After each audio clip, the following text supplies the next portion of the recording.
go. eChampions League time.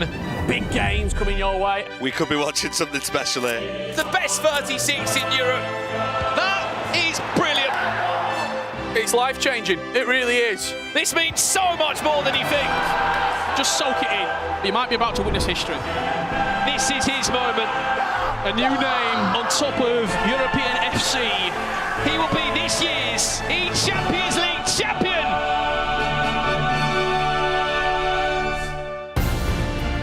Yesterday, there were shock results, rivalries reignited, and 399 goals in one day of action. Today, the ECL League phase continues with 24 out of our 36 players aiming to make it to tomorrow's ECL knockouts. Welcome to the 2025 eChampions League right here from the best city in the world. Oh, my days. Johnny's getting to play.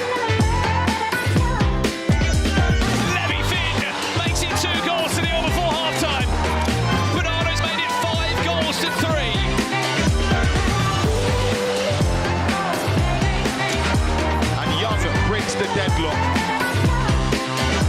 4-1, Johnny leads. The level of this competition feels higher than it's ever been before. Hello and welcome to the Just Eat pre-show here at the eChampions League. It is time for day 2 of the ECL League phase. Today is a lot more important because 12 players will be going home. There's 36 players in action, but only 24 can make it through to tomorrow's ECL knockout phase. Joining me at the front, Mr. Shells, welcome back. Casey, welcome back. And Tom, welcome back. Let's dive right into yesterday. How did you find the action, Shells? I mean, yesterday was fantastic. Goals galore. How many goals was 399 goals yesterday. You know I'm a man of the dark arts, and Samu Gamer, that's my guy to watch. We'll talk about that a bit soon. We absolutely will. Casey, back again. I mean, yesterday was sensational. There was so much action. There's so many games going on at the same time. Are we expecting more of the same today? Absolutely. It's kind of crazy because we're saying goodbye to 12 players today, and we're looking at some of those players on 0 points. Fuma, Bryce. We're going to be saying goodbye to some massive names in the competition. We are indeed. I mean, Tom, there's a lot of big names playing here today. Who are you most looking forward to seeing once again? I mean, we all come in for Anders. Everyone wants to watch Anders, but I think for me, Nicholas as well. Nicholas has been started really, really well. I had the pleasure of watching him twice yesterday, and I think he's going to carry on today. I know every single time they enter our amazing arena here, we do a little shot where we show the arrivals looking as cool as ever, Shells. I mean, you've won the Premier League. You've been through the scenario like this. Does your walk change and stuff when you do this? Nah, I get a bit shy when the camera's on me, I'm not going to lie. But nah, this is when the players trying to get ready, get in the zone. I know they don't really enjoy it, but this is what it's about. I mean, look, Casey, we mentioned before at the start of the show that 12 players will be eliminated from the eChampions League. This is Europe's elite. It could be pretty much anyone. Let's take a look at the league table as it stands right now. And I'll tell you what we're going to do. We're going to focus on the first 3. Samu Gamer, Nicholas and Johnny, all unbeaten, all 3 wins out of 3.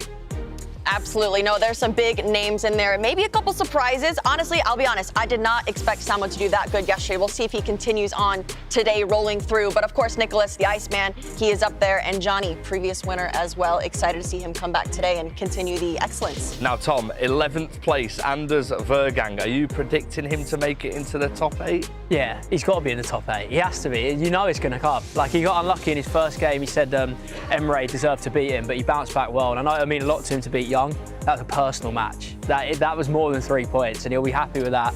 And I'm sure he'll carry on his form today. I think he's definitely a shoe-in for top 8. Now, if you get the top 8, you go straight to the round of 16. Shells, how many points do you reckon you need to get into the top 8? And how many points do you need to get into the top 24? With the league phase, I don't know, it's so unpredictable. Every result matters, whether you're in rank 32, playing number 6. That result can decide if you make it or not. So I think it's hard to say, but I have to pick a number to make the top 8. Probably 9 or 10. 9 or 10 to make the top 8. I mean, there's a lot of players who are close to that already. Let's go straight to the top 3 again. Samu Gamer, we actually created a new fan of Samu Gamer yesterday, and that was you, Shells. What did you make of it? I mean, look at that first time through balls. If you don't see it, I think it's the most effective way to play FC this year. But what I love about him, he uses every single mechanic in the game. You see him crossing, first time through balls, good skill moves. He's fantastic, honestly. And Nicholas, of course. I mean, Tom, there was a moment yesterday where you swapped with Santu just so you could watch Nicholas. Yeah, I need to see that. When Nicholas is on form, you know, he's been here for as long as I can remember, since the second I've started playing, Nicholas has been there at the top level. He's still there now, and it says a lot about him. You know, I feel like Richard said to me earlier, if you want to win a tournament, you're probably going to have to beat Nicholas at one point, especially when he's playing like this. And what about that man as well, Casey? Johnny, he was in absolutely amazing form yesterday. No, he was fantastic. We talked to him in the beginning of the stream and he said he could beat anyone in this competition. But you just look at him. He's so comfortable coming in as a previous champ. He's just ready to be here. I mean, these are live pictures of Johnny right now. You're on camera right now. If you can hear us, Johnny, give us a wave. Yeah, he's locked in. Love to see it. Hand warmers as well, by the way, in an arena. Wait, show. no, hold on. Sorry, I think I'm expecting a little delivery again. Sorry. Again? Yeah, I think I'm just. You've been on edge for the whole of this, but we've now got our I've got to fuel my body for today, you know. Our Just Eat delivery driver once again joined us here. Did you get anything for us You should have come prepared this time. These guys, I'm not gonna lie, they wasn't on the desk, but you should have come prepared. You should know what time it is already. Well, I mean, if you're watching the stream, don't forget to get yourself a Just Eat order. What have we gone for today? Listen, a man never tells. Well, listen, one man that we've not spoken about, but is our featured game today, is Anders Vergang. He's catching up with our very own Ryan Pessoa. Yeah, Shell's ordering food again on his second appearance on the show. Is an interesting one, but I'm joined with Anders, who's of course looking to get his hands on the trophy.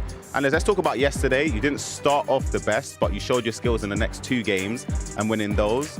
Obviously, reflecting on yesterday, how would you say that day went?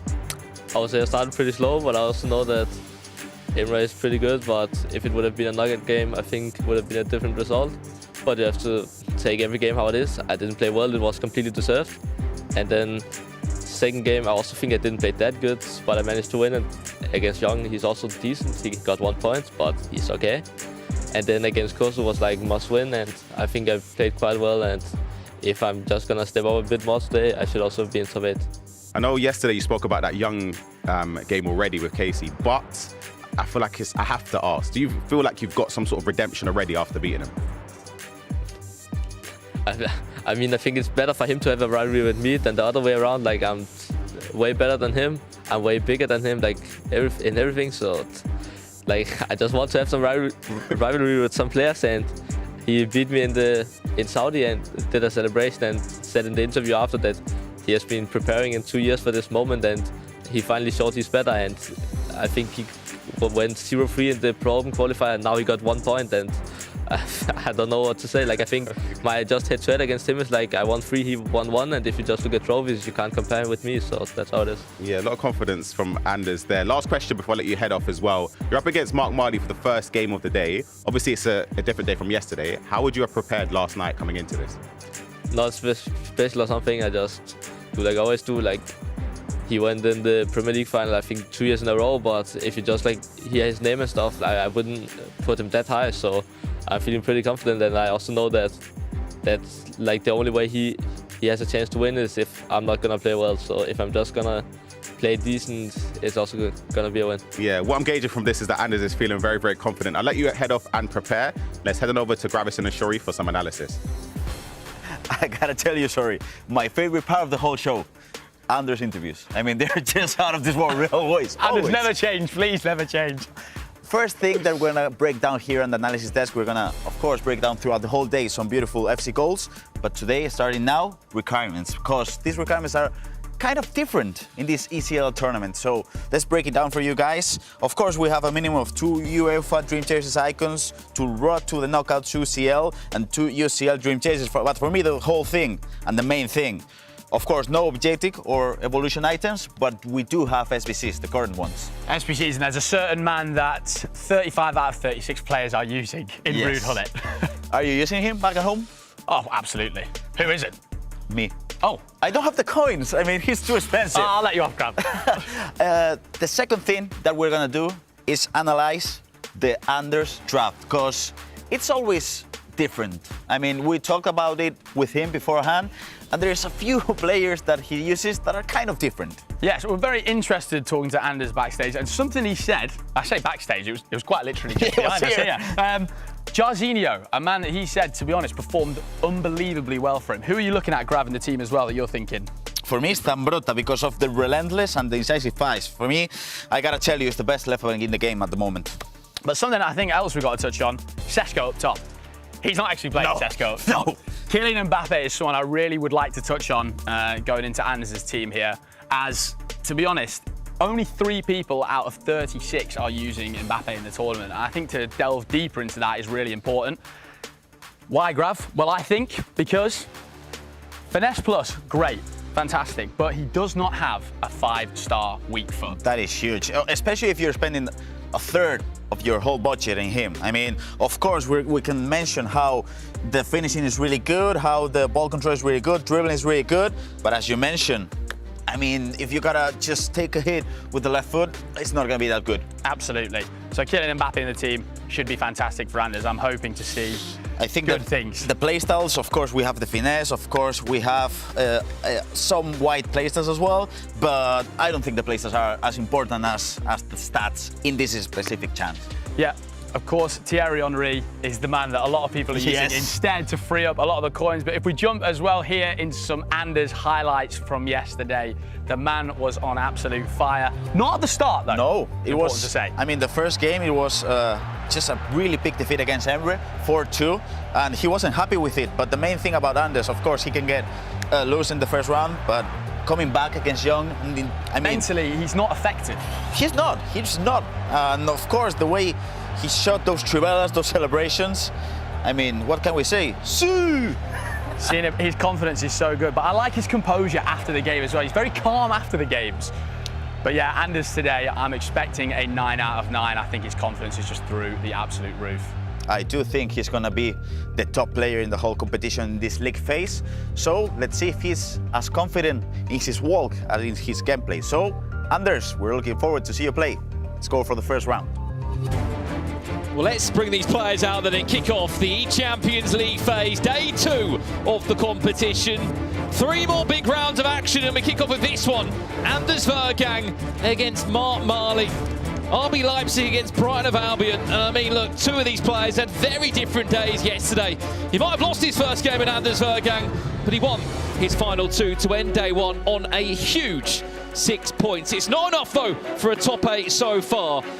And that's been the big question, isn't it? As Ryan Passaro and Richard Buckley join me for the first call of this game, gents, is how many points will be enough? We question that, of what will be enough to get into the top 8 and to skip that extra knockout round tomorrow, Rich. I think for the top 8, you're probably looking at 12 to 13. Yeah, I agree. think for the top 24, I actually think 6 points with a good goal difference will be enough. I think 7, you know. I think 7 or 8 points is enough. I think those players in and around that position are all on 3 points, and I feel like they're gonna gain some today, but the players even below them are dangerous too, like Kakerai and Brees. They're not gonna go with 0 points today. Well, as much as this is our featured game on Stream A, there are 3 streams which you can follow all the action here with the eChampions League phase here in day 2. Johnny takes on Tomassas on our B stream, and over on our stream C with our very own Dan Gaskin, who will be guiding you through the action again today. He kicks off with Lewy de Veer again, but this time he takes on the eCyrien champion Kula of Norway. One thing I do want to talk about, we've talked a lot about Anders in this intro. The man sat opposite the stage, Mark Marley, by his own standards, had a very poor day 1. Yeah.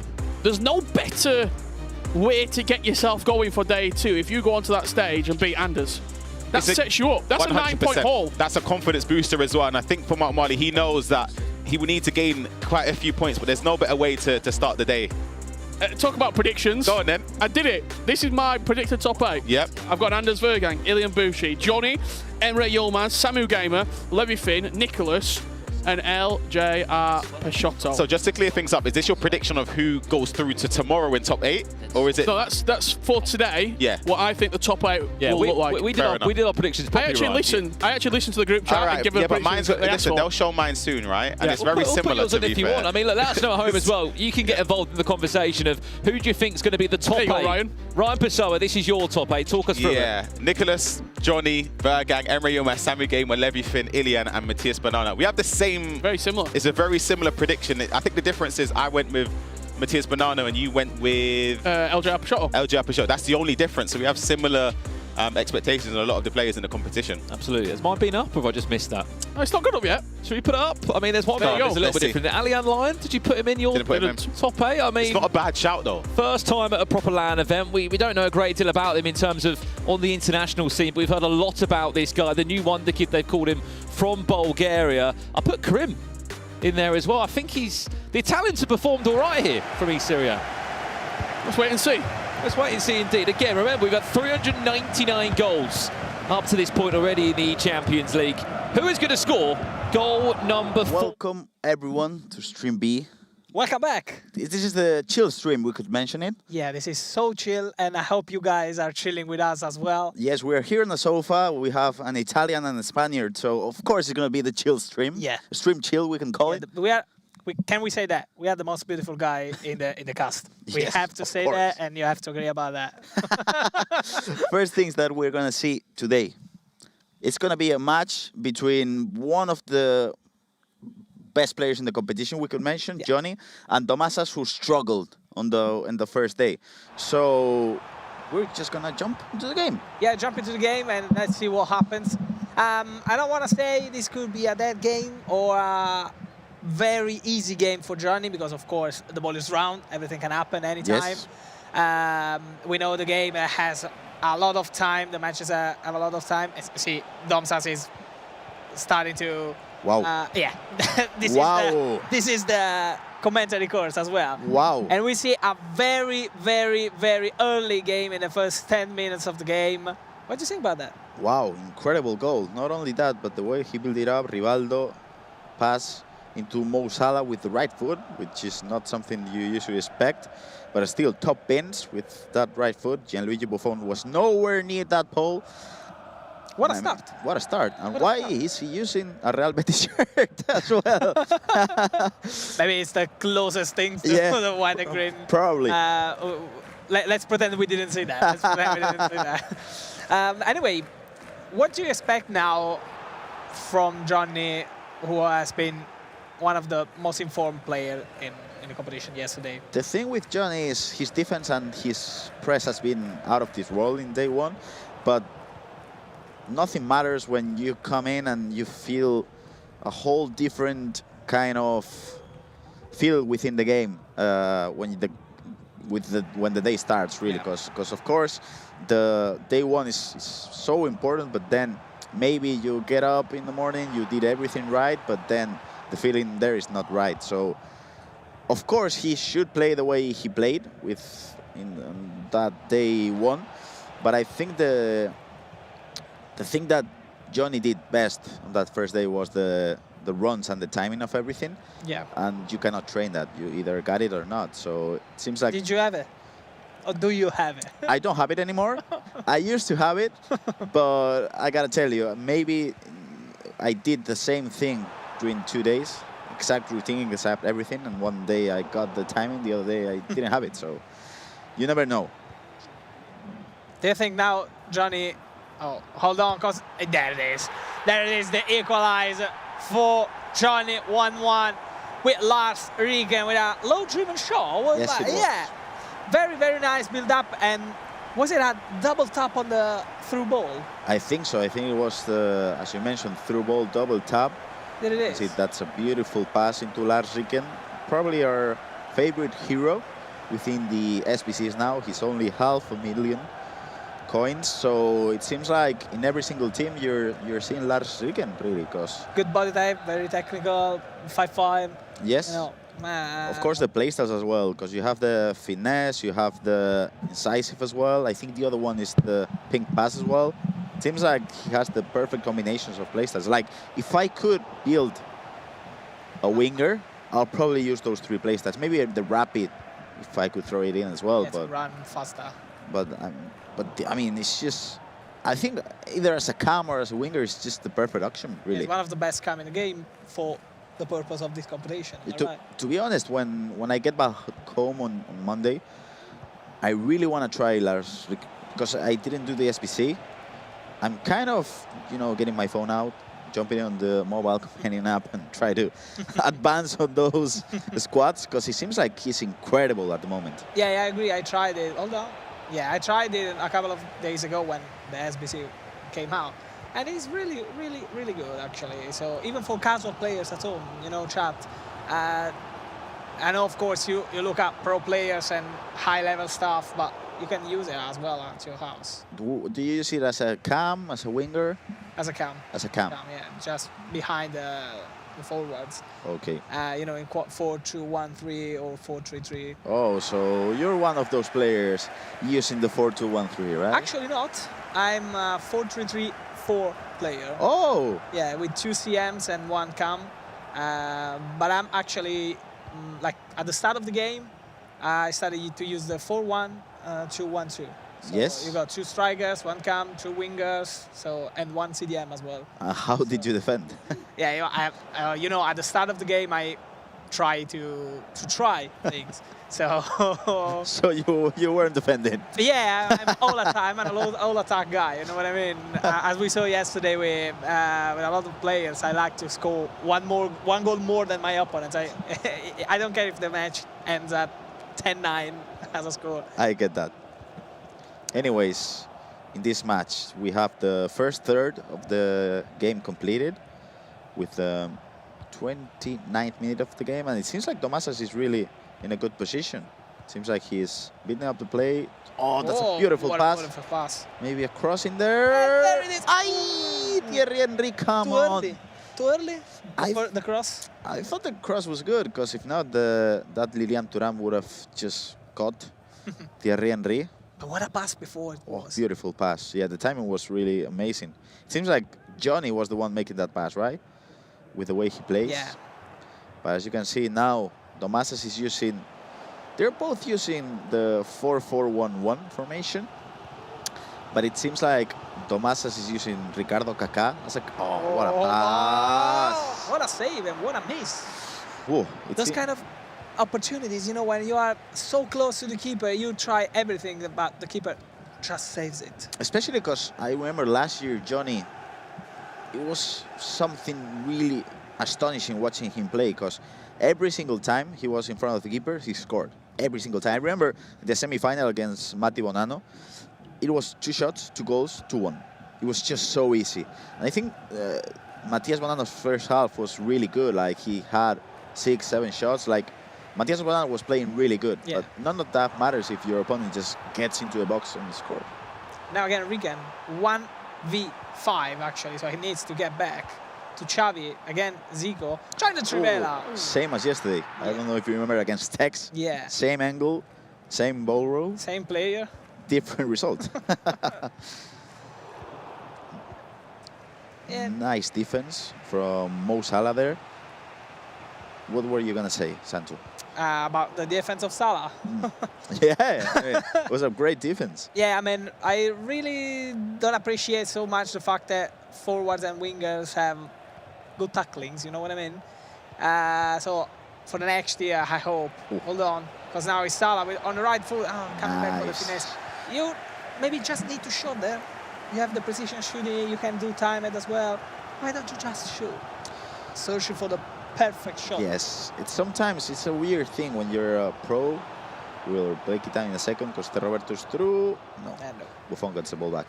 It's a thing in which sometimes you just gotta have the perfect chance, because if not, it feels like you're leaving things to chance, actually. Yeah. But you see, off. That's offside. So, but I agree with you. One of the hardest things for pros, I think, and when I used to play as well, it's just a matter of having many more chances, really. I think there are certain matches in which you gotta look for the perfect chance, because you know you're gonna have 3, 4 chances and games like that.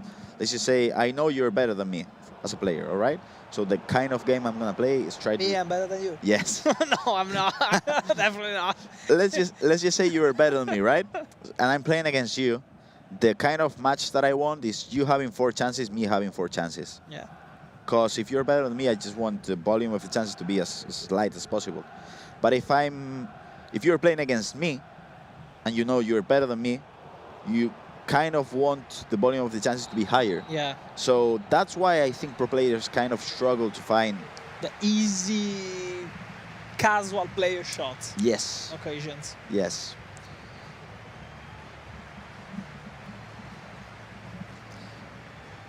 Now, half-time. 1-1. 1-1. Surprising result, we would say, from both Domasas and Johnny. Johnny had a brilliant chance now with that Gianluigi Buffon save. Yeah. But I think the game has been quite tight, actually. Yeah, we were talking this morning, saying that it could have been a very easy game or very predictable game. You know, this is tough. This is a tough game, actually. This is the ECL, actually. Yeah. It's the eChampions League. The best players in Europe are playing here. There's never going to be an easy match. Yeah. So, what can we expect from the second half? Maybe more than from Johnny? Probably, yeah. I do feel like... I mean, of course, yesterday he had a great first day compared Yes. to Damsas. I'm trying to think. Yesterday we were watching that Emre against Anders game, Yeah. in which, of course, Emre started better, but they were struggling in the first half, both of them, and then second half came in, Anders scored 2 goals, Emre turned it up as well. So I do feel like Johnny's going to be kind of similar now. Yeah. So he did struggle in that first half, but he's going to be able to turn it up now. So it's a matter in which if Tomasas is going to be able to just kind of pick up his level and turn it up as well, or he's going to struggle. I mean, he has nothing to lose. No. So, No, not really. Because he's not one of the favorites. Yeah, so, and he didn't have a great day yesterday. No, he didn't. So maybe he can go 100% all the way. Yes, he could. Let's see if he's able to do that. Maybe that's why he started that aggressive in the first 10 minutes of the game, scoring the first goal. Yes. Now we're back into the second half. For people watching at home, we have Tomasas representing the Lithuanian league from left to right with that white and green stripes. And then we have Johnny representing BFL Bochum from right to left with that. This is a perfect German pronunciation. Thank you, thank you. Actually, my neighbor is from Bochum, so that's why I know. But my neighbor in Madrid, right? So it's kind of interesting. But my neighbor in Madrid is a Bochum fan, so that's why I know the pronunciation. That's a beautiful through pass. But again, Trivela. Oh. We analyzed that yesterday in a couple of rehearsals. Oh, no, Kaká 1v1. Oh! So clear. No, I didn't expect that. What a move, what a play from Johnny. And it's 2-1 with an unbelievable play. Wow. I mean, we were expecting a Trivela, but guess what? Kaká went, as you can see, for a beautiful speed boost in front of the keeper. Heel to heel. Come on, get out of here. And then just an easy tap in to make it 2-1. But again, that heel to heel. Gianluigi Buffon just, I don't know. You tell me you're Italian. Where was Gianluigi Buffon? He went to the bar. Espresso and what else? Yeah. Wow, what a goal from Johnny. We asked him to do better in this second half. 5 minutes in. What a goal. And ciao, ciao. Oh. Wow. Really. Arrivederci. Arrivederci. Ciao. Sera, è stato un piacere. It's been a pleasure. È stato un piacere. Yeah. Kaká said, oh, hold on. Kaká said that. Yeah. Looking back at Buffon, while right? doing the L1. Wow, what a goal. In Torino, right? Yeah. Ciao. Ciao, ciao, ciao. Wow, what a goal. But guys, this is an international stream. I mean, we can talk in Italian, in English, we can comment in Spanish. This is us. Sí. ¿Podemos hablar en español? Puedes. Oh, tienes vocabulario. Muchas gracias. Come on. Hold on, Costa Rica now on the right-hand side of the game. Trying with the step overs to come back into the box. Now back to Zico. Again, Gullit. Now Xavi with a Trivela shot. And there it is. We were saying just that Xavi doesn't score a lot of goals, but when he does, it's an absolutely banger. What a way to score the third goal of the game for Johnny. What do you think about that, Trivela? It all started with just the dribbling with Lars Ricken, in which he went for a left stick dribble.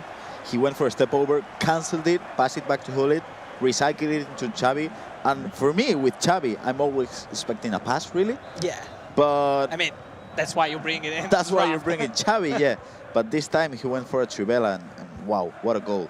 You know, sometimes when I see Trivela's shot with, like, not proper players, with low stats of shot power and long distance shot, you know, maybe the rainbow that comes out, it's something that helps you for the keeper animation. Like, yes. The keeper animation can't keep up with the rainbow that comes out.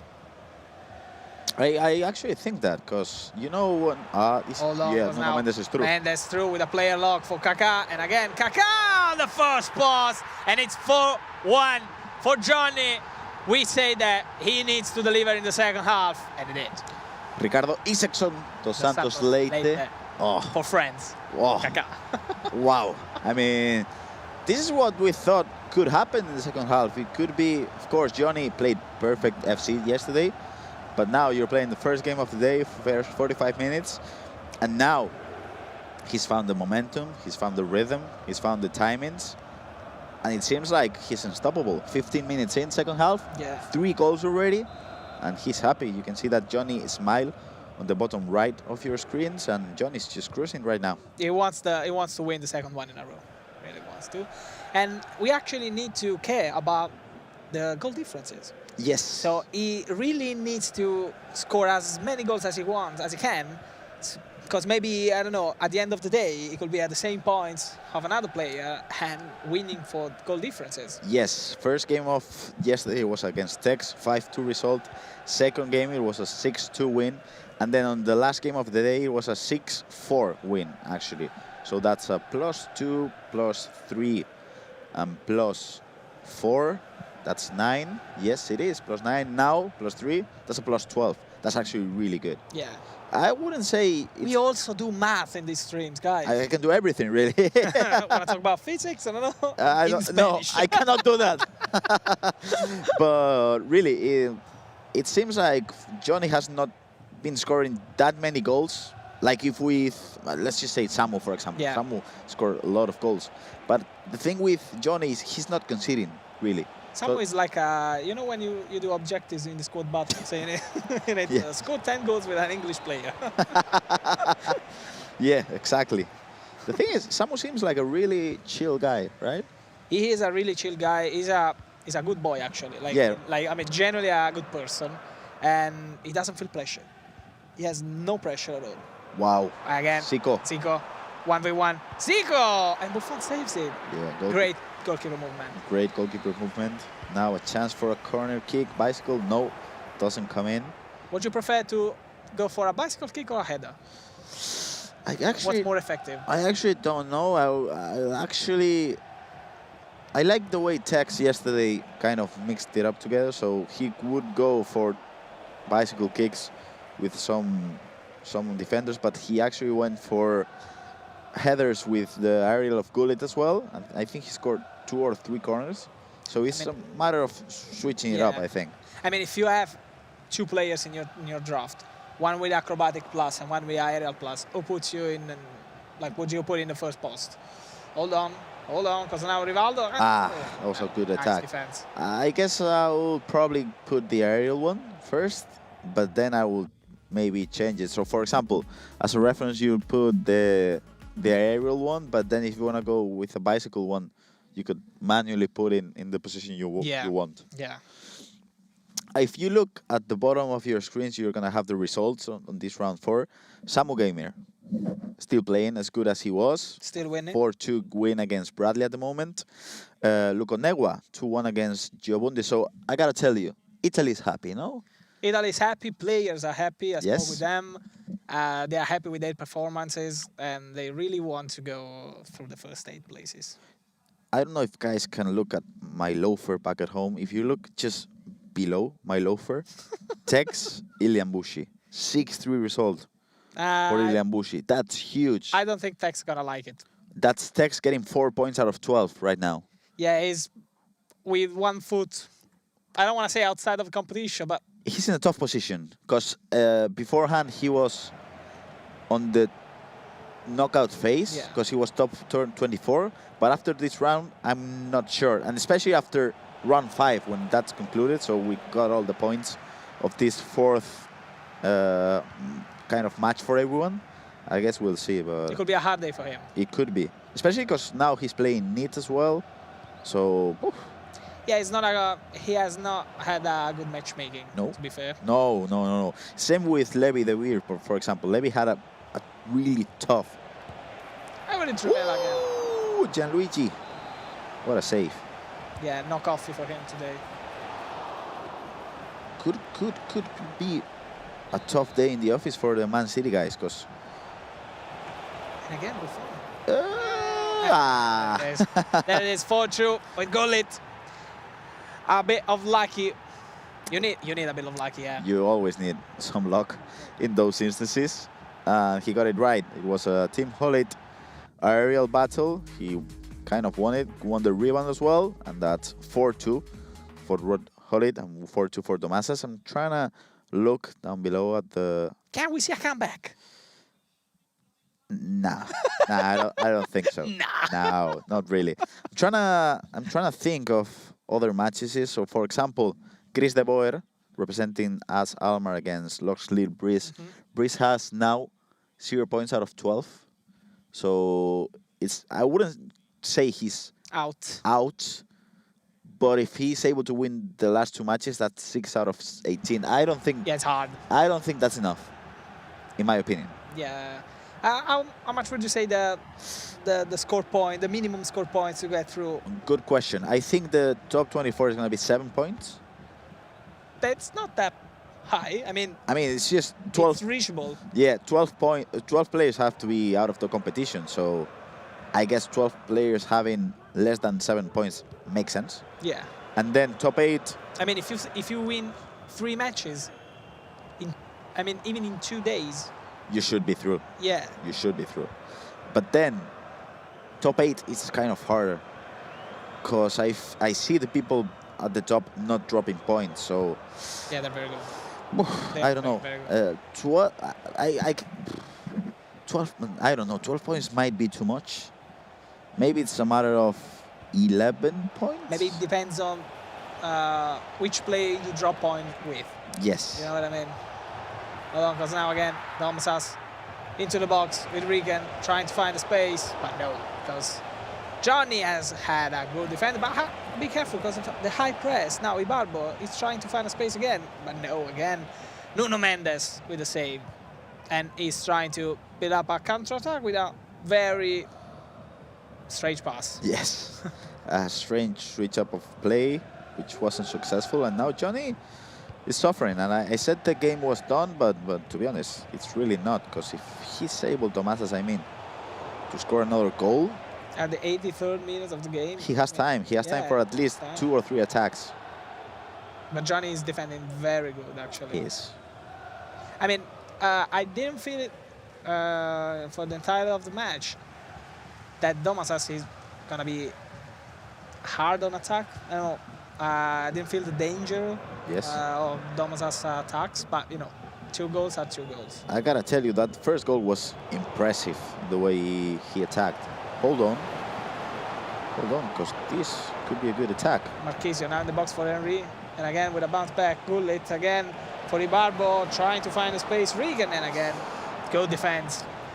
I mean, he had the space for Ibarbo maybe to do a step over or a speed boost. And again, now with a counter-attack. Again, Zé Roberto on the left-hand side of the pitch, trying to find the space into the box. And he shots on the first post! What a goal, actually. You didn't expect to shoot from there. What an angle. I was thinking he was going to go for the technical dribbling, as he has it on a plus play style. But he just went on and on. And the thing is, he had a space for, I don't know, a pass maybe? Tried to recycle it as well, but he trusted the time finishing to be green, near post. I mean, he didn't even move the keeper. I mean, he really went for that gap. And to be honest, he has really great shooting stats, that Zé Roberto. He has 90+ shooting stats. Because I'm confident, apart from the defense, he's this kind of 9-goal gang, having all plus 90.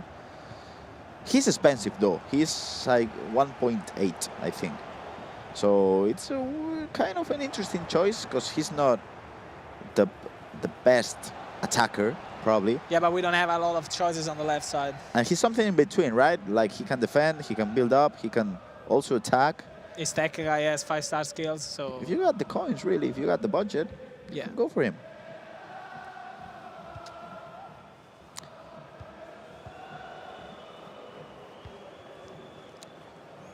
And it seems like this is going to be it, really, Santo. It seems like there's 1 minute left. And Johnny still not dropped a single point in the competition. 5-2 result against Domasas. Yeah. And is it the end of the competition for Domasas? Can we say that? I would say so. Same as Bryce, really. 90% of them. 0 points out of 12, I think it's just... It's hard to come back. it's very hard to come back. It is hard to come back. There we are at the end of this match. We've seen Johnny win over Domasas again, and I'm so happy to be in this big stream with you and with you guys at home. You want to say something? Yeah, this is gonna be it from us, from the BE stream. We're gonna have a quick break, so we'll leave you with stream A. And B, guys, don't go anywhere, because I mean, if you're just going away for a single second, you'll miss this beautiful match we have coming up. So that's it from me, guys. We'll see you in just a second. See you soon. Bye-bye.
Hard.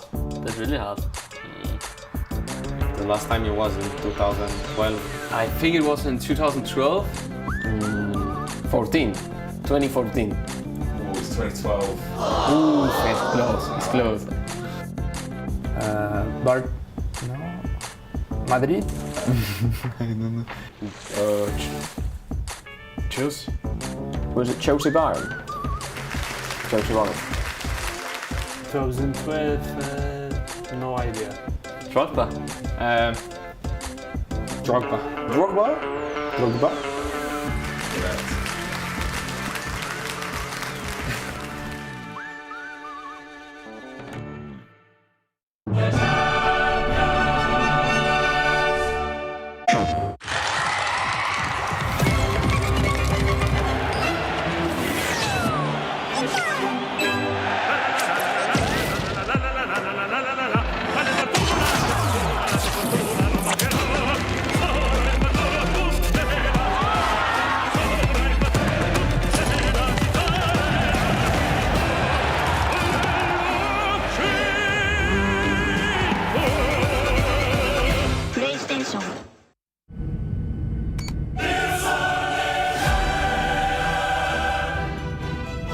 We have takeoff. Some news will be landing very soon. Here we go.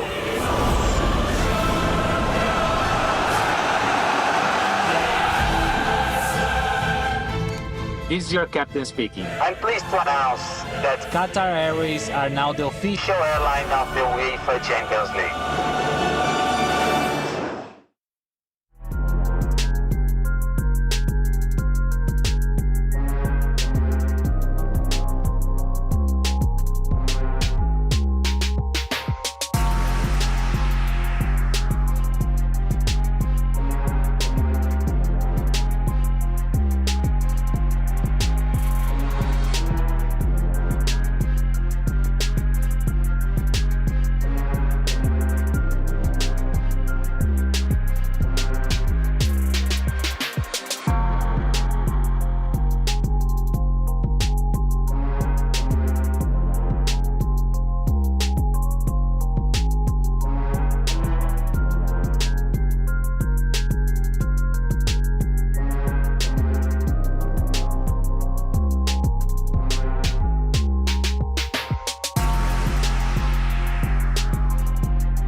If you want more rewards, join in on the action on our EA Sports FC Twitch and YouTube channels to claim yours. By watching 15 minutes of the ECL League phase, you're eligible to receive 10-match UCL Dream Chasers Valverde on loan. Watch an hour and you can claim an 86x2 pack. For more information, go to www.fcpro.com. New format here at the ECL 2025, and boy, is it delivering. Richard, Shori and Tom here to break down everything you might have missed in that opening round. But fellas, this has been unbelievable. It's only round 1 of day 2. The stakes are just so high and the players are turning up like there is absolutely no tomorrow. Tex has just come back from 6-3 down in 15 minutes to make it 6-all. Look how many goals has just been scored as well. Every single game, at least 5 goals across the board, Tom. Yeah, I mean, it's what the best players do. When the pressure's on, you need results. You step up your game. That's why you're the best. Because when the pressure's on, you're going to go up another level. And the players are, you see the likes of Anders, Johnny, Levy, Tex getting his way back in, Emre and LJR. Like, these are the people that are here every single time. This is what they do. Well, let's have a look how those results are affecting the table. Few of our players have only got 2 games remaining. The other half have got their full 3 matches here on day 2. You want to pay attention to that left-hand side of your screen. Samu Gamer and Johnny, flawless. 12 points out of 12 so far. Emre Yilmaz steps up into double figures as well. That 2 points dropped for Ilian Bushi is massive, because now Nicholas is going to play. You're going to look at Levy Finn stepping up. You're going to look at Di Fernandez playing, Alejandro Lyon playing. All those players can overlap him, Shori. There's so much at stake. And I would say, like with Tex, like the point is absolutely huge for him. I'm still saying now, guys, as well, I feel like the players who do have 3 games left, there's going to be someone who makes a big comeback today. Coming back refreshed, a new day of the ECL League phase. I think we're going to have some big results. But Samu Gamer, Johnny, Emre Yilmaz, they're clear. Great you mentioned Samu Gamer, because he is the player in focus that we have to focus on. He has just been unbelievable. 12 points, 17 years old, and he's doing it a lot with Kaka, 94 rated, UEFA Dream Chasers icon. Let's have a deeper look into his stats. I know we looked at him yesterday and we sort of talked about he's great across the board, but maybe he's not like perfect in one area. But for me, Tom, it's those play styles. Yeah, all 3 of them really useful. And I think the pros will really notice the rapid, because that's the one that activates over time. So when these through balls are coming in, he has also got silver quick step. Highlight it for me, Tom. Listen, we'll get the circles out today. That's nice. There's no light show today, it's the circles. But the quick step and then into a rapid plus, you see these through balls, they're happening all the time. He's getting comfortable on the board now. I'm getting used to it. I'm getting used to it. Like a river. But then also this and this are the 2 most important ones, because finesse means you can shoot either side, low driven certain angles. The plus, I noticed that as a gold play style, goes a lot further. You can really feel it when finishing. Well, let's have a look at Samu Gamer in action and see how he's doing it. This was the game against Bradley. I know you 2 were sort of casting an eye on it, Shori. What is he doing in particular that is giving him so much success? He's the main man at First Time Through Ball Factory. I'm telling you that for free. This man, he can carve it out of absolutely anywhere, Samu Gamer, and it's the reason he is scoring so many goals. You see here, it's the flashbang. You literally cannot, we cannot compete. This is what I'm thinking. There's no way you can get anywhere near this kind of thing. Just so efficient in front of goal, and I'm not surprised he's won these. His pace in the final third, Tom, seems to be the big one. A lot of players sort of, they think. He feels like he's playing very instinctively, and is that also he's playing so instinctively because he's not dropped any points yet? Yeah, I think it starts building. Momentum builds. All right, I played the first game. He's obviously come from the Serie A as well, so he's full of confidence. He's come in and started well. I think the best thing about him is variety. Yeah, he can first time through. We'll see one of them goals. All right, I can't first time through it, but I'll play 6 passes and go in. It doesn't matter. Like, the best players can have a variety of attack, should I say. Well, you mentioned the best players. One of the best players to have ever done it, produced one of his best performances here at the 2025 ECL. It's Tex, and he's joined with Ryan right now. Thank you very much, Richard. I thought you were going to make a joke there, to be honest. I'm sure you refrained yourself. But as you mentioned, I'm joined by Tex. That game, 6-6. You don't seem too happy about it, but I think it's an important point. So talk me through that game. Yeah, to be honest, Ilian was through on goal every minute, and I didn't know what to do. I was 6-3 down, and I managed to pull it back to 6-6. But I'm not going to sit here and be delighted about it. It's 1 point. It's not 3. If it is 3, I'll be smiling right now, but I'm not. Yeah, the thing is, of course, you're still in contention to finish in that top 24. I think the aim is, of course, just getting into tomorrow, whether it's top 8 or top 24. You've got some tough upcoming games. How will you use this time off to prepare for it?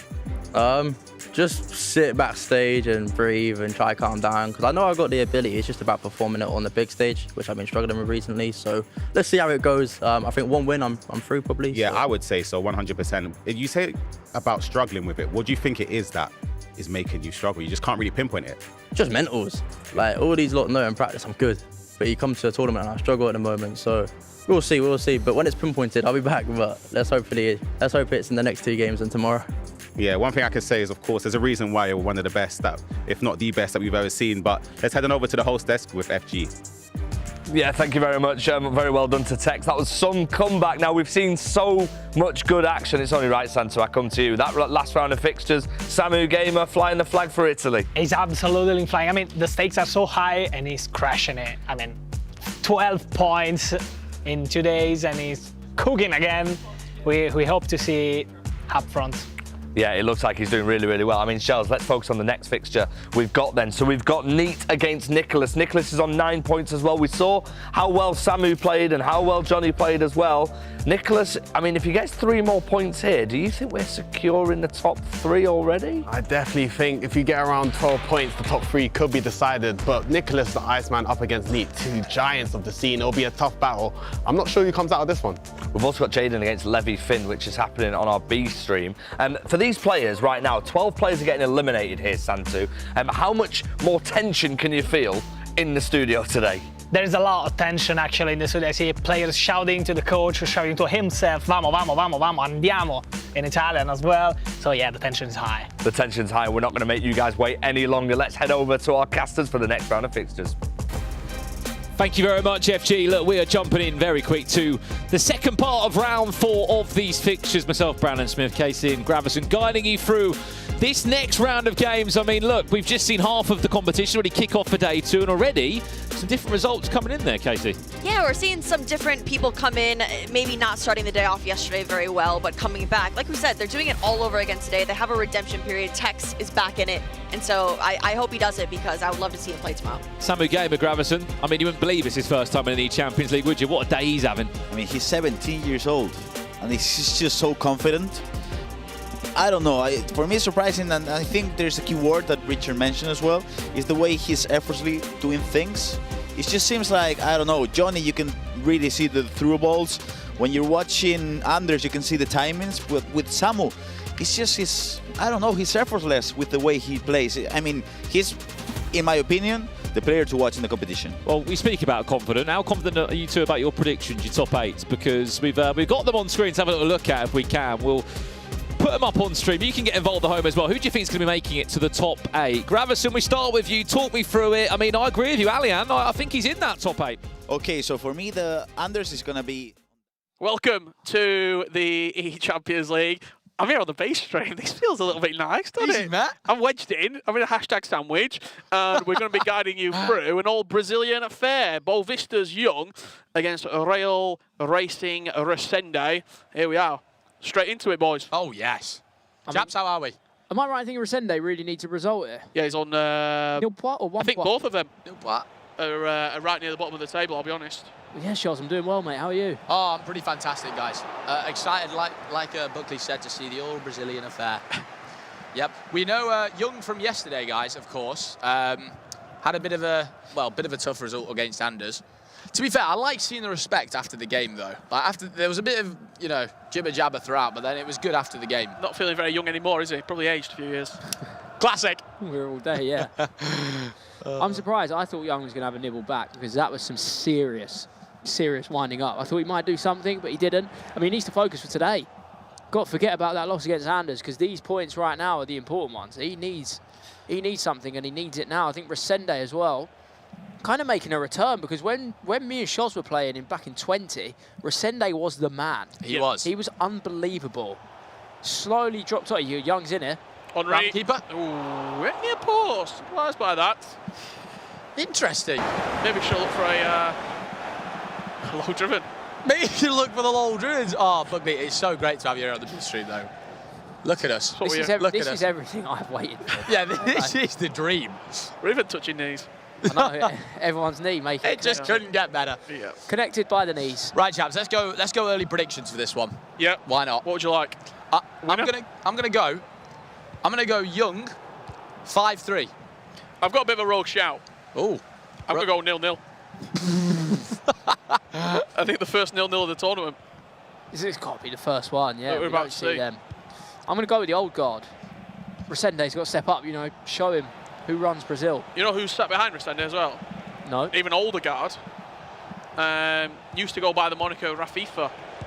There's my shout out the window. Oh, the red time. Mo Salah, 11 minutes in. Buckley, you've been doing really well in the predictions. Didn't you say Nicholas was going to go out? I think Nicholas is going to struggle and Kekarau are going to fly through. One's on 9 points, one's on 1. If you're Resende, are you a bit disappointed that's going in? Or does the timing go out the window when it's that close? I think it's just the inconsistency of the red time shooting that can be frustrating as a player, because sometimes that will hit the slowest shot ever and just go into the keeper's hands. I mean, we can see there, Resende's on 3 points, 1 win, 2 losses, 10 goals scored, 10 conceded. Young is on 1 coming into this game with a -7 goal difference. The loser of this game, out of the running, is that fair to say? If they win 2 in a row, they've got a chance, though, no? Well, Resende would be on 9, Young would be on 7. That puts them right in the mix, but they go into must-win territory. I said it earlier with Brandon and Ryan. I think if you're on 6 or 7 and with a good goal difference, I think you've got a chance. I think if you're going in with a minus goal difference and you're on 6 or 7, you're out. So you're in big trouble. Yeah, there's a chasm and you're right in it. It's going to come down to a nasty little bit of goal difference. One of them spots is going to get decided by the tightest of margins. It's going to be like 1 goal. 24 to 25. Yeah. I think you'll get in top 8 as well with a +1, +2 over your significant other. Yeah, every goal counts. And the thing is, as a player, you probably don't think about it when you're losing like 6-2. Yeah. All you're thinking is get me out of the lobby. Yeah. Might be a bit frustrated. I've had enough here. I need to get back into another game. But really, even scoring one to make it 6-3, in that moment feels insignificant. You come back 3 games later and think, actually, yeah, that's saved my bacon. Absolutely. It could be the catalyst. Absolutely. Little bit of a fun fact of the league phase. I love a fun fact. Right. Well, it's actually more of a question posed to you guys. Okay. Who is, as far as I'm aware, could be wrong, the one person who hasn't scored in a game yet? So, as in an individual fixture, as we see, offside here from Resende, like an individual fixture, one player who didn't score in the game. Oh, so I'm pretty sure every other game. Goal to nil. Yes, a clean sheet to nil. So who's not scored a goal? Could have been a better description for it, probably. Well, who's near the bottom? Might have been someone you tipped to do well, Buckley. Oh, Kekarau. Yeah. 8-0 it was against Samu game. Well, he's scored 6 and conceded 16. I mean, he's got a -10 goal difference. Yeah, I know did he that. score 6 in one game then? Yeah. Cause that's 2-0 Young. I don't know. But Young started well. Maybe the young guard are going to take over here. Classic, Matt. Did you say that's Rafi for the club? It is. That is an old guard. I recognise him. I do recognise that before me and Shorey's time? Yeah, like 2017, 2016. Yeah, great wow. guy. God. And that's saying something, because we are old, me and Tom. I know, we've been around a while as well. And he was before us. Yeah. Paolo Neto obviously behind Young as well. Yeah. You used to play against Paolo Neto. Yeah, I think I did in 20. I think I played him either Atlanta or one of the other, maybe Paris or something. I must have at one point, because he was around the tournaments all the time. Can't say I remember it. Looking at some of the players that are surrounded by these two on the screen now, when it comes down to that league phase, the Neat, Gio Bundy, Marley, Luka Negua, there's going to be great players going home. Resende, chance, player look, good answer back. I'll tell you what, my 5-3 prediction, I think I said, could be coming off. Yeah, some great play. I think Marley, really unfortunate. That game against Anders he just had over on the mainstream, I think we were saying it, not backstage, technically on stage. Correct. He had a real chance of getting some points out of that. And I think mentally that's huge for you. Because I think Resende wins this game. You think? Yeah. The 0-0 quickly evaporated. Turning on its head. The 0-0 did evaporate quite quickly. I think he wins this game now. Who else we got around that sort of stage? I think Neat is someone else I'm looking at thinking you expect a little bit better potentially. Just having a quick glance across to a few of the other competitors winning now. Fuma, he started on 0. He's winning as it stands. So he'd be in that 3-point realm of uncertainty. That had some ring to it. Realm. Neat's losing against Nicholas. That's an awful game. If you yeah, when you need a point, you don't want to start the day against Nicholas. Bernardo 3-0 down is quite surprising. Di Fernandez, they've got history. Obviously played a couple of times in the La Liga FC Pro. I have to say, one player that is being highlighted everywhere, and he scored for Resende, is Ricardo Isaacson dos Santos Lete, also known as Kaka. Yep. Yes. He has been everywhere, and I might have to use him. Yes, we might actually have to at home, Tom. I also want to look into this. I don't know if anyone can help me. You know about you know about the accelerate types you mentioned? Yep. Yes. Can Kaka be a lengthy player? Is that why people want him? Is he controlled lengthy? Is that why he's so fast? He's got quick step and rapid. That's I'm something going to try you and might need find to check it. out, Tom. You tell us, Tom. I'm going to try and find You have a look at some chemistry styles there, Tommy, and see. While Tom's find out if Kaka's lengthy, I'll tell you about my time with Kaka. Oh, please do, Buckley. Yeah, great man. Had the pleasure to commentate with him for 45 minutes, and just as I talk about him, he scores. So I will continue. Really, really nice. He does seem like a lovely just got person it. from interviews. He came up, talked about his career, talked about FC. Got a lot of time for him, and we share a name. Some say Richard, some say Ricardo. It's all the same. It's all the same. It's all the same. I have my stat as well, talking about Kaka. Yep. There is many chem styles that actually make him controlled lengthy. Oh, so wow. he's got quick step, rapid, and controlled lengthy, which I think is why a lot of people use him up front. You can use a hawk, marksman, anchor, architect, backbone, sentinel, or sniper, and he will be controlled lengthy. Now I understand the vision. I was questioning it before we started, and it all makes sense. It is in quite a few teams as well. And you know who else is controlled lengthy?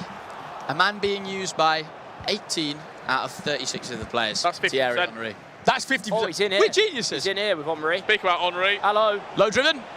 Don't need it. That is the perfect example. Just as we were talking about accelerate types, watch how fast he does this speed boost. That is the controlled lengthy right there. And half the chem styles you put on Thierry Henry's item, guys, will not be, and then half are. So make sure you look out for that. Guys, you need to understand your accelerate types. We're trying to educate you as we watch the game. Kaka and Henry are being used and being used so effectively. One, because of their play styles, the quick step and the rapids, but also because their accelerate type adds that extra bit of panache. And guys, definitely don't feel bad about this, like you've missed out on something for ages, because me and Tom discovered this about 2 days ago. Yep, and it was all to do with Richard, Ryan and Shells. They were the one that were educating us. Now I'm preaching to the choir. I don't even know myself. I keep looking at Richard for notes. Is that right, yeah? Yeah, I got it all off Grav. Our Resende prediction's not going very well, by the way. There's plenty of time. Well, lads, what can I say? You know what, my predictions, they've been going pretty well so far.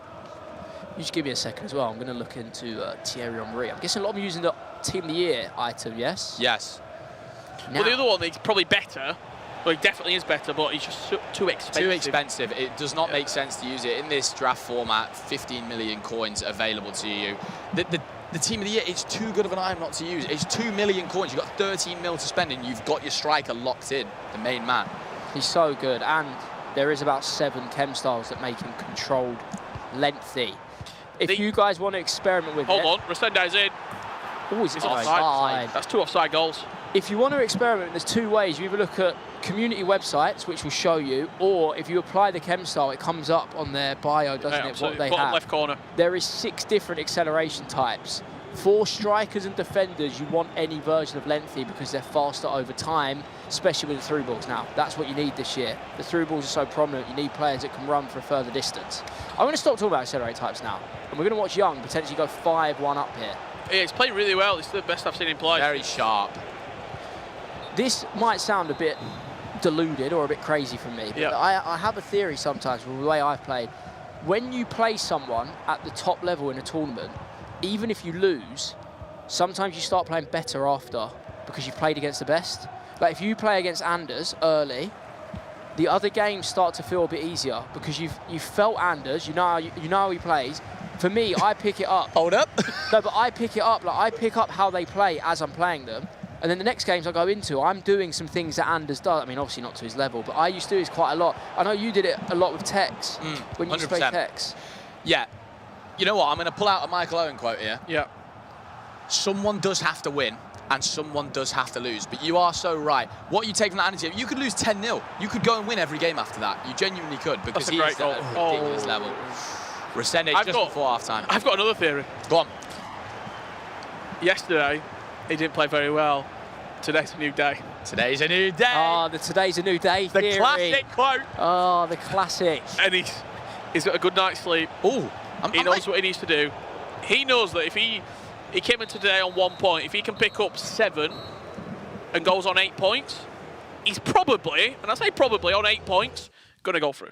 If you get 8 points, don't go through. You feel hard done by. Very hard done by. I think 6 or 7 is going to be the cutoff. 8, you should be in the top 24. That game is going to be brutal, Matt. From 9th to 24th. All right, West Answer. It's going to be brutal. I've got a result I would like to touch on. Go on. Jaden, 3-2 up here against Levy Finn. Oh, against Levy Finn. You know what? If Jaden wins that game, I am seriously tipping him for the top 8 straight through. I spoke to him yesterday the top 16. in the interview, and this was actually not said on the interview, so I'm going to let you have a little peep, just a peep behind the curtain. Just a cheeky peep. And he said, I fancy my matches tomorrow. He was like, out of all the games, I've got good matchmaking for the pots that I've been seeded in. I've just remembered, he's got the Zach Moore buff. Everyone who has Zach Moore as a coach ends up doing well. I think it's the first time I've seen Zach Moore behind him. Zach's track record is very, very good. Adds the minor details to people's games. I did play against him at ePrem though. Another Zach game Moore. that I just want to point your attention to, D. Fernandez 4, Bonanno 0. Oh, nearly 5 for Young, but Bonanno struggling there. Buckley, as someone who, you're quite the Bonanno fan, right? You've tipped him many a time. Yeah, but I didn't tip him today. No. I'll let you carry on. That's fair. It's okay. Okay. You haven't given up on him, have you, Buckley? I've not, no, but I think he'll go through. It's a good play from Resende. Just shoved out wide there by Young. I think he does qualify into the top 24, however. That's the shot cancel street, didn't The top 8 is just too far, I think. Yeah. What do we think the bottom of top 8 is? What do we think? I said 12 with 11, good goal 12. difference. Yeah. 12, yeah. Ryan's 13 to 14. Really? I don't know as high as that. Well, you've got to see. 3 players already on 12 points. Yeah. Yeah, no, you're right. It is going to be about 12.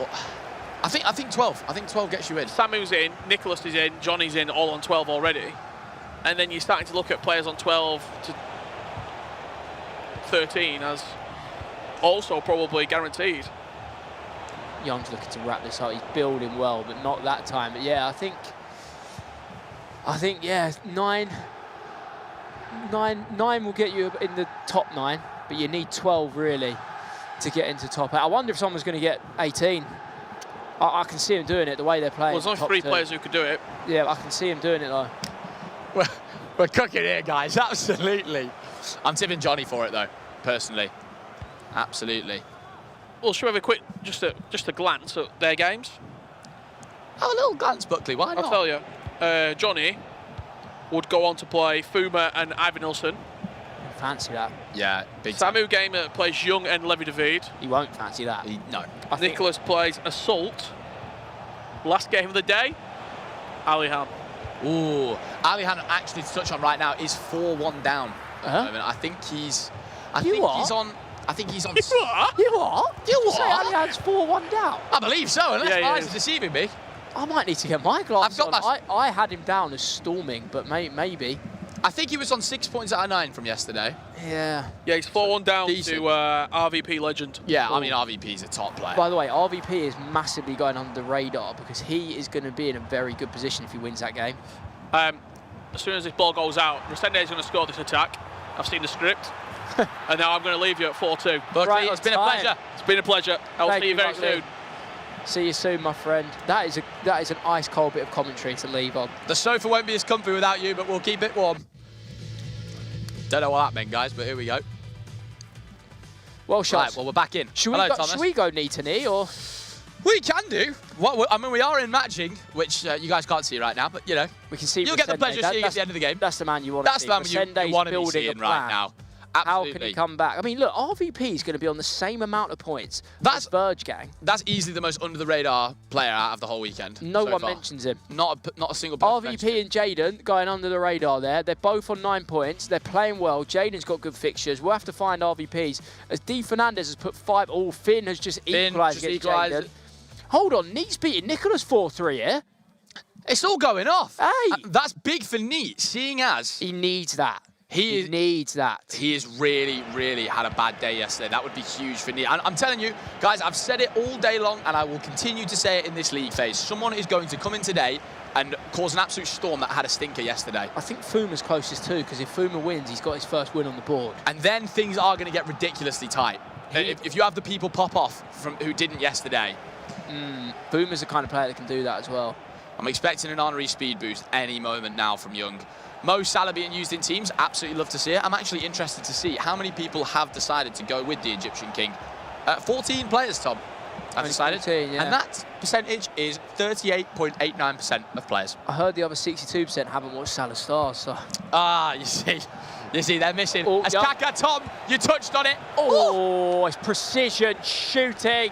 You have to master it, You have to master it. Should he have gone with the lull driven there? I think so. I Kaka's think that got angle. it plus. I think that Kaka's got it angle's- plus. These play styles, you have to lean on them. You got it plus or a chip.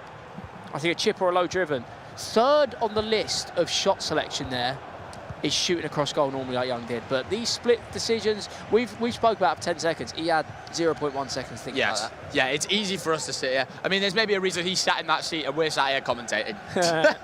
Yeah. Classic. Oh, isn't it funny?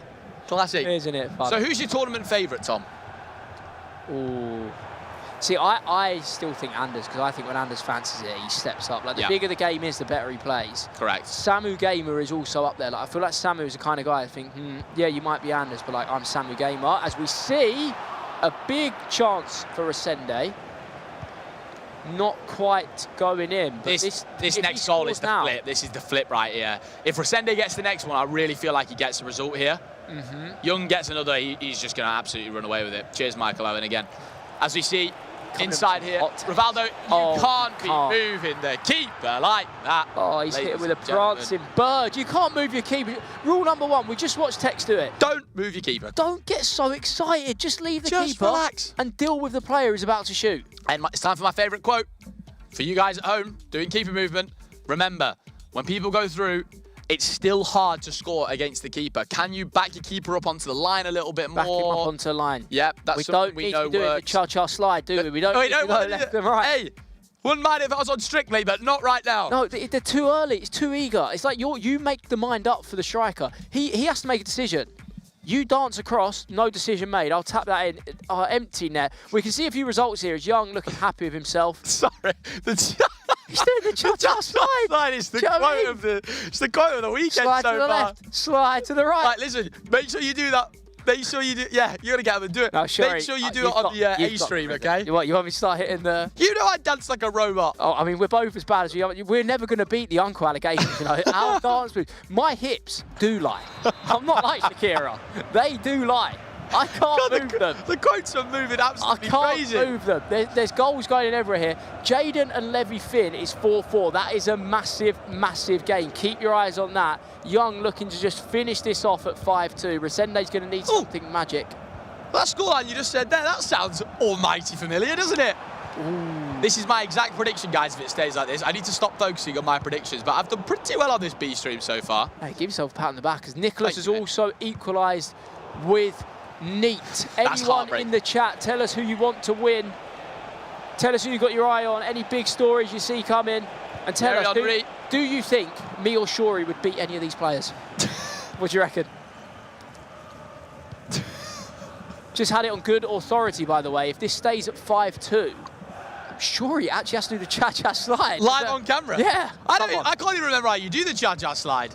That's poor. Slide to the left. Oh, that's reverse. Of course. Yeah. I used to do it in roller skates. Here we go. I'm a bit lost in the FC. Resende looking to get one back. Oh, he snuck it in, and we have a grandstand finish. It could be a Resende comeback of dreams. It could be.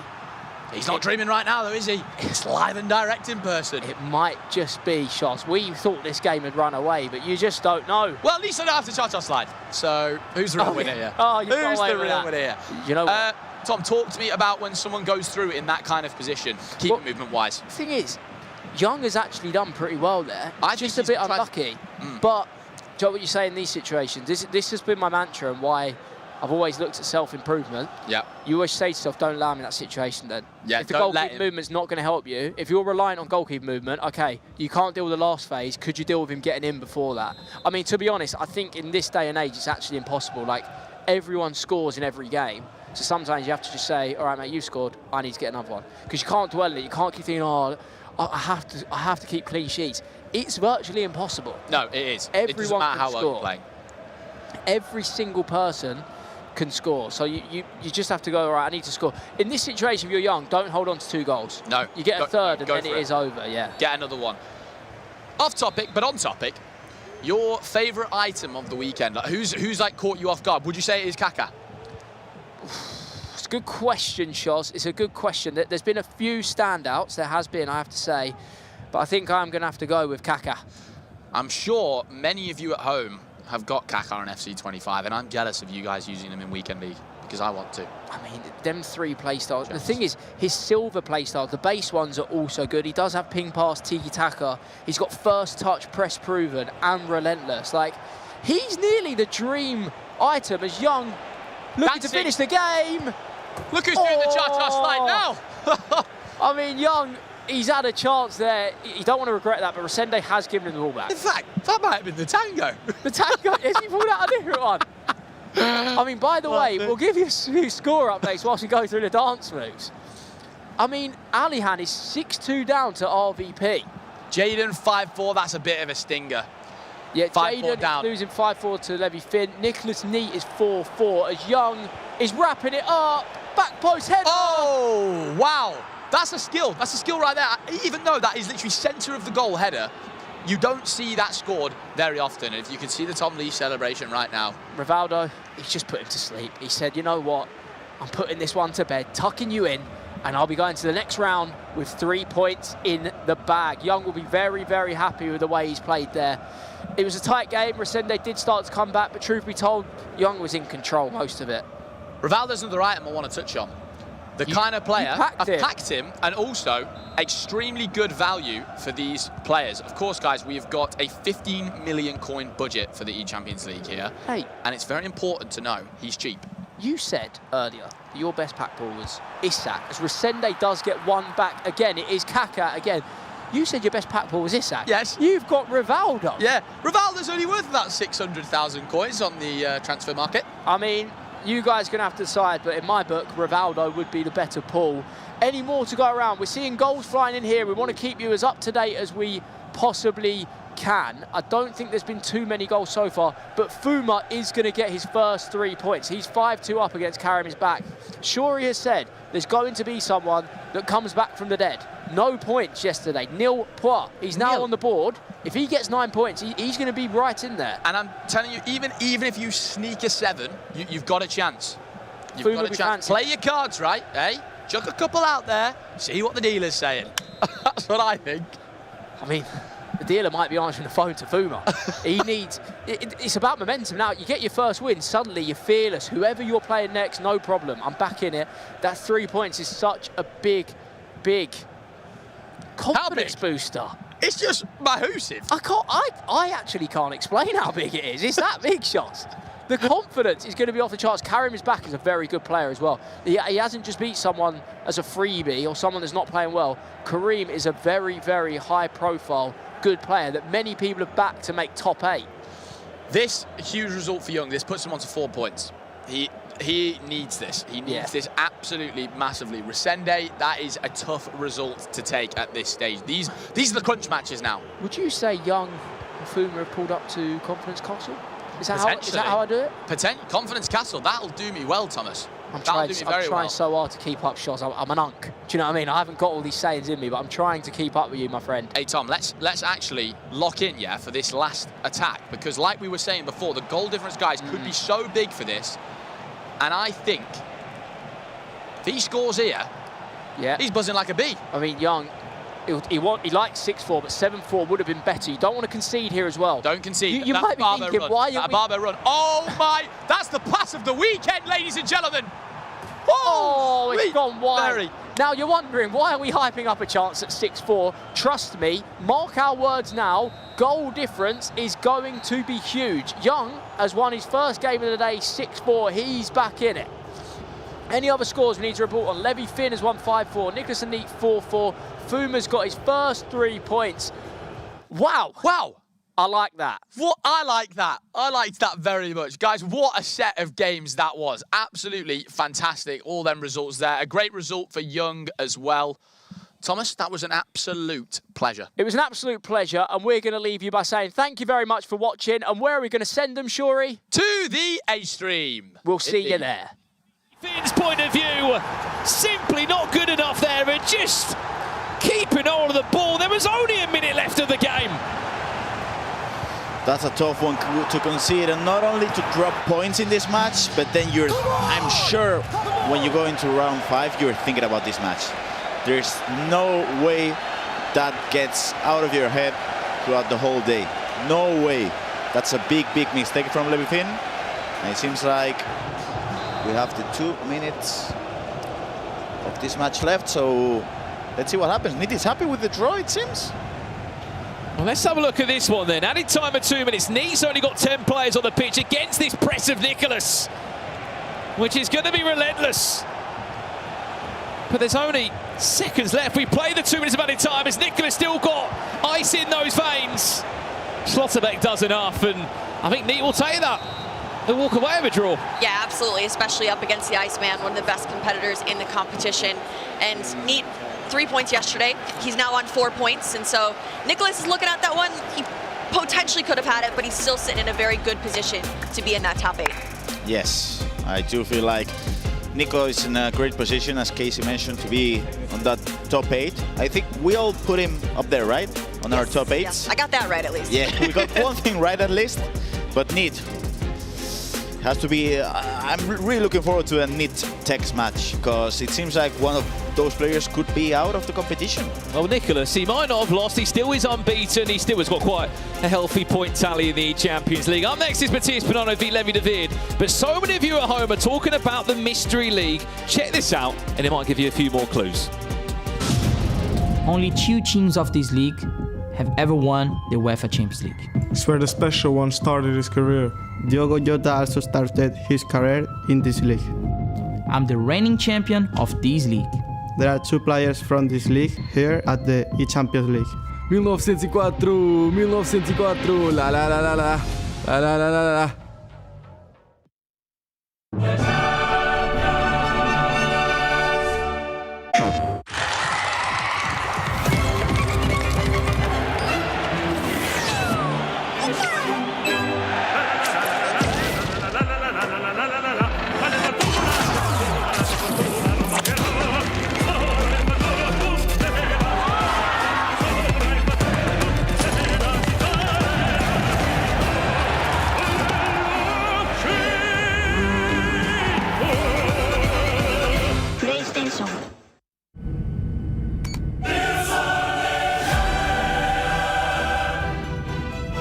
We have takeoff. Some news will be landing very soon.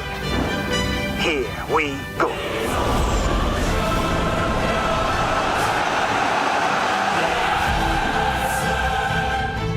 This is your captain speaking. I'm pleased to announce that Qatar Airways are now the official airline of the UEFA Champions League.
Nominations are open. The Electronic Arts Positive Player Award, which recognises esports competitors who are committed to positive play and who show outstanding sportsmanship towards opponents, the leagues and the fans. Go to ea.com/positive-player-award/FC-pro and submit your nominee today for the Electronic Arts Positive Player Award.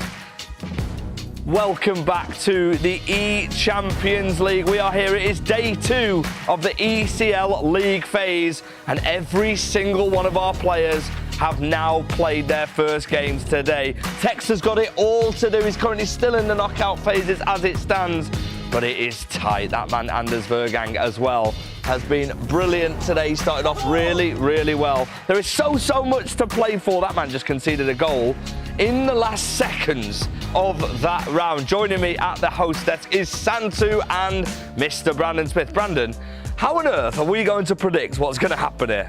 I mean, look, there's a world, isn't there, where Johnny, the defending champion, could win every game. I mean, it'd be incredible for him to do that. But you're right, predictions, I can't wait for round 6 when it all starts unfolding. Who's in the top 8, who's in the top 24. I mean, whoever's on production back there, fair play. It's going to be a busy night for you. Yeah, it is going to be a busy night. We've been clipping up all the goals. We've been showing you as much as we can here. Santu, you were watching Danny Pitbull. We thought at one moment he was going to complete another comeback. Remember yesterday, he was 3-0 down and he completed the comeback there. It wasn't to be in that game. Actually, we were a bit of a commentary course. You know, we were just commentating that we passed the line and he conceded a goal. Now, a lot of Italians dropped a bit of points. Of course, we're waiting for Samu to play. But, you know, I really hope the Italians can come back again. Absolutely impartial as ever. You love to see it. You can see the table behind us as well. I mean, one man who did drop points finally, Brandon, was Nicholas. He's been absolutely fantastic. 3 wins out of 3 yesterday. Wasn't the result for him today. No, but at the same point, we were speaking a lot yesterday about how many points would be enough for a top 8. If he wins one more game, you know what, he's looking all right. 13 points there, depending on what else happens. The question for you, Santu, is every single Italian going through, do you reckon? Yesterday, I was going to say yes. Yesterday, you were going to say yes? Yes, I was going to say yes. Actually, yesterday, I said yes, they will go. Today, they dropped a bit of points down the way, so I'm going to say no. Unfortunately, no. I mean, there's still so much more to play for here in our Manchester studio. I mean, Levi David, Mr. Brandon Smith, he's got a massive game coming up next against Matti Bonanno. I mean, we're looking at him. He's not far away from them top 8 positions. Absolutely, and I think Ryan was speaking about it a bit yesterday, that he was just trying to get out of him like how good he really is, and he likes to play it down. Remember, he's qualified for the World Championships. He's up there, one of the best players in the world, and I think that this is a great opportunity for him again to show this weekend. Matthias Bonanno, though, on a bit of form. And it's not just the action that we are covering here. We're also teaching you how to play FC a little bit better. We're going to head over to R3, our analysis, where Grav is with Tom Lees. And in this R3 segment, we have, this is going to be all EPL, because of course we had Italy over there, but we have a former EPL champ, and we're going to break down some of Jaden's gameplay. So Tom, you played against him.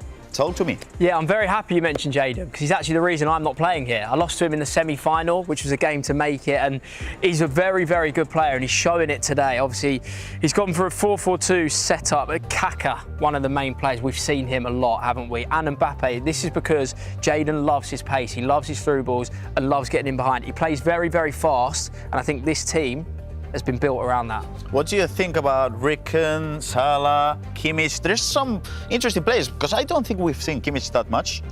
Yeah, it's funny actually. I spoke to Jaden, and the reason for not using Hullet, yes, he's the only player not using Hullet. Yes, he is. Because he thinks that Hullet makes some runs that he doesn't want involved with. Okay. Hullet, basically, when he recycles on the edge of the box, he thinks Hullet gets into the box too quickly.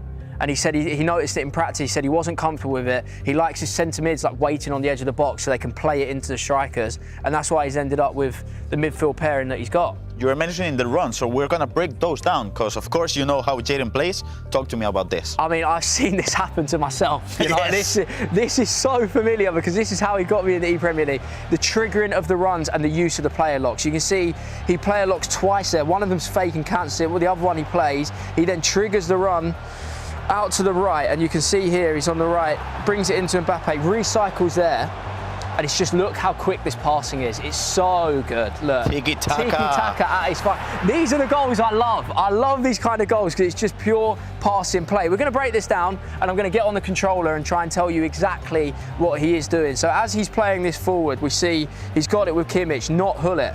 He's already player locked there, so he goes once. Then again, he's player locking. How's he doing this? Pressing the two sticks in, and he's flicking the right stick to Mbappe. So one movement, pressing R3, L3, then flicking the right stick to select Mbappe. He now knows he can play it there, so it's just an X pass in, and as he's done that, he's already pressed L1. If we just take it back ever so slightly, so this is the important part. Yes. Keep going, keep going, keep going, and you will see what happens to Salah. Can I just highlight Salah a second? Yeah, go for it. Yeah. Just please watch him. As the ball goes to Mbappe, Salah starts asking for the ball. That's because he's triggered the run with L1 and he's faced that way towards Salah. So we can play it through now. As it goes to Mbappe, look, Salah is now asking for the ball. He's triggered now. Yeah, he's pressed L1 and faced the left stick towards Salah, so he's asking for it. That run stretches the defence. It means that Bale is now back here. And we were speaking earlier about the way he likes to recycle and where he likes Ruud Gullit. So you can see when he gets it back, stop it there. The positions are all good, and the centre midfielders are all waiting. He likes this build-up. We see there, and he's going to wait for the strikers here and here to get back onside as well. Sorry, my circles aren't perfect, but you can see what I'm after. It makes sense. Ruud Gullit would be probably, I don't know, in this area, and he doesn't like him here, or he could be here and he doesn't like him there. Yeah, what I'd imagine is the run, Gullit would be too far in the box, acting like another striker. That's not what he wants. So we'll play it through. And he likes his team being set up. So you can see Kimmich is exactly where he wants him. Sorry, can we just take that back again? Because that is the perfect example of why he's not using Gullit. Yes. When it goes to Rivaldo. In here, yeah? Yeah. Watch Kimmich. Yes. Is exactly where he wants him. And Xavi is just going to come back into the position, into the central midfield position so he can recycle. Yes. His argument to me was that Ruud Gullit would probably be in there. He doesn't want him there. Yeah. He can't recycle, he can't do his patterns of play that he's so used to. So we can play it through now, and the pattern of play is already set up, and now this is where he's just using his mechanical play. Look at this, pass, pass, pass. Simple as that, it's so quick. The turn and the shot, it's just perfect. But that's all started from his centre midfield positions, and that is why he's not using Gullit. I mean, the main man, Tom, broke it down perfectly. So now, from a former EPL champ to a current EPL champ, we have a player profile with Matias Bonanno. Matias, what are you showing us? My name is Bonanno and this is my history. I started playing when I was 5 years. My father bought the console, PlayStation 2, I think. I started to play football in one team when I was 5'2". It's like similar than video games. My first team was Argentinos Juniors in the League of Argentina. I like to play football but no practice, so I started to play more video games. I live in Rosario for 18 years and my family all the life there. It was a difficult decision for us to move to Spain, but it's my opportunity for playing in Europe. The lose in the final of the Champions League against Nico, I feel like it's mine. Nico scored one goal and after that I lose my mentality. It's one of the worst losses in my career. But I feel like I was the best player in that tournament. Man City is an incredible club. They have like a relationship with the Argentinian players. I won 2 Premier League titles, but I want more, and in this case, the eChampions League. I need to win now. I'm not thinking in the past. Win the group stage, qualifier for the knockouts, top 8, and after win the tournament. Guys, and welcome back to the B Stream. Case here with Santu. I'm excited to be back on the couch. I am a big fan of the B Stream here, and we have an epic matchup here for you guys. It is Fuma versus Johnny. Fuma's story is interesting because yesterday was a disaster class for him, but he got to win. He got to win today. And so what do you expect from him going into this one? I mean, considering the opponent, I mean, he has nothing to lose, actually. So maybe he can go straight forward to the goal, trying to find the lead. So, yeah, I hope to see a match full of goals, actually. Yes, always. That is always the goal here. But interesting because we were talking about it on the desk, whether or not Johnny has potential to drop any points in this league phase here. Do you think it's possible? I guess, of course, it's possible. We are playing against the best player in Europe, so everything is possible. As I said in the last stream, the ball is round. So the sky is blue. Yeah, we say that in Italian actually. The ball is round, so anything can happen. So it's very unlikable for Johnny to drop some points, but who knows? I think it's essential, though, that Fuma gets some type of points out of the situation. It's honestly very unfortunate because we think that he needs to go 3 for 3 today in order to give him any type of chance in getting that top 24. But to have an opponent like Johnny, the previous winner in this competition, be one of those games that you have to play, it's tough. I know it's tough, but again, when you got nothing to lose, maybe you will go 100% or maybe more. Like you just go and try to score. I mean, I know you need 3 out of 3, but maybe try to steal a draw.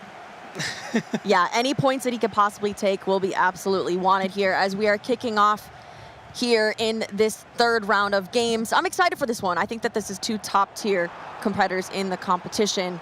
We have Johnny in the orange kits, Fuma in the blue kits. We'll see how this one turns out because both players are definitely wanting to get 3 points in this situation. Johnny to stay top of his league table, and honestly, Fuma to keep his life in this competition. Definitely, he needs to deliver. Fuma is trying to be more aggressive in this first minutes. I mean, trying to understand how Johnny will press and keeps the ball.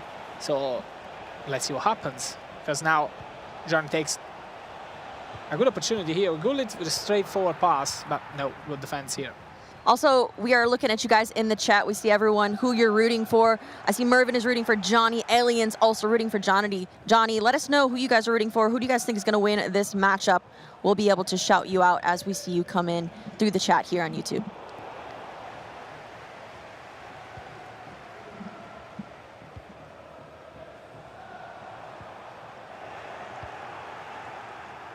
Now let's see Johnny trying to build as low up, like, you know, he doesn't want to speed up too much the game because, of course, he knows that he has something to lose.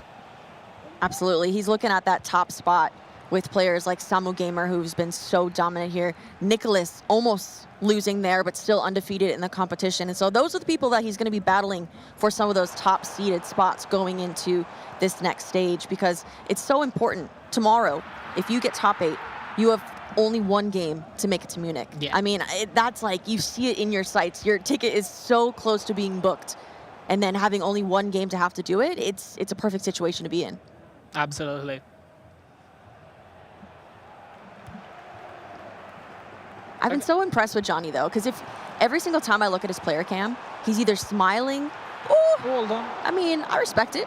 I mean, is it a too difficult angle to try the shot?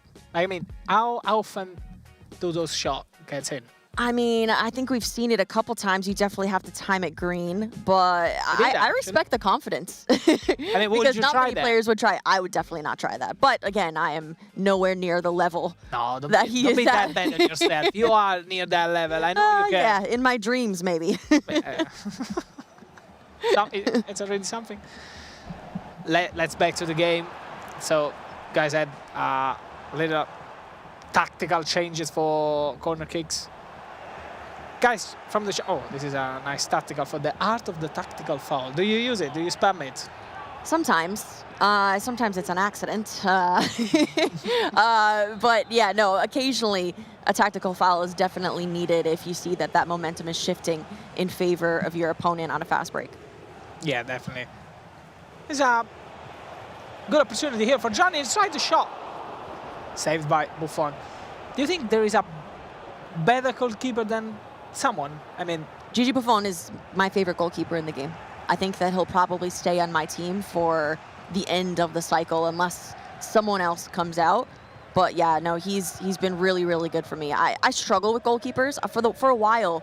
I'm a big fan of Van der Sar, especially last year. But this year he wasn't doing it for me. The legacy of Van der Sar. Yeah. The last 10 years of competitive sea. But this year I just haven't found a version of him that I really enjoy. But Gigi Buffon, very, very good. Yeah, definitely. You know, sometimes Van der Sar with a rush out play style could help a lot more in those kind of 1v1 situation. But with the trivelas and finesse. Hold on, because now Ibarbo and again. Oh, this is a bit of lucky goal for Fuma. It's 1-0. Now, you're Johnny. You know you have to keep on the first spots of the leaderboard, and you're 1-0 down. How do you react? There's a lot of time left in the game. I think that him coming into this competition, being the champion, he's going to have that composure. I don't think he's going to freak out. There's so much time left in here.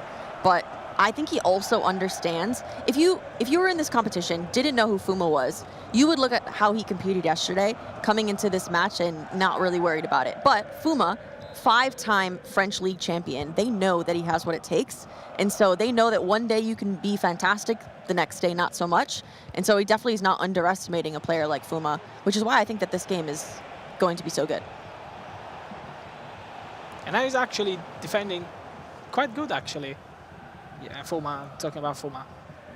He's blocking every kind of action and build-up play. Yeah, and again, Johnny with Kaká, and again this block shot. This is, I'm unbelievable. Every time I mean, if it happens once or twice, I'm alright. But if it happens all the time, yeah, it's your fault at this point. Yeah, and again, 2-0 for Fuma. Again, Ricardo is Exondo later da Silva for the friends. Kaká. Fantastic finish, green timed.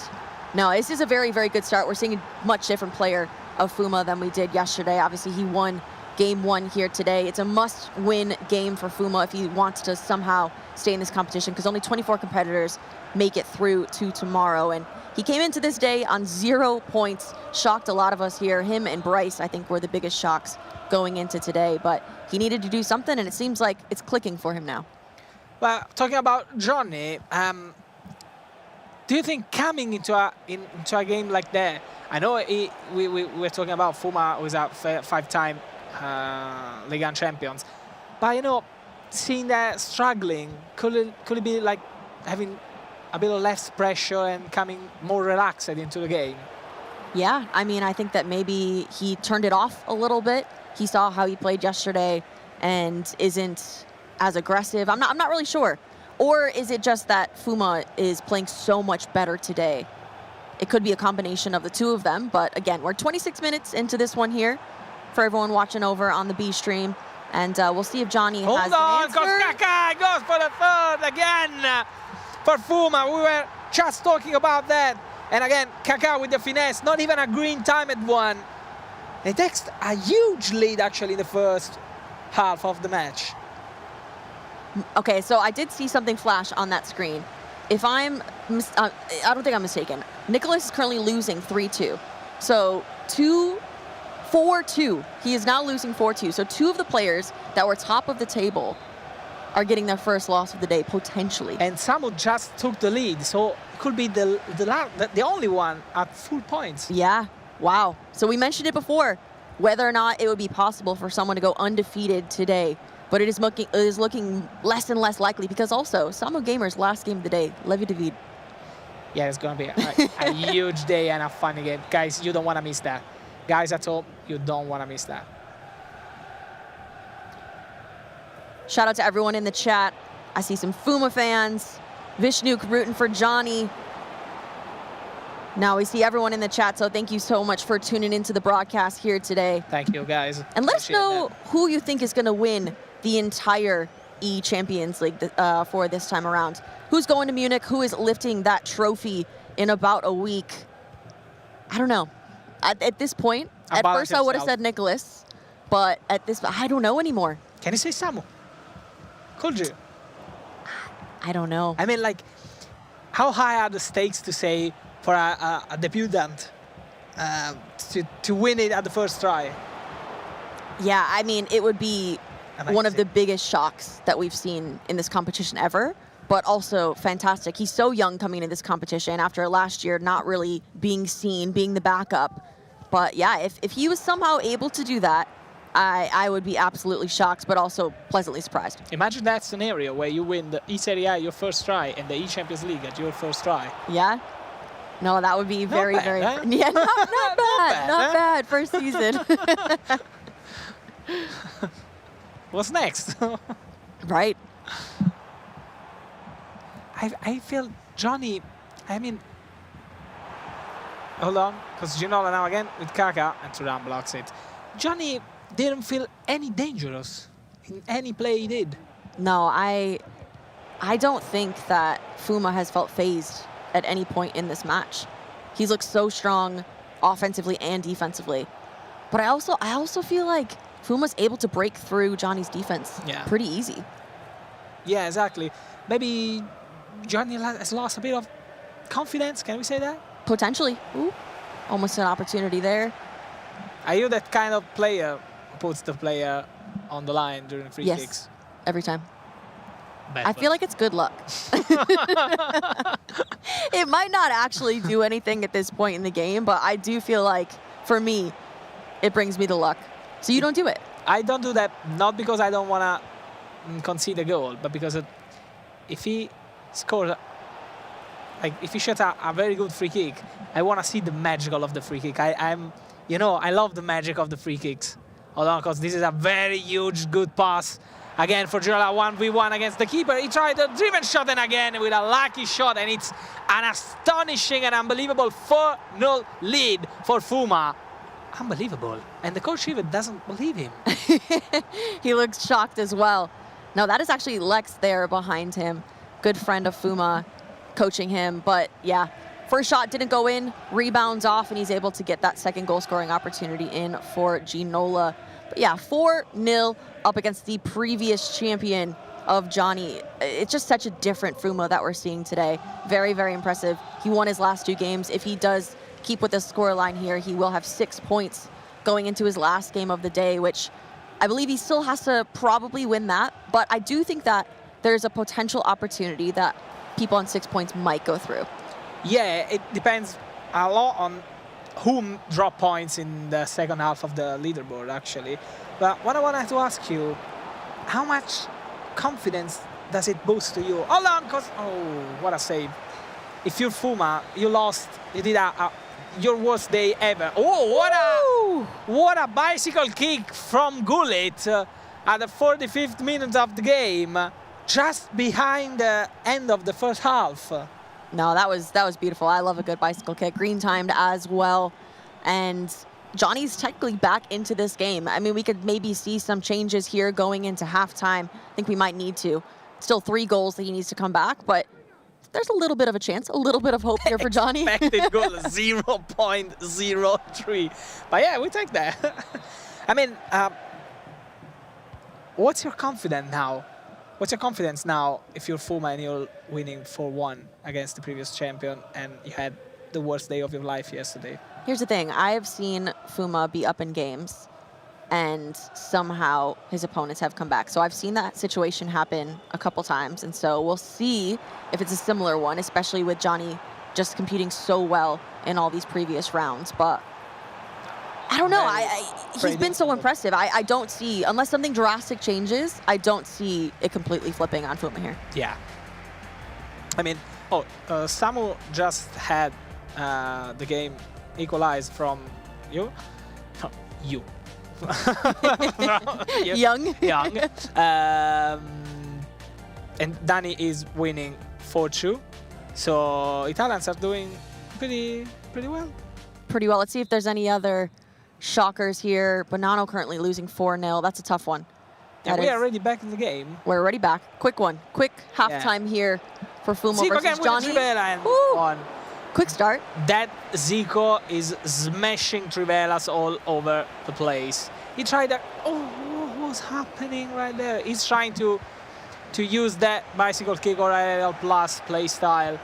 And again, Buffon is saving a lot of shots. And again, and there we are.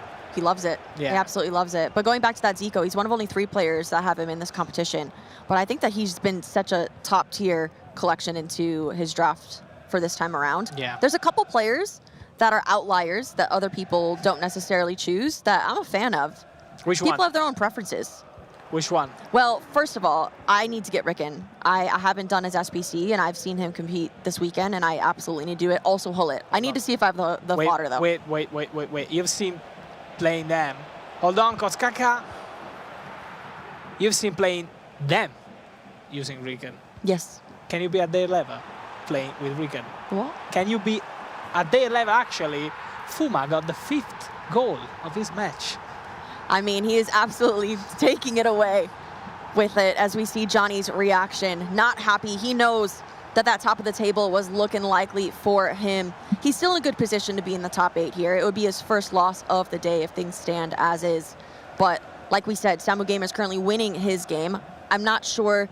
Nicholas is also still losing his game, and so things are definitely turning into a different direction. But I mean, I think in Johnny's terms, he's also a perfectionist. He doesn't want to drop any points to anyone, you know? Yeah, absolutely. I mean, I didn't like so much Johnny's reaction because he felt like, oh, I lost it. I mean, it's like I cannot come back. I didn't score more than 1 goal and it just happened for a corner kick. I cannot win this. Let's see what happens. Let's see what happens indeed, because Fuma is definitely excelling at this one. It's so interesting that you can go one day and struggle so much. I don't know, like, I would love to know his routine after the competition yesterday. Like, what happened? Did he, yeah, you know what? I might ask him next time, because to come back in a completely different mentality is actually so impressive. And a lot of people can't do that. He's gonna say, oh, yeah, we go to the club, we had a few drinks together. I'm sure he got a good dinner, a lot of good sleep, maybe some looking at some replays, seeing what he did wrong, talking with his coach. Sorry, but whatever Fuma he did. Sorry, Fuma, for the bad impression. But whatever he did, I think obviously he's working well for him.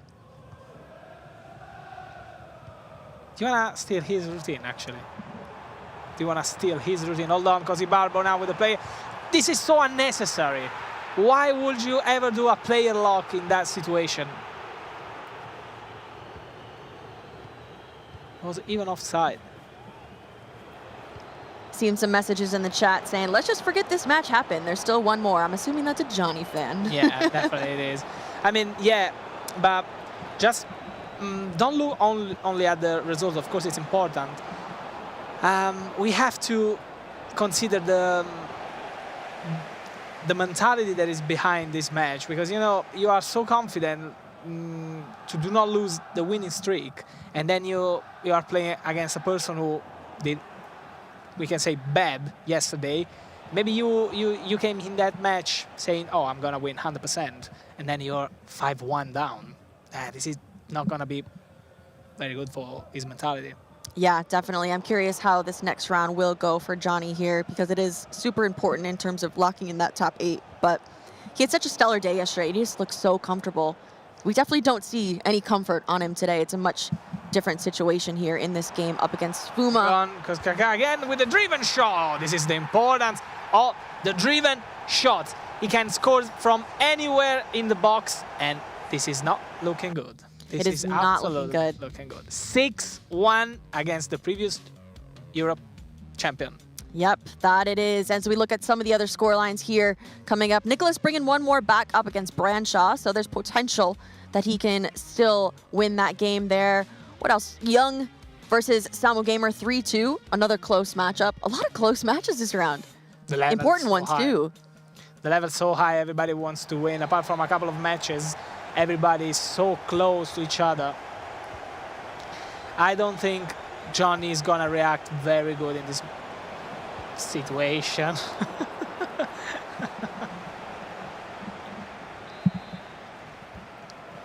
Let's see where we go with this corner opportunity directly to Gigi Buffon. Best goalkeeper in the game. If you have not added him onto your ultimate team, definitely try it out, because he's just above the rest. And I think that's why we see, have we seen anyone? What are the other goalkeepers that we see this weekend? Not much. I think the majority of Gigi Buffon. Yeah, maybe one of two have Van der Sar, I guess. You know, I always answer to the question, who is the best keeper in the game? I always answer my opponent's one. Because they're just better than yours? Yeah. Going on. And this is it. This is it. Can we see a comeback in 23 minutes? I don't think so. It's looking very unlikely. Yeah, we don't even see a reaction there anymore. Yeah, his face is like, yeah, I knew I could have done better, and now I'm just waking up right now. This is the start of my game. Why didn't I start my match that way?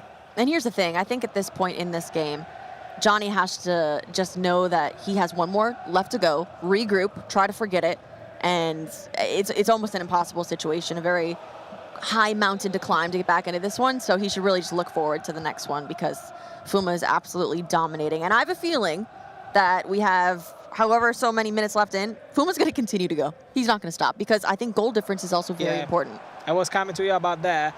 Johnny, if he cannot win, he should not concede any more goals. Maybe try to defend a bit better, but maybe we can see, I don't want to say a comeback. Oh, hold on, because now Kaká and with the driven shot, and again, 2 goals in 2 minutes for Johnny, and he looks so upset because he didn't start the game in that way.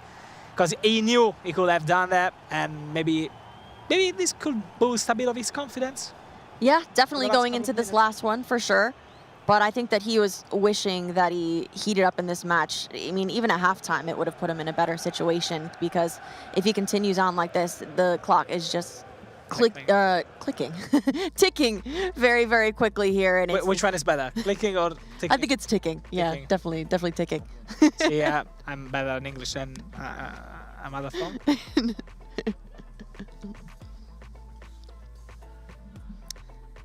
Let's see a bit of a result because Mati Bonanno is losing. Of course, Fuma is winning. Shocking results.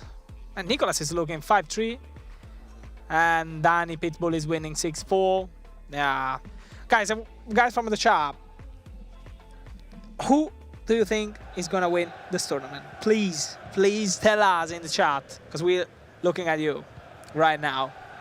Yeah, we need all the help we can get at this point because my prediction keeps changing from every single game. In the beginning, it was Nicolas. I was a big fan of Johnny yesterday, so let us know who you guys think is going to take home the trophy over in Munich. I mean, of course, Johnny coming as the actual champion could be one of the favorites, if not the favorite. But now? And no one's ever gone back-to-back in the history of the eChampions League, and so... Could be the first time. Yeah, could be the very, very first Johnny. But not if he plays like this. Or maybe if Samu is taking his lead in the leaderboard and still is champion. All right, we do have some names coming in. A lot of Johnny fans. Not surprised. I see a couple Levies, some Anders. I've seen at Samu. I've seen a Samu from Abby. Abby, GG to you. Nicholas 99. All right. Lots of different predictions. We will get to see who does take home the trophy next weekend over in Munich. But first, we got to dwindle down these players. Tomorrow, we're going to have 24 left. And eventually, only the top players will travel with us over to Munich.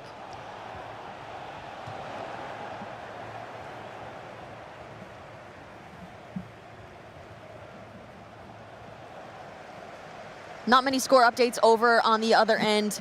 Things seem to be standing in a similar position. Samu still doing well. Nicholas still trailing Branshaw. Some surprises there. But we do have many more rounds here to go today, especially for Fuma. I know he's looking forward to this last game because he needs all the help that he can get on this day 2 of the league phase. But yeah, fantastic performance against last year's champion, Johnny. At this point, he needs to just hold out. I mean, if I'm Fuma, you need to continue to go forward because you need every possible goal that you can get. I mean, would you try to score another goal knowing that you're playing against Johnny, who can score at any time, as we've seen, and now Regan just outside of the box without finesse? I think so, because I think goal difference is just going to be so important, especially if he doesn't win that last game. Oh, and Thuram with a header. And again, another goal from corner kick, this time with a header. And it's 6-4, it makes 6-4 now. Is there time? Yeah. Potentially? Yeah. Maybe? Fuma doesn't look phased. And this is what we were saying. Like, I mean, I know you want to score, but you don't have to concede. Hang time, 0.00. Let's see if Johnny has it in him to get 2 more goals here. Curious what time we have. Did not see exactly what time that goal was scored, but I mean, the hope is still there. I thought it was completely gone, but it does seem like Johnny hasn't given up in here in this match. The chat is going absolutely wild. So many W's. A lot of fans here in the chat for Johnny. It's the 81st minute of the match. there is plenty of time. Guys, remember that, of course, you know better than me that the matches are 9 minutes long. So any build-up could lead to a goal. So be careful that every ball they are playing. We never know. See, the high press could help Johnny to find the 5th goal. I love those passes through the wingers, where they cut all the defense back. Now Marchisio to Kaká into the box with a driven shot on the first post and makes 7-4 to Fuma. And Johnny doesn't look so happy about that. I mean, he knows. He knew he was close. It shows. He had the potential there, but I think that goal might have been the nail in the coffin here for Fuma, as he has scored 7 goals in this matchup. You know, you said there would be a lot of goals in this match, but did I think that Fuma would score 7? Probably not. I was not expecting that. I mean, yeah, of course I was expecting a lot of goals, but not from him, considering how he played yesterday. And maybe, as I told you before, the fact that he had nothing to lose, considering the way he played yesterday, maybe boosted a bit of his confidence for approaching this match. Yeah, potentially. He needed to do whatever he possibly could, get all the points today, and he is performing like a completely different player going into the second day of the league phase, and we'll see if he continues that in this last round. Because every player today does play 3 games. Hold on, because Kaká another one driven shot, and now with a great move from the keeper, he saved that manually.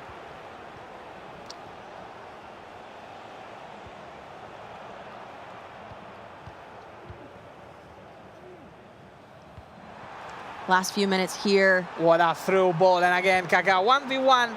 Maybe he went wrong direction. Yeah, the fact that the driven shot is so effective when you press a little bit of the power, sometimes you miss a clear goal just not by pressing the. Yeah, it did look wide open. Yeah, exactly. And we are gonna approach the end of this match with Fuma in clearly advantage to Johnny, but he's not stopping at all. He really wants to score so many more goals. He's trying even at the end of the match. Let's see if Johnny, with the last attack, could make 7-5. And of course, again with Kaká, and again, 5 goals in this match he will regret. But it is a consolation goal, unfortunately, for all the Johnny fans in the chat. But shout out to you guys. You guys have been great. I really do enjoy coming over to this B stream and chatting with you. So thank you for tuning in for this matchup. But wow, Fuma, absolutely fantastic competitor here in this second round of games for him. He's got 1 more to go, Johnny as well. Both important games. Fuma to stay in this competition, Johnny to stay at the top of the table. But things are moving and grooving over on all of these other streams that we have, all these other games as well. So we'll try to keep you guys updated as everything comes through. But thank you so much for tuning in over on the B stream here. Any last words for us, Santu? Thank you so much, Casey. You have been amazing in this B stream. Loving to be on the couch here. Let's go to the A stream again. All right, let's do it. See you guys. Victory. That is a humongous boost of confidence there for Fuma, because he knows he's still alive. He's sitting in 21st right now, and you think at the start of the day he would not be sitting in that position, but when Fuma gets going, I'm telling you, he's one of the scariest players in FC. 2 games, 2 wins for the 5-time E-League champion. We spoke about Alihan Lyon. He is up next, taking on the EWZ champ, Gio Bundy. Make sure to stay tuned for round 5. Here we go then. We're into our semi-finals. Will it be Resende of Real Sporting or Di Fernandez of Cadiz? Kaká for a hat-trick! Resende! How on earth is this not the grand final? It's the semi-final. Nicholas against Emre Yilmaz. Nicholas, he's on his way to another grand final. Well, here we go then. It is time for the La Liga FC Pro Grand Final. Got a second. Nicholas looking to get things going early doors. Sharon Reed just about onside. Nicholas! Well and truly on his way. That's GG. Game, set, match. The Iceman does it once again. 2 years in a row. Nicholas, your La Liga FC Pro champion.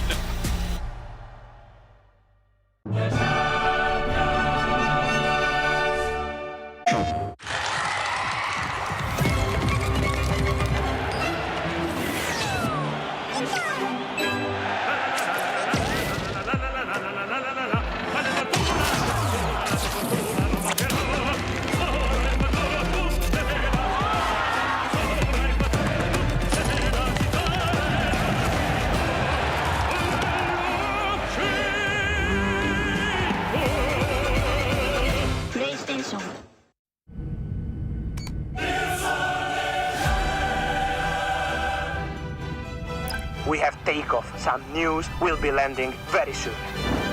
Here we go.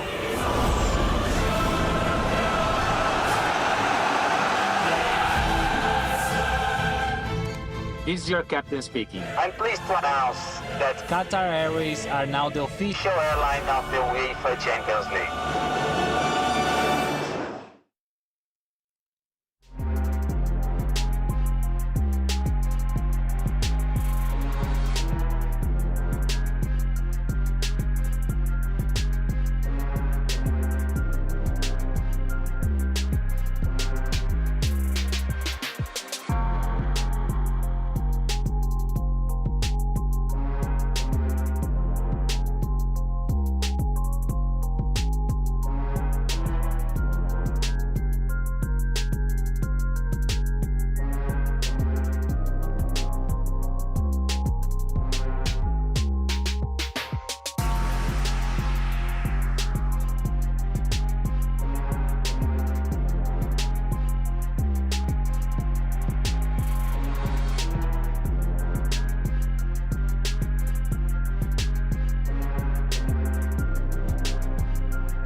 The best 32 players in the world. Fighting for the right to sit on the throne at top of FC. This means so much more than you think. I cannot believe what I have just seen. We could be watching something special here. Your FC Pro World Champion. Hello and welcome back to the eChampions League. It's the ECL League phase. It's nearly done, but not quite done because we don't really know how we're going to predict this. Casey, first things first, the action in that last round of fixtures was absolutely incredible. I mean, the table's behind us. Players are moving up and down as goals go in. How on earth are we going to predict who is coming back tomorrow? No, it's absolutely insane because from yesterday to today, things are shifting. I was just on the B stream. Johnny versus Fuma. Fuma won 7-5. Johnny is no longer undefeated. Fuma is crawling his way back into this competition, and I'm here for it. Now, Shells, you've been watching the action. You've been watching it closely. Is there anyone to keep an eye on? We're looking at the elimination section of the table. We're looking at some highlights first on the screen. I mean, this game between Levy and Matty, and this game between Fuma and Johnny. I mean, there's goals everywhere. I definitely think the guy we need to watch out for today is Fuma, the man of the moment. Yesterday, obviously, he's finishing on 0 points, and we all know a quality player like Fuma, we expect him to see him at the top of the league, but he's shown up today.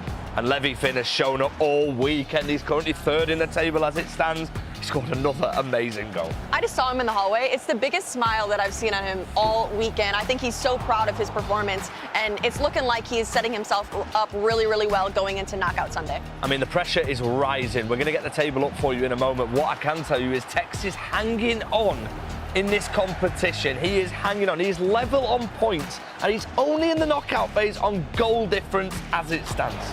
Yeah, I mean, Tex will be buzzing from the last, not really buzzing, but to clinch the draw in the last game, it's a decent result, but he needs to perform in the last 2 rounds. Otherwise, he'll be going home. We also saw a rivalry reignited yesterday between Anders Vergang and Young is also in the elimination bracket. We're looking at this. How's your nerve, by the way, in the 82nd minute? to stay in the chance, stay in the competition. That it was that goal for Kekerai that's done it.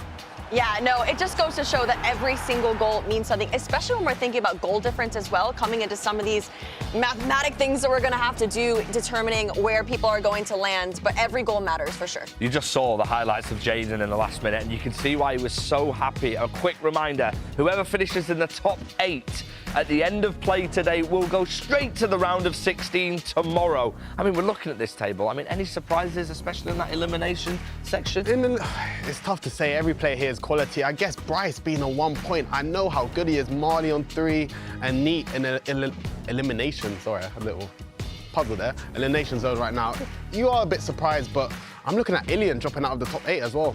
I mean, if we look at it as well, and we look at that top 8, I mean, there's still so much to play for there in the bottom half as well. Yeah, Jaden making his way up into that top 8 too. I think that he's really happy. He came into today on 6 points, but he is cruising through it. We'll see if he can stick in that top 8. I mean, listen, Mr. Richard Buckley is standing by with the man Jaden who gave us so much. First question, Rich, has got to be about his coach, Zach Moore. He just always delivers. He certainly does always deliver. Zach Moore, they were asking about. He brought that extra 5% out of you? Oh, 100%. Because me and Mark share the same coach for the E-Premier League, I needed to find someone that I could trust, and I knew that Zach was available, thanks to Sting, of course. And we've been working an hour or two every day because I've got uni, but we've been smashing it out, and it's performing. We're doing well. Talk to me about today. You came in 6 points, winning a draw. How are you feel as though it's going? Because nothing's easy, it feels like. No, it's not easy at all. I mean, 2 last-minute winners, which is just, you know, I didn't think I had that ace about me, but clearly I do. You do? Yeah. I do, yeah. You were just saying off camera, you think this format is unbelievable. Talk to me a bit about this year's ECL, because obviously you played last year. This year, completely new format with the league phase as well. How are you finding it? I think it's just so much more enjoyable for everyone and for the viewers to watch. Like, last year it was just group stages and it's quite difficult, whereas this year you've got 6 games, different days, you know. Fuma lost all his games yesterday, now he's 2 for 2, so I think it gives everyone a good platform to do well. You just saw the league table as well there. 10 points. You're in the top 8 right now, in 8th position. You celebrated. Yep. You've got 1 game left to go. It's really in your hands. You win that game, 13 points. Feel like that's enough? It could be. I mean, it depends what goes on, but I'll be excited to watch. But I've got 1 more game against Gio, who's just there. So we'll see how it goes. But, you know, I just want to shout out to all the support at home, my girlfriend and my family. You know, could be my last FC tournament. We don't know yet, but I'm just enjoying every moment. Yeah, you're certainly putting on a show for us as well, Jaden. Good luck, mate, in the last game. Back to the casters to send us into what could be a pivotal round. Absolutely, Richard Buckley. What a round situation we find ourselves in here as we get closer and closer towards those all-important knockout games tomorrow in the ECL League phase. Myself, Brandon Smith, Tom Lees and Shuri, of course, joining us for this one. I mean, it's good fun having you two on commentary, because there's always lots to debate and chat about, isn't there? Oh, we do have a laugh, don't we? Always, yeah. I think we debate and compete in just about everything. Yes, that is just takes over our lives. I mean, last time we had them on yesterday, we had a poll between who was the better dressed. Shuri beat Tom yesterday. Who wins the poll today? I mean, let's get it live if we can again. Who is better dressed between these two? You normally see them in multiple football shirts, not this sort of smart. I was going to say, I didn't know I had this in me, you know. Normally I'm in any football shirt we can be in. I'm still repping the bouncer look in some way. Tom now looks like he's on the way to the family barbecue. Oh yeah, I'm on there. But I know who's going to win already, Brandon. My PR's on the floor. Like, everyone's just going to vote for Shuri anyway. Well, let's turn our attention to this round here in particular. We are still in round 5 of the competition, but already Fuma. Well, back again. Back again. Who would have thought? First time was so nice. Back Shells, of course, you already know. Former teammates. I still would say we're better. We're teammates now, and we're co-commentators together, 100%. But we're here for round. It can't be round. No, round. I was going to say that it's round 4. Sorry, but because obviously it splits up, we're going to see some of the players try and get their points before they go into that final round. But of course, very important for a lot of the players. I feel like everyone is in a position where it's a must-win game. This is where the points matters. And I think in the league phase, what people don't really matter, you need to lock in every game. 100%. You know, you see in draws in round 2, round 3 that play a big part in the league table right now. So every game's important. I feel like in that first day, you can have a performance, let's say game 1 or game 2, where you play well, but you lose, and you can take positives from it. I mean, look this at one, Fuma, you can't do that for now. example. But look at Fuma. You might think 0 points yesterday. He's not playing well, and I think today he might have been doing the same thing, but he's just scoring. Yeah, absolutely. And then we're here with the Resende up against Mali. I spoke to Mali just a few moments ago. He said this is do or die for him. Could have gone 1-0 down early on against Resende there. He knows that if he wants to keep his tournament alive, he needs to stay in and amongst the pack. I mean, both of them are currently sitting in the elimination zone, so a result here, it has to be a win. 100%. If I look at, that's offside, Mali's results so far, he lost 7-1 in his first game against Cristobal. He beat Kula 5-4, lost to Alehan 5-3, lost to Anders Bergen. If you remember that game earlier today, that was very, very close, where it could have gone either way. It's offside as well there. But yeah, he lost 3-2 to Anders Bergen. Resende, however, started off with a 5-3 loss to Levi David, lost 3-2 to Danny Pitbull, ended day one yesterday with a 5-2 win against Kula. So both of these players have got their wins from the same player. And then Resende today losing 6-4 against Young. Are you a bit surprised seeing Resende maybe in this many points? Sitting this low? I feel like if we're basing it off what I saw in the La Liga tournaments, got to see it live in the flesh, I feel like he impressed me. Because normally a lot of the players when they start off, he was around when we were playing. Yeah, that's... And then, oh, that's onside. Oh, the peak. I'll hold that thought for a second. David Ginola in behind. Does he have the pace to take it down? Keeper moves, not enough though. Top corner, Mark Marley. That is a perfect start for him. The first time through balls, I will always say it, I think the most effective way of playing FC this year. And I think Resende thought Ginola was going to come back inside. He'd slowed down just a bit too early, but Ginola puts Mark Marley 1-0 up. The thing is, with the first time through balls, that's where having long ball pass, incisive, for example, is so important. That's where you speak about the dark arts of the game. The likes of, let's say, Sauer in Ultimate Team. She's got an SBC available as well. Them type of items are just, it changes everything. I look for quarterbacks as my cam, you know. Oh, that's on as well, you know. Oh, what a ball that is. Oh, it's off. I was going to say, that is a crazy ball. Crazy, crazy ball, just offside for Resende. For the first time through balls, I'm not really sure if you need the play styles anymore, because I'm seeing it's more about if you trigger the right run and get the right timing. I don't think the play styles that matter that much with the first time over the top. See, I like having. I believe my player more. No, I believe in them a lot more. And we need trust. trust. Got the, trust is so important with players in the game. Like you're looking at a player, let's say, who is that I've enjoyed using at home without. To be fair, Hullet, and I don't think anyone doesn't trust Hullet. No, Hullet's asserting all the teams. He has to be. I can't believe Jaden's doing that well without him. Bit of fortune from Mark, who's Jaden's teammate. Couldn't get the shot off in the box there. I'll try and bring you some live updates as well and current scores from the other games going on. Of course, Neat up against Tex. That is a City derby. Neat winning 1-0, which puts Tex... Playing Tex? Yeah, it puts Tex 27th. That means, as it stands, he would be eliminated. But, of course, there is still a final round to be played. With this round, you're going to see players eliminated. We've seen Brees done, Brancher out, Damascus very likely to be eliminated as well. JP City. What do you think is the reason Tex is not clicking today? He told me mentality, and I spoke to him. Mentality? Yeah, that's what he told me, and I said to him, I don't understand. And he's like, he feels like he's got imposter syndrome. Really? And I'm just looking and I'm thinking, if Tex is thinking that, I don't know what to think anymore. Stop talking, bro. I just told him, listen, you're Tex, you've got everything. But I don't even know what to... That's what it just shows how much confidence can make or break a player. And you would think a guy like Tex would never let his confidence drop. But if you look at people like Samu Gamer, who's on 15 points right now, his confidence is flying. Oh, what a ball that is. In behind. And it's going to be Thierry Henry, in my opinion, the best player in the game. Resende equalises. Deadly in the box there, Shells. I don't know if it frustrates you, but seeing Thierry Henry not number 14, it really does grind my gears. See, I know you from when we played together, when we played 2v2, I just want to get into the game. Nah, you got to have Shells were like 5 minutes before. The thing is, it's not even like you're searching the kit numbers. You know that. I know them. And I feel like that's something, you know, where people have those weird niche, like things that they excel at. You ever seen those people where they can like go on helicopters, they can look down at the city, don't take a picture of nothing, go back and then paint the picture. Yeah. You know what I'm saying? I feel like that's you've got one of those sort of skill sets. I've just got a kit number skill set. Yeah, literally. I don't know. I can only tell you. All right, Trent 66. Yep. So the basic players. Yeah. The most common players. If you told me, let's say. Don't put me on the spot here. No, I'm going to say for myself. I was going to give an example. I'm an Arsenal fan, right? Yep. If you told me what number is Jorginho at Arsenal. 27. See what I'm saying? I couldn't tell you. I don't even know what number. And he plays for the team I support. I don't look at that. I couldn't tell you. Not a single thing.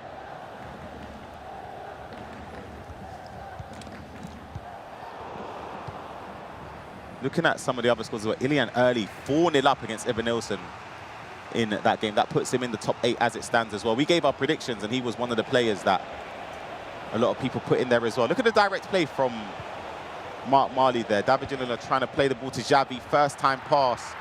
Can't find a space, or can he? Doesn't time it well, and very sensible to head it back to the keeper. A player that I'm a bit surprised of this tournament is David Ginola, to be honest. I haven't really seen much of him this season, but he's been fantastic. And to be honest, not used him once this year. Yeah, I did buy him and then sell him very quickly, but you just don't see him because he hasn't got the right play style. Yeah, that's the thing. That's what I'm saying. It's all about trust. And yeah. I was going to say, is that a big mistake? I value play styles a lot on this game. I feel like it could be the difference between winning and losing a game. Whether it's finesse shot, I get in the area. If Henry's there at an angle, I can trust him wholeheartedly to take a finesse shot. Yeah, I definitely think it's a playstyle game. Even just having the right playstyles in midfield, I just feel you can't really progress up the pitch. David Ginola with technical dribbling. It feels like a carbon copy of the game against Vergang. However, can Mali take the lead here, tries to get it back. Henry tackled by Thuram. In terms of, just pay attention to any time Mark gets the ball with Salah. Doesn't really cut in. And you know, I used to get caught out by players like Mark Marley when I played against him. Some players you think they're going to cut back, surely. He just keeps on going. And he can run 40 yards. Yeah. It's a huge bait. He can run 40 yards without turning back, and you're thinking, surely he's going to turn back now. You jockey to think he's going to turn back, but then they just carry on running. And that's the thing about having maybe a weak-footed player on the other side. I really struggle baiting if they don't have 5-star weak foot. So using a player like Salah, for me, I find it really tough, but it's just to show Mark Marley is comfortable with his team.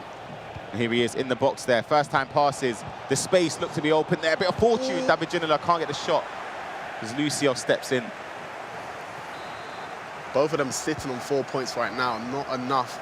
I think they have to go for the win, but still early on. You know what? I feel like, keeper move as well. I think 4 points going into the final round, it keeps you in the conversation, but again, you have to win. It does win. At the end of the day, it's all about trying to keep yourself in the conversation. You've got to take a game round by round. But if a draw is not the worst result, because every result matters from people that you might not even expect. Yeah, absolutely, because you can see some results around. The Tex did get an equaliser back against Neat, so that's 1-1. Karim Isbak is leading 3-0 against Kostu. That puts Karim Isbak in 12th, so he's in contention to finish in that top 8 position going into the last round if he sees out that game. So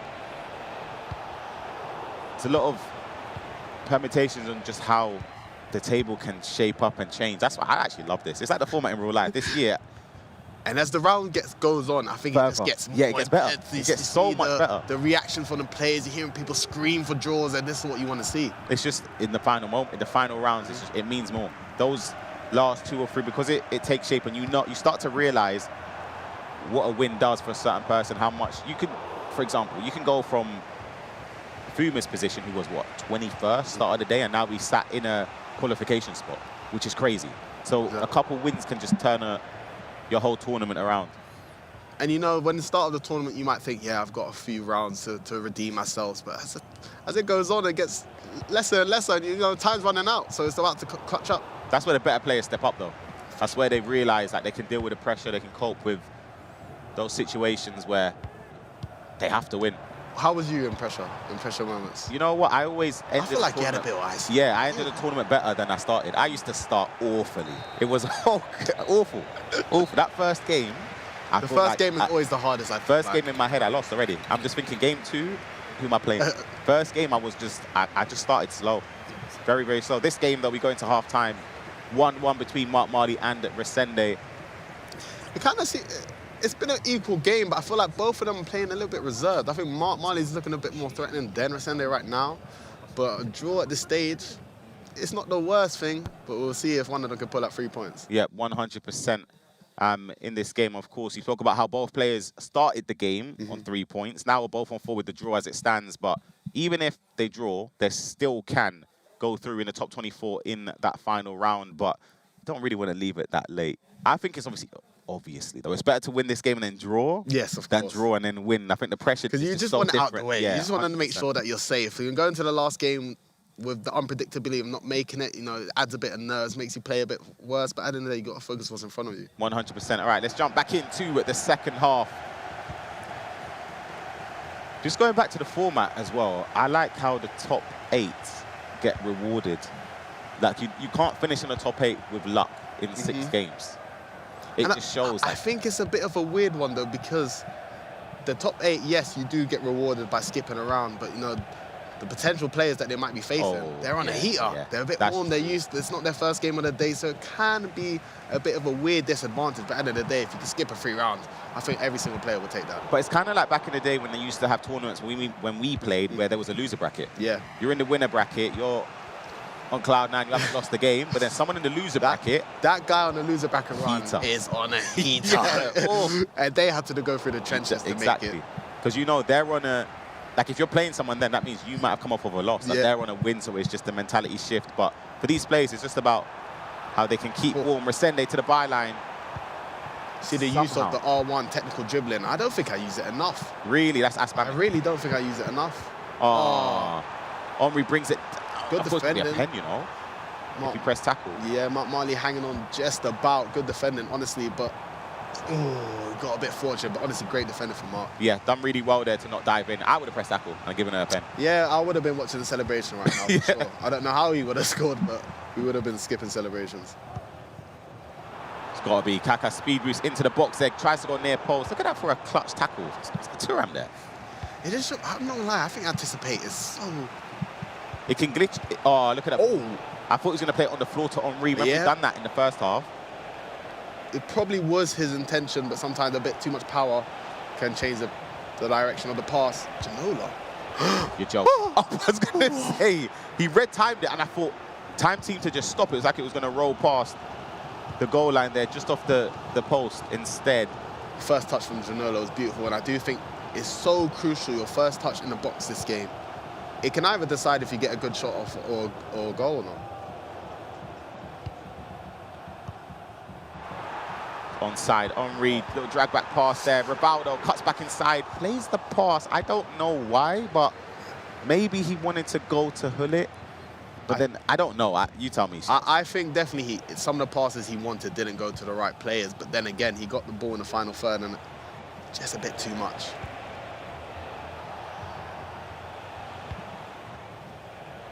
Smart Mardi trying to find the space there. Thuram cleaning up. It's just 2 players that are nullifying each other in those offensive areas. Like, they get into the box, but from then there's not really anything that's falling in their favor. Yeah, I think both players are trying to really think they have to do something a bit special to score against one another, but sometimes it's just about the feel of the game. Oh, great first touch from Thierry Henry. That makes it 2-1 for Mark Marley. Henry in the Champions League. It's a crazy player, you know. Do you remember? You might have been in the call with me when I tried. Yes, guys, yes, listen, yes. for everybody at home, I got that Henry. I bought him, not to keep him, but I was trading with the team of the year. You know, I'm a bit of a trader. And I thought, you know what, it's Henry, I'm an Arsenal fan, I have to test him out. I tried him first game and I thought, whoa. Minute 1, Ryan did say, this guy is the fastest man in the game. I was telling people, Stokes, they're laughing at me like, yeah, right, a bit of Arsenal tax, Henry. And I'm like, trust me, when you get your hands on him, crazy. And of course, I ended up packing him as well, so. Of course. Yeah, we what can I say? About that. We don't need to speak about that. The thing is, I don't even need the better version. This one. Here we go. Listen, this one's so good, though. No, this one's crazy. This is still one of the best strikers in the game. If you're at home looking for a striker, I know team of the season's out. You want to use the new items in the game. This one. He is still S tier. Look at him. Come on, man. We're dealing with something different. Different player. Who is your favorite player in the game this year? My favorite player in the game this year? Oh, I'm not going to lie, that news Xavi Simons is incredible. He's good, but if we're gonna, I'll say Didier Drogba, because I'm the man of the dark arts, and probably, as we see, Phil Foden. His left stick is amazing. If I can get a little Evo to get him a little 5-star, I don't think I'll drop him. He's special. That is a crazy player. I done a little Evo myself with him, the 99 pace one. Oh, yeah. And he's got Trickster as well, and trust me, crazy. Listen, you've got created players with your Evos, man. I don't know what's going on. Nah, Foden is dangerous, man, but yeah, Henry's my favorite. I'm trying to think who else that I would say is like up there for. Tanaka, CDM, fantastic. You like him a lot, innit? You're a big fan of him. Big fan. For me and my players, I like to have the pass and play styles all around my CDMs. Yeah. I feel like if you don't, I just can't progress up the pitch that fast. And I think having tiki-taka, pings, and side save is so crucial. Oh, look at the space Henry's about to run into. Thuram's got the pace there. to cut off that direct run into the box. Little reverse pass. Rickon went for a finesse shot. This is where play styles I want to talk about being so important. Because having Javi Simmons in camp, for example, you can't use him in this competition. But because he's got the low driven there, you've got two options. I did think Resende, I think he was waiting for the goal commitment. And I think he just a little bit too patient. Sometimes when you just get in the box, you just need to shoot. Something I struggle with myself, I can't even lie. I'm going for low driven there. And then if I see him move the keeper, I'm changing quickly. I do struggle with trying to wait for the keeper because sometimes when you get so much space in the box, you just think, now that I'm here, I just got to shoot. And the one thing that's nice, though, with the low driven is that you don't have to, that the animation is quick. So, like, low driven is a bailout. Yeah, you see what I mean? It's a bailout. That's why I like it. So it's something where even if you do make the mistake with the aiming, you can quickly shift it and you don't need to green it. It's just, boom. One thing with the low driven that I would say over gold finesse is, like, it rewards you for making a good shot. Yeah. Whereas finesse can make you score from angles you might not ever think. With Hullet, again, from the corners, we see how dangerous he is. Finesse shot's more impactful because you can shoot outside the box with it. Oh, look at that pull off the bar as well. He's going to fall to him in the box. Can't really find Henri there. Little creative corner there from Resende. And I think having Hullet in the box for any corner, man, there's so much combinations you can do. Sometimes the defender can't even react, and that's golden decisive for you. One of the best play styles in the game. Salah. Oh, the quick snappy pass. Sensational. Is that one? I was going to say. It's offside. It looked offside as well. It's just rushed from Resende. When you start to panic, Marwali's going to feed off that. Ginola. Oh, it's fortunate. It's down to composure, and he greens it across the face of goal. Mark Marley sitting pretty in this game. 3-1 lead, and that came from that rushed pass. Resende tried to play a quick, snappy, driven pass down the line. You get punished. And sometimes you just got to be a little bit direct. You see Mark Marley just R1 dribbling with Ginola, trying to make something happen, waiting for the right space to shoot. And look at that 3-1. Looking like he will take on 3 points. And at the moment, he's sitting in 25th, just outside of the knockout phase zone. But he's setting himself right for the final round. Yeah, we'll give you a quick update, as you can see on the screen there. Alihan Line defeating Giovanni right now, 4-3 up. Vergang is 3-1 up against Mateus. Lucanego is up 2-1 against RVP Legend. That is a massive, massive result there, if you can see that out, because RVP Legend was in contention to get in that top 8. Tech's currently 3-1 down. Yeah, that's crazy. Ilya Bushi 6-2 up against Ivan Nilsson. Damascus, who was sat rock bottom on 0 points, with awful goal difference, is 5-2 up against Brent, which is an insane result. JP Slater down 5-1 against Emre Yilmaz, cost you 9-1. That is something you don't even want to think about. 9-1. I mean, it happens. Listen, it happens to the best of us. I don't want to be that guy getting onto him, you know? It happens to the best. I feel like in the group stages, that could be the difference. I've lost my 9 in the game, I remember. But like, it was, the difference is it's a group stage it was a knockout Listen, game, man, sometimes it gets ruthless. The thing is, though, I basically gave up because there was no point. But in this, with goal difference, you can't give up. Goal difference, that could be the difference to stop you. Maybe this just shows how good that guy's is. Nah, you can't. He might be trying. What if he's tried his best, Ryan, and you're just there? You're just saying. Well, the thing is, he tried his best. He's better than he's here. You're just saying he's giving up. No, but you're telling me if you're 9 common shells. Listen, have you look? I lost 9 something to Rafster. I remember. I gave up. I gave up because I was like 5-0 down. I thought, you know what? Here, it's yours. Listen, I gave up. You're not. Come on. You gave up. Let's not say he gave up. We gotta talk to him afterwards. Fine. I'll ask it. I promise you, he'll say he gave up. Yeah, if he doesn't. He's 100% giving up. If he doesn't. If he doesn't, and he says, "Listen, man, I tried my hardest. Like, that was tough." Fair enough. That's all I say. That's all you can do. You can try your best. That's all you can do. I told him it gets ruthless. It gets dark, man. Oh, that's a nice first time. Nuno Mendes too strong. 10 minutes to go. For Mark Marley, this will be a huge result. You know, I'm looking at the league table. You can't see it on the screen now. I'm just hoping he's trying his best out there, man. So. Come on, Shells, come on. We've both been... I ain't been there. You're telling me you're trying your best after the 5th or 6th goal? I'm sorry, I'm in tears.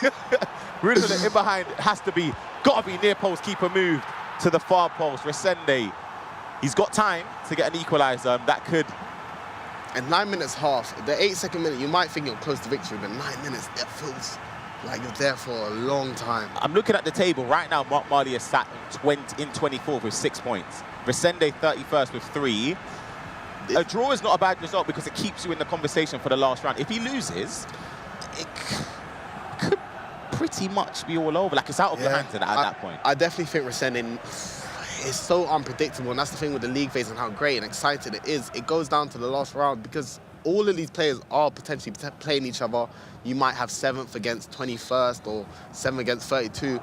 Every result matters, and I think Mark, if he drops the win here, it will feel like a loss. Yeah. Resende, if he grabs a point, he will definitely feel like he can make it through to elimination. 100%, and he's about to be in trouble here. That's onside. Henry went to ball roll, and Mark Marley straight from the kickoff. I thought he overdone it with the ball roll, to be honest, but the near post finish restores that 2-0 lead, and Resende now will be devastated. He's gonna...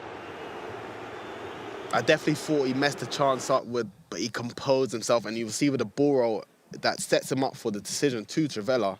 I think that was the only way of scoring that chance, and that shows why I'm not here, because I would have missed that as well. Yeah, I'm just looking at, you can't really see it on the screen, that chance back. Resende's recorded it and he's watching it because he's wondering what on earth was, I think that's Bale? He was Bale in left back, playing him on side.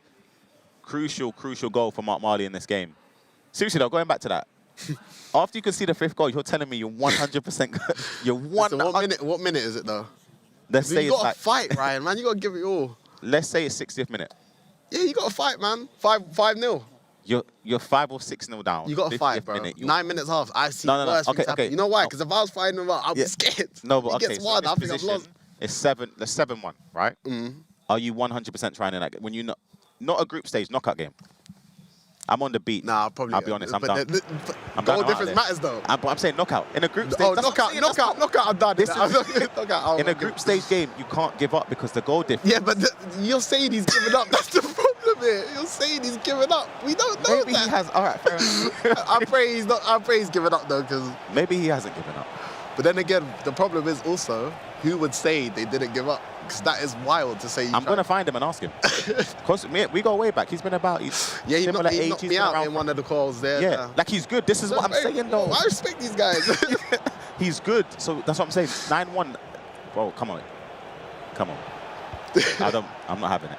So Rashi hit you for 9? He hit me for 9. Where was that, sorry? It was in playoffs. But I gave up though. I'm being serious. I gave up because it was that time. I gave up. Listen, it happens to the best of us. That was the first time he ever beat me. I'm pretty sure when I played Anders online, he could hit me for 9, but he just tried to troll. So it finished 5-3, which sounded that game. Quite respectable, but honestly, he could hit me for 9. I watched that game, I remember. All right, what you said? He went to that attack. Yeah, he went on. He was boarding up and I thought, you don't need to. Oh, Mark Marley, that's beautiful. That seals the deal.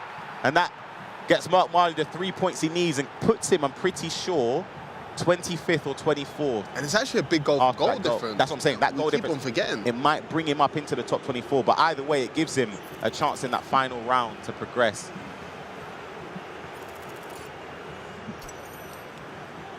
It's a very, very important win for Mark Marley. And for Resende, it's devastating because he's not out mathematically, but he would need goal difference. He needs, obviously, to win his game. He needs a lot of results to go in his favour. Exactly. And we know with a quality player like Resende, it would be very disappointing if he goes out this early, but it's still all to play for in the next round. Yeah, for him, it's just about saving face as well and trying to be respectful in terms of just not going out in an embarrassing manner. But that spells the end of the game. Mark Marley will keep his dream of this tournament alive. Are fighting today. They are. As well, very well, so we'll see what happens in the final round. You can see the live standing there, though. Tex 26, which is... That means he lost his game 3-1. You can see there. He's still losing to me, unless that's the full-time score. Damn, that is an awful loss for him there. But again, he's still in the conversation. That last round, I can't wait to get started. But Shells, it's been a pleasure. It's been a pleasure as always. We're going to head on into a break to prepare for those final rounds. We'll see you soon.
Oh, that would be Munich's Underground. No, in general it's U-Bahn. Four? I don't know. Fifth, I think fifth time. 5? 4? 4. I don't know. Bavaria. Frankfurt. Bavaria.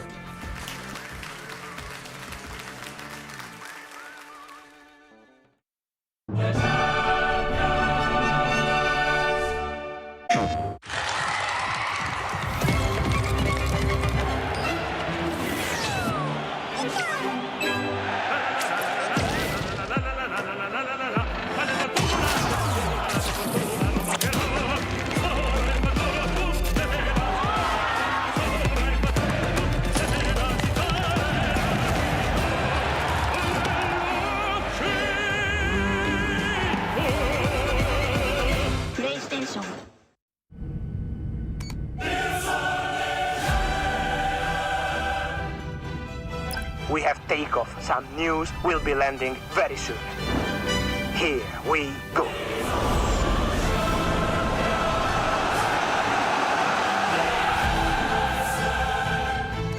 This is your captain speaking. I'm pleased to announce that Qatar Airways are now the official airline of the UEFA Champions League.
The ECL league phase is not disappointing. There is goals going in everywhere. There is action. There are players playing on the edge, and we are so close to deciding who our 24 are to make it to the ECL knockout phase. That man, Anders Vergang, for some reason wasn't happy even though he won convincingly.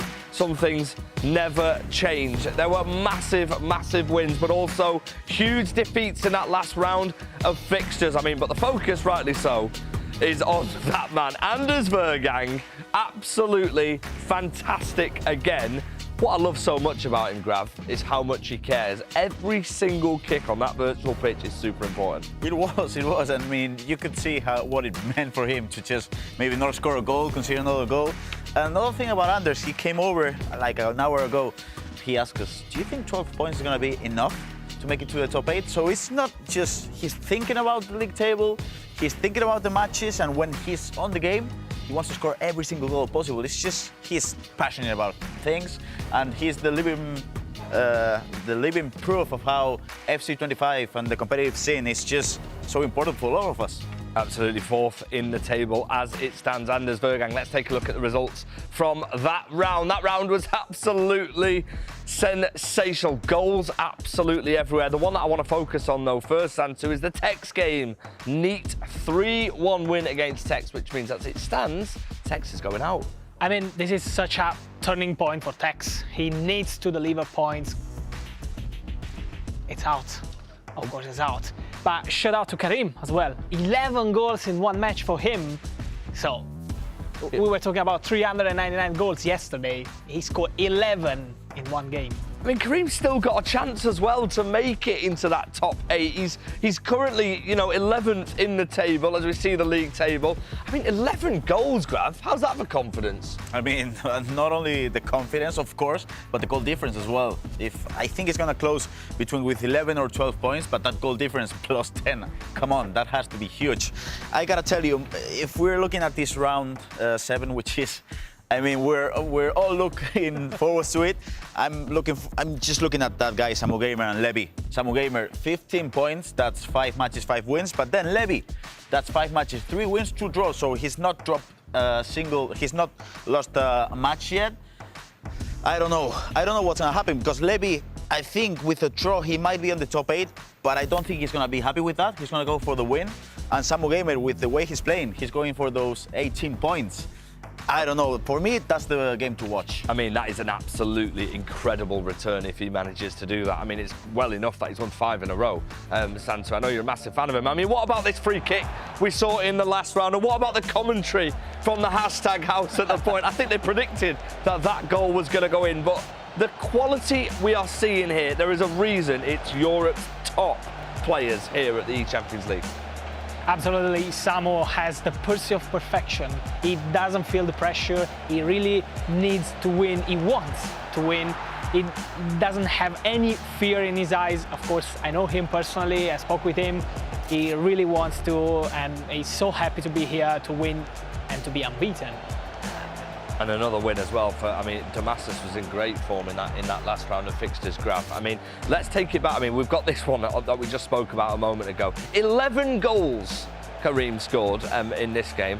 Not bad, is it? Not bad. You gotta go for finesses, cheeky chips, everything. But the main thing, if you got 2 million coins, buy the Team of the Year Thierry Henry. It's May, and it's still the greatest striker in the game. It's just crazy. I didn't know I had Ryan Pessoa at the front desk because Ryan Pessoa has been the biggest fan of Thierry Henry, and you know what? Rightly so, because he looks absolutely incredible. Anders Vergang, of course, is in action again very, very soon. We can't wait to see him again, and I'm going to show you a little bit more about him now. My name is Vergang. I'm 19 years old. I think about this tournament like I've never won it before, but I also know that if I'm gonna win this one, I've won like every single like big tournament. So of course it's an important one for me, but it's very hard. Like there's so many good players, and if I'm not gonna play 100%, I'm not gonna win the tournament. There should be extra pressure, but at this point I won so much that if I'm gonna lose, it's not that bad.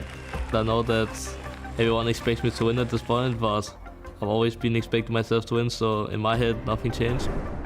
I don't think about any other players. Like, I know I'm the best in the world, and if I'm gonna play good, then I know I'm gonna win the tournament. He is on a different planet right But it's also about still having the mentality and eager to win, because now I won so many tournaments in a row, and I would say that when other players win big tournaments, they start to drop off, but you can see on me that I never did it so far, so it's not my plan to stop here too. It's always like he speaks about who is the greatest of all time, and I got all the big ones except of this one, so if we're gonna win this one, I think the discussion is over. Well, a lot's been said about Anders Vergang, but maybe not a great deal about Allian Line, who's actually his teammate outside of the Champions League.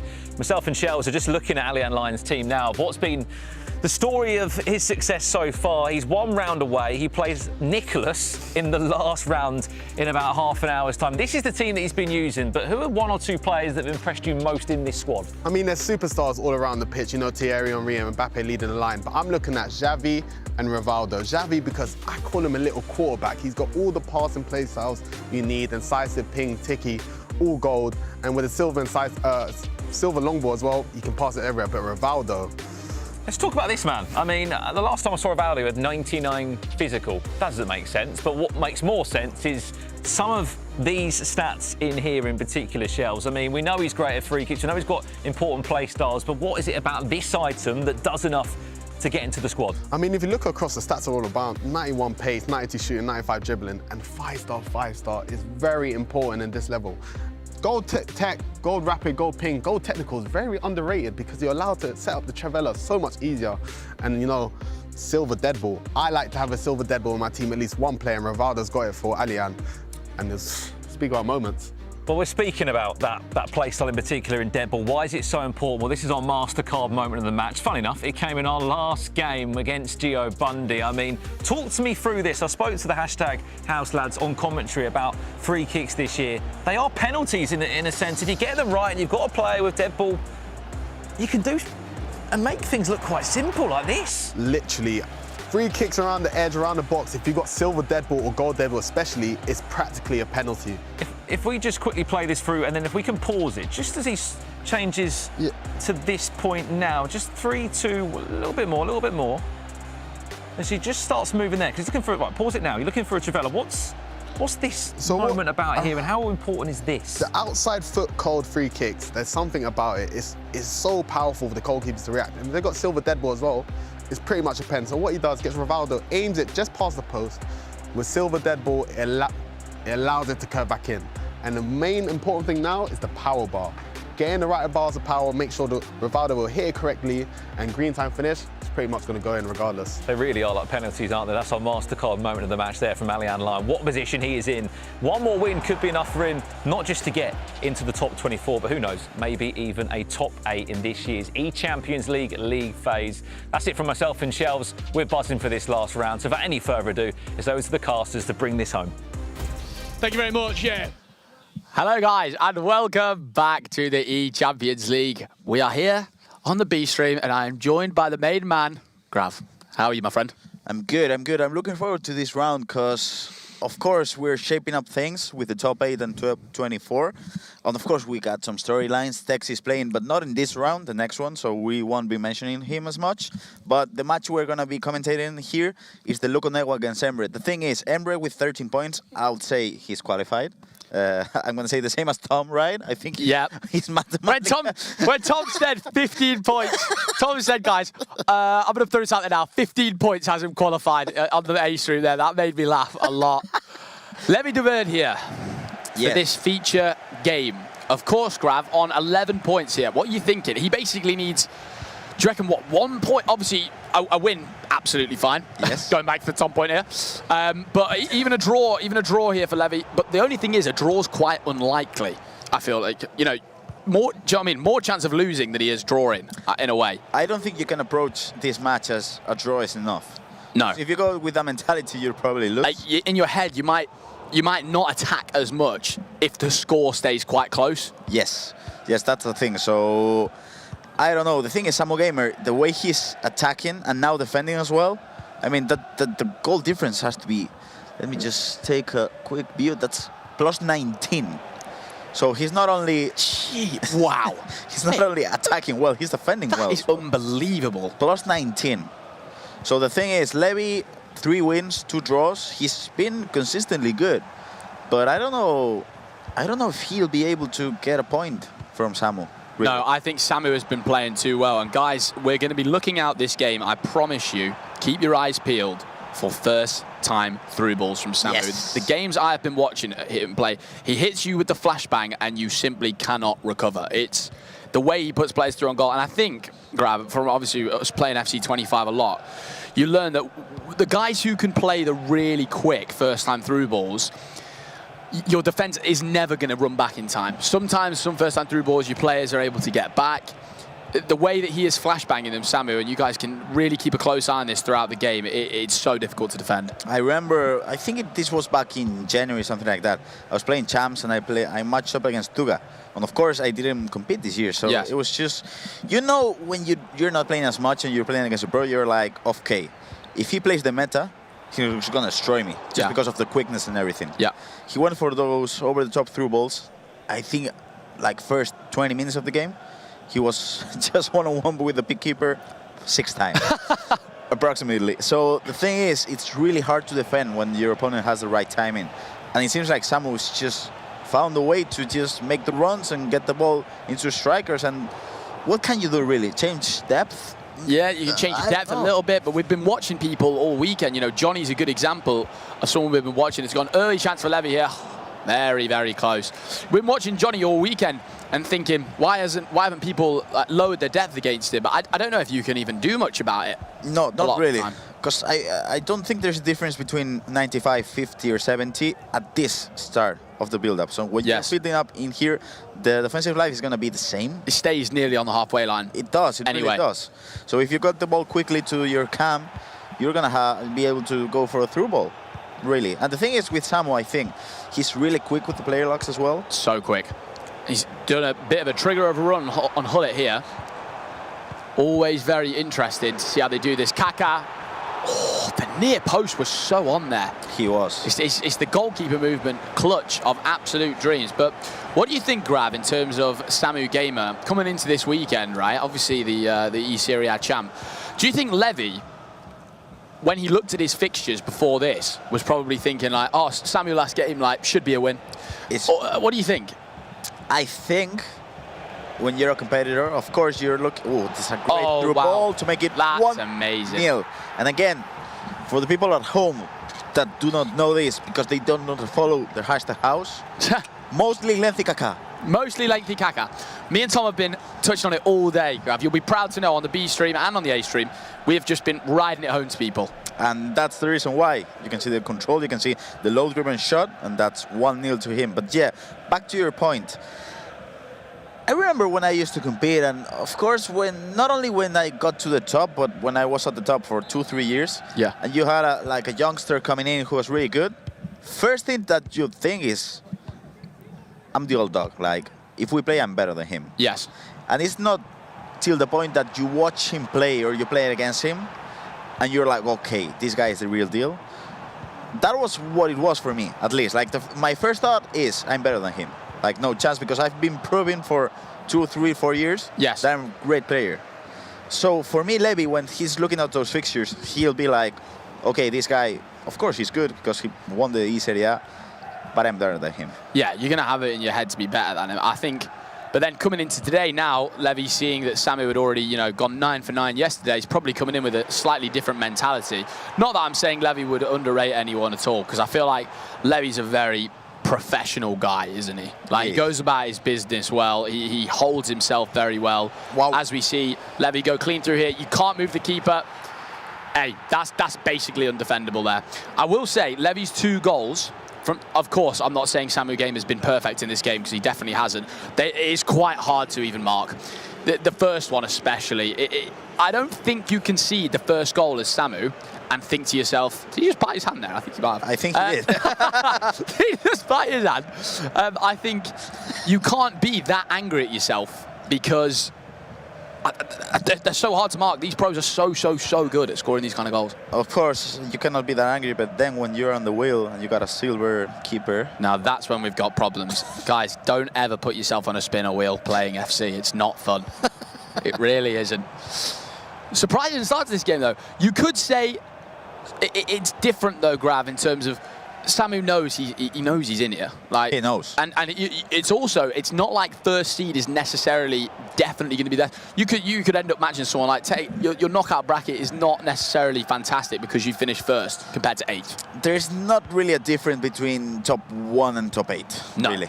But to be honest, when we were at the top of the world internationally as well, I remember in those Swiss stages, if you went 5-0, it was kind of a statement. I was going to say a statement. No, it's a statement, and I agree with you. But I remember it used to be a curse a lot of the time. It's like, oh, if I've done really well in Swiss, you would then see players, oh God, he's absolutely flying this tournament. He's playing unbelievable. And then first round of knockouts out. To be honest, I remember those Food Champions Cups, 7-0. I don't know, DOS or whoever. Yes. First round against Ajax Torre, for example. Yeah. And you're out. Yeah. It's like, okay, what's going on here? It's crazy.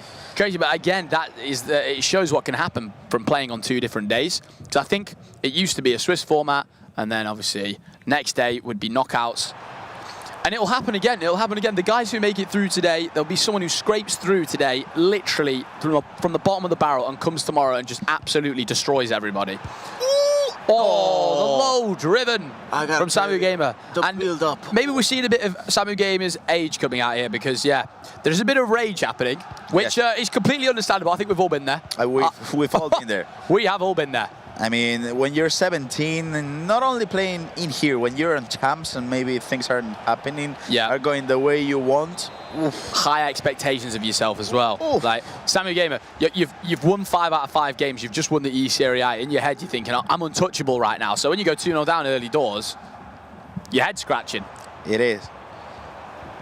Samu, can he get one? He can't. The keeper movement, he's in his head right now a little bit. He definitely thought he was moving him across goal there.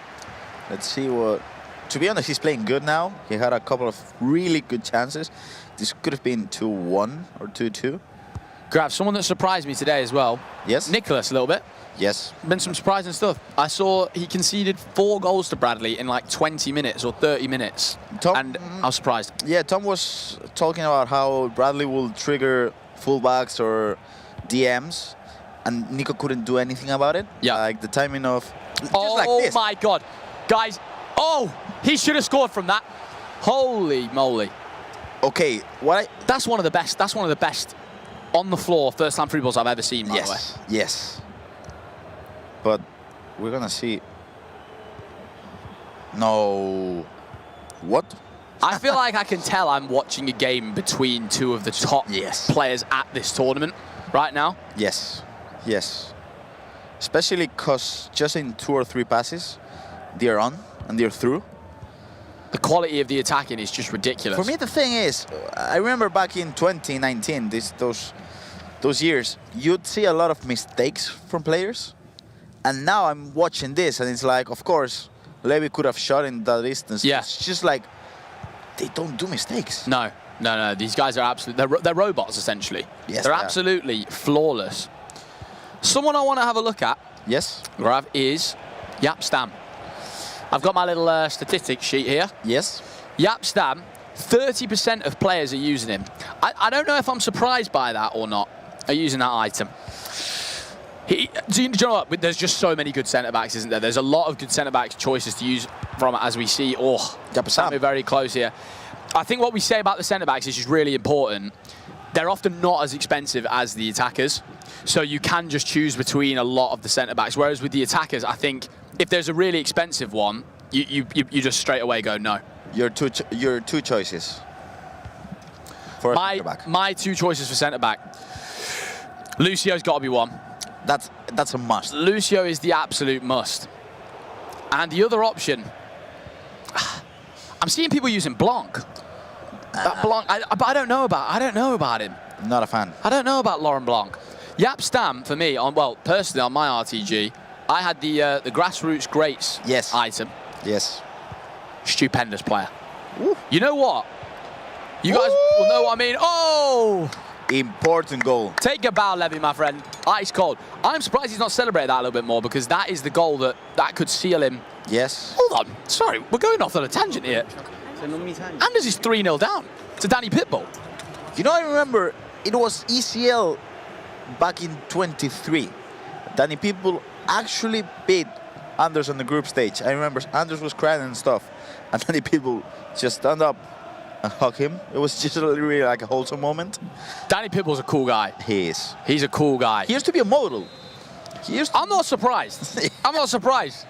Good-looking chap. Guys, that'll be half time in this game. A surprising result so far, I would say. Samu Gamer, of course, looking like he's going to lose his unbeaten streak here in the Champions League phases. Some of the results, Grav, while we've got them up.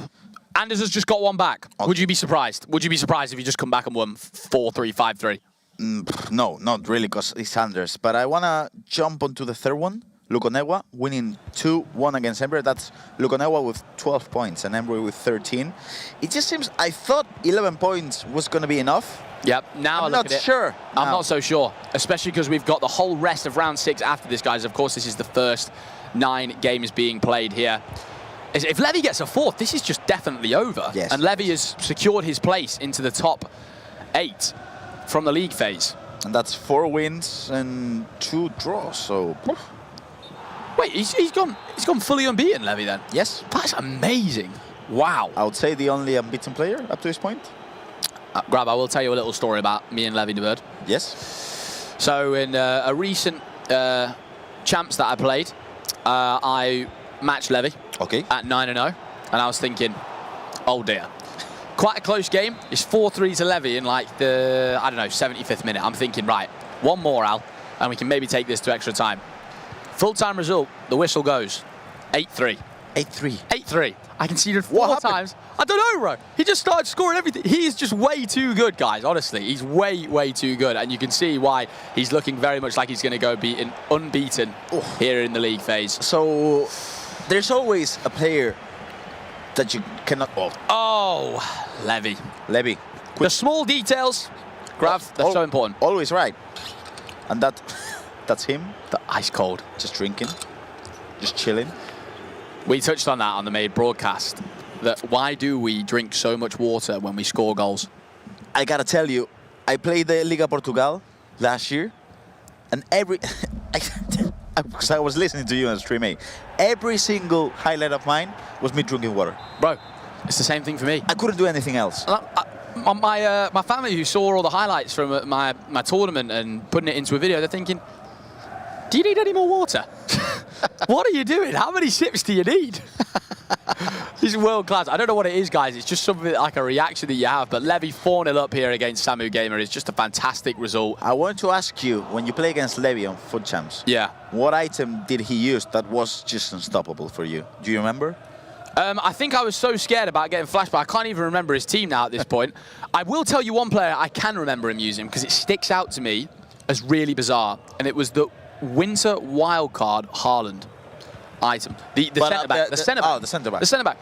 But I saw it, and I thought to myself, I've matched a pro here because casuals don't use that card. They just don't. Casuals use the more recent promo players. I think some of the pros know, like Erling Haaland, he doesn't necessarily have the greatest play styles now at this point of the meta, but some players just play above their stats a little bit. And I think someone we can say the same for is Ruud Gullit. Yeah. I think Gullit just plays above. Could you imagine that Haaland Winter Wildcard with the pass now with the anticipation? Oh, you see, that's the nail in the coffin kind of thing in your head. So now Haaland has the Bruiser play style. Could you imagine him with Anticipate Plus? I'd anticipate to him would be huge. There's no rating cap on that, is there? 94. And he is, I think he is 94. That. Oh, wow. You're putting things in my head, Grav. Some great things in my head. Another player I want to touch on. Yes. Jaden. Jaden is looking like, guys, that he is going to, well, he's definitely into the top 24, but if he doesn't make it there, it would be... And that's 7-2 now. Jaden against Gio, and that's him with 13 points. I think Jaden will sneak in. I think Jaden will sneak in. That's him with 13 points. That has to be... 13 is not even a sneaker. It's just the fact that we do seem to think it's going to be a little bit more now than what we first anticipated. Do you imagine that 12 is not enough? Yeah, I think you'd be fuming with 12 not being enough. Winning 4 games. 4 games. I'm taking a look now, because Jaden with top 4. Jaden's top 4, but we've still got 9 more games to be played. I tell you what. You know what? 12 points might not be enough. 12 points, guys. I don't think it's going to be enough. I really don't. So we have Ilian play, right? No, Ilian is losing to Di Fernandez, so that's done. But Nico is playing next round, right? You know what? Johnny, for example, he would not have sat here and thought that he potentially might not make it through. So Johnny's not playing in this segment, I don't believe. I think Johnny's in the next bit. It's very surprising. Wow. Wow, shocks. Johnny's game is indeed next. Johnny at the start of the day, a beaming smile, he was so confident. And now what? And he's done well. But now imagine if you drop out on 12 points. This is what makes the last round so interesting. So I'm thinking now, Lukonewa is beating Emre 2-1, right? And Lukonewa, if he ends up like this, it could be 12 points. Yes. So you got 12 points, you bet Emre in the last round, like you're on a row. But then Nico could play the last round, win, or you're top 9 with 12 points. I'll be fuming. Yeah. I'll be fuming. And guys, something that we have been touching on quite a lot throughout this tournament, and it's showing a lot of what makes it so exciting here in the group stages, is the fact that Jaden and Emre Yilmaz on the equal points here. Jaden, is he going to be fighting for some goal difference? Because imagine if that one spot gets you through. Literally that one spot. I don't know. And then if we look, because I'm thinking now, for example, if Tex 5 points, 28th, he has to win, right? Tex absolutely has to win. Oh, to be honest. He's playing against Bradley. Bradley has 7 points. Bradley's got 7. He could make Bradley just drop out of it as well. Like, it could really be that close when it comes down to it, right at the end. I think some 7s will creep in. I do think some 7s will creep in to the knockout phase, which is going to be almighty exciting coming up tomorrow. Levy, man, wow. What and I don't think this has actually been spoken about enough. This is an amazing performance. Yes. This really is. To keep Samu, who's the top scorer in the competition before this round started with 27 goals, to keep him to 0. I know he could have scored 1 or 2, to be fair, but ultimately, Levy, I actually think, you know what Levy's got? And he reminds me of Van Dijk in that way, the Dutch in him. He's just got a bit of aura about him, hasn't he? Let's be honest. He just has got some aura about him, Levy. He does. To be honest, it's just something about him being unbothered. Yeah. It's just that he's playing against Samu, and I'm sure in his mind, before the match, he was thinking, I really don't care who this guy is. Yeah, I'll play my own game. Yeah. And for example, Matti Bonanno, in the previous round, he was just hyping himself up prior to the match. Vamos, vamos, vamos, vamos. This is it, this is it, this is it. Vamos, vamos, vamos. And then first 20 minutes of the game, 3-0 to Levy. Yes. It's just like he's unbothered by his opponents. I think you see a Levy celebration come out when he makes it to a next phase. Like, I've definitely seen it in FC Pro at times where he's gone and given a big celebration. But like during the games, yeah, it's crazy how different some players are, right? Like some players really like to, G themselves up and celebrate after a goal. But for some players, that's their mentality to, right, okay, let's take kickoff and let's get back into things. And some people, they don't react. I'm quite like that these days. I'm much more, at the E-Premier League when I was playing, I was scoring goals and I was barely reacting. Maybe literally a little come on, but that was it. What about you as a player, when you played? I used to be a really chill player. I can imagine. Yes. But then, it was something about, because I really didn't care about players screaming at me and stuff. Yeah. But if I played one of these online merchants, and they'll be talking just nonsense online, sorry. Yes. Then offline, I'll be like, I'm gonna scream at your face. Yes. And you would give it some celebration. I love that. I love that. We just absolutely love the passion.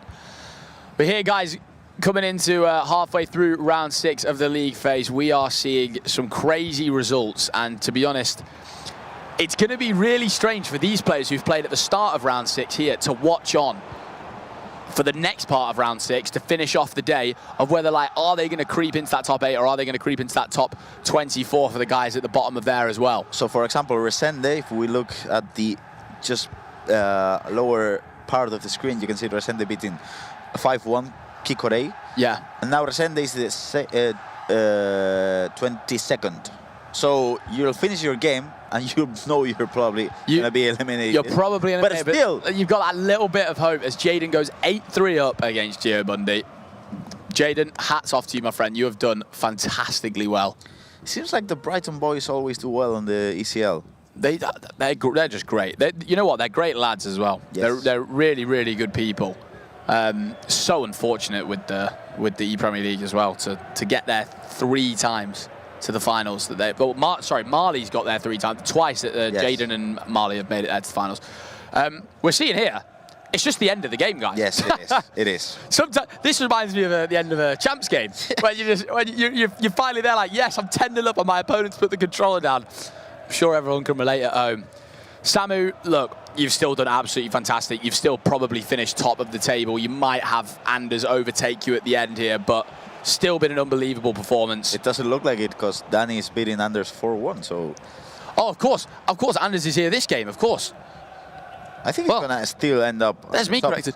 Well, wait. So do we think Anders might not make top 8 then? Oh. Nah, really. It could happen now that Well, it all depends on which players have we got here. You know, it depends on the Nicholas result. So, Levi Finn has to play. Levi Finn has to play. I believe Levi Finn does have to play. Guys. Nico has to play. Wow. Could you imagine Anders out of the top 8? He would be honestly, he was raging, yeah, guys. You guys would have seen it. 6-1 up in the previous round. He was raging. 6-1 up. Me and Tom were like, are you not a bit happier about this? You're winning 6-1. He wasn't. That's the mentality of Anders, which is just crazy. That's all from us on the Stream B. So we'll be back soon with that last game of the day. And we'll join the Stream A for more. So thank you, guys. And let's see if Anders is going to be able to make it into the top 8. We'll be back soon. Bye-bye. See you guys later.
we have takeoff. Some news will be landing very soon.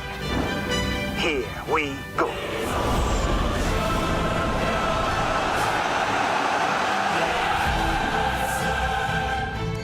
This is your captain speaking. I'm pleased to announce that Qatar Airways are now the official airline of the UEFA Champions League.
"36 players started this weekend in the eChampions League phase.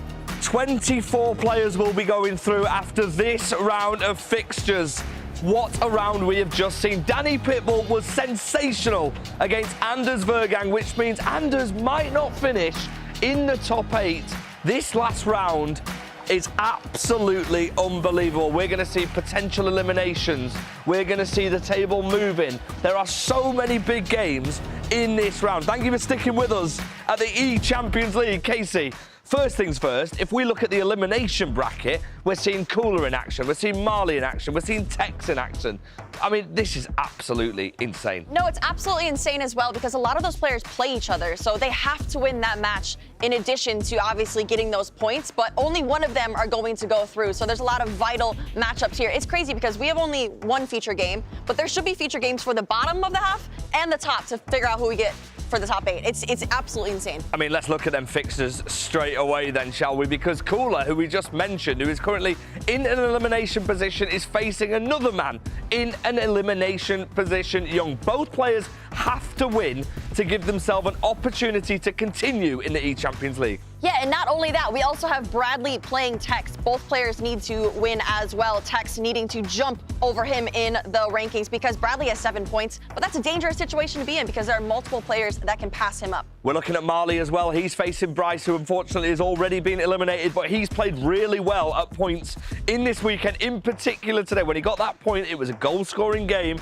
Honestly, I don't really know where to start with these fixtures. Our featured game, of course, involves Ali Anlon and Nicholas. Case, please help me out with this one, because Anders Vergang potentially is in a position where he will not finish in the top 8. It's a position that no one wants to be in because he is not playing in this round. He has to sit back, he's not going to be relaxed, and watch to see as all of these other players bring in their different scores. But we're also looking at Nicholas, currently sitting in 11th. He needs to win in order to get top 8. I mean, this is honestly absolutely amazing. This is the amazing aspect of this league phase, right down to the last game, exactly like the main competition did. I mean, wow, UEFA, you've done well, haven't you? We are super, super looking forward to this one. Now, Mr. Ryan Pessoa is somewhere in our studio catching up with one of our players. Thank you, FG. Yes, I am joined by Resende, who is currently sat 20th. You need to finish in the top 24 to advance into tomorrow. You had to win that last game against K Karan. You did win drastically, to be fair. It was quite a comfortable game. Talk me through it. Yeah, I think was a really good game by myself. I think probably the best one. Other ones was not playing very well. So now, just hope. You said you haven't been playing well. Is there any reason, or is it just some tough matchmaking, or? Nah, I mean, any reason like that I can say is because I was not just playing good like here, you know. I think sometimes it's happened, and I was not playing good like almost all of the games. I think first game I played okay against Levy, and the other ones I just don't play good. That's it. The one solace you can take from that is, despite not playing your best, you can still go through. If results fall in your favor, you can still advance into tomorrow. How are you going to be watching those games? Are you going to watch it, or are you just going to try and just sit back? Or yeah, I'm going to watch this. I don't care because I need to hope. So I will be watching there in the practice room, and let's see if I can do it. Yeah, well, for your sake, hopefully results fall in your favor. Let's head on over to some analysis. And I think it's Richard joined by Shori, it looks like. Certainly is.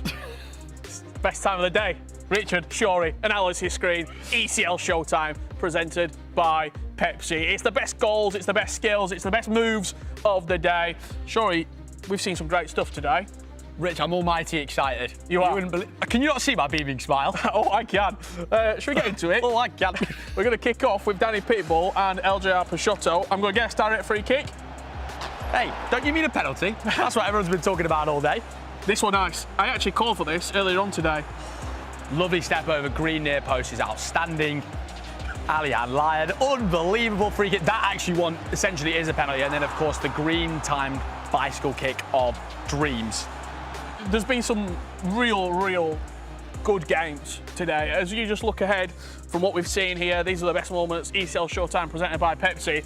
Resende said he's basically got to have results go his way. Do you think Resende hangs on? He's currently, what, 20th? On 6 points. There's a lot of people to play around him, though. He's a fantastic man, but looking at what's got to happen for him, he needs an absolute miracle, Buckley. I don't know if it's happening for him today. It's just the clutch that people are going to have in that last round, I think, is going to be too much. Well, I'm going to be watching. You're going on the desk? Yes, sir. You go over to the desk. Brandon, take it away. Last game of the group phase. I mean, look, we're really in for a big winner, aren't we? We hope our incredible production team, admin team behind the scenes have got their pens ready, because I don't know how on earth this round is going to unfold. By the end of it, 12 players will be eliminated, guys. 24 go through. The top. Hello, guys, and welcome to Stream B. We are back. I'm with Santu again. Our second appearance. We're doing the last game again. I'm loving this. It's such a good company here. Thank you. And for this last match, we're going to see some fireworks. Honestly, this table is going to change so much because of goal difference as well.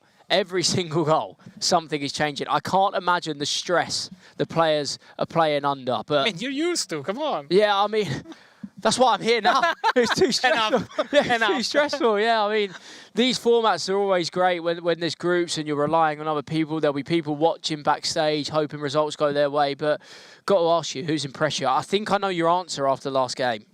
I mean, people in the chat will say that I'm not, like, I should be impartial. Oh, you know what I mean? I don't mind. You know, guys, you know Italian in the words.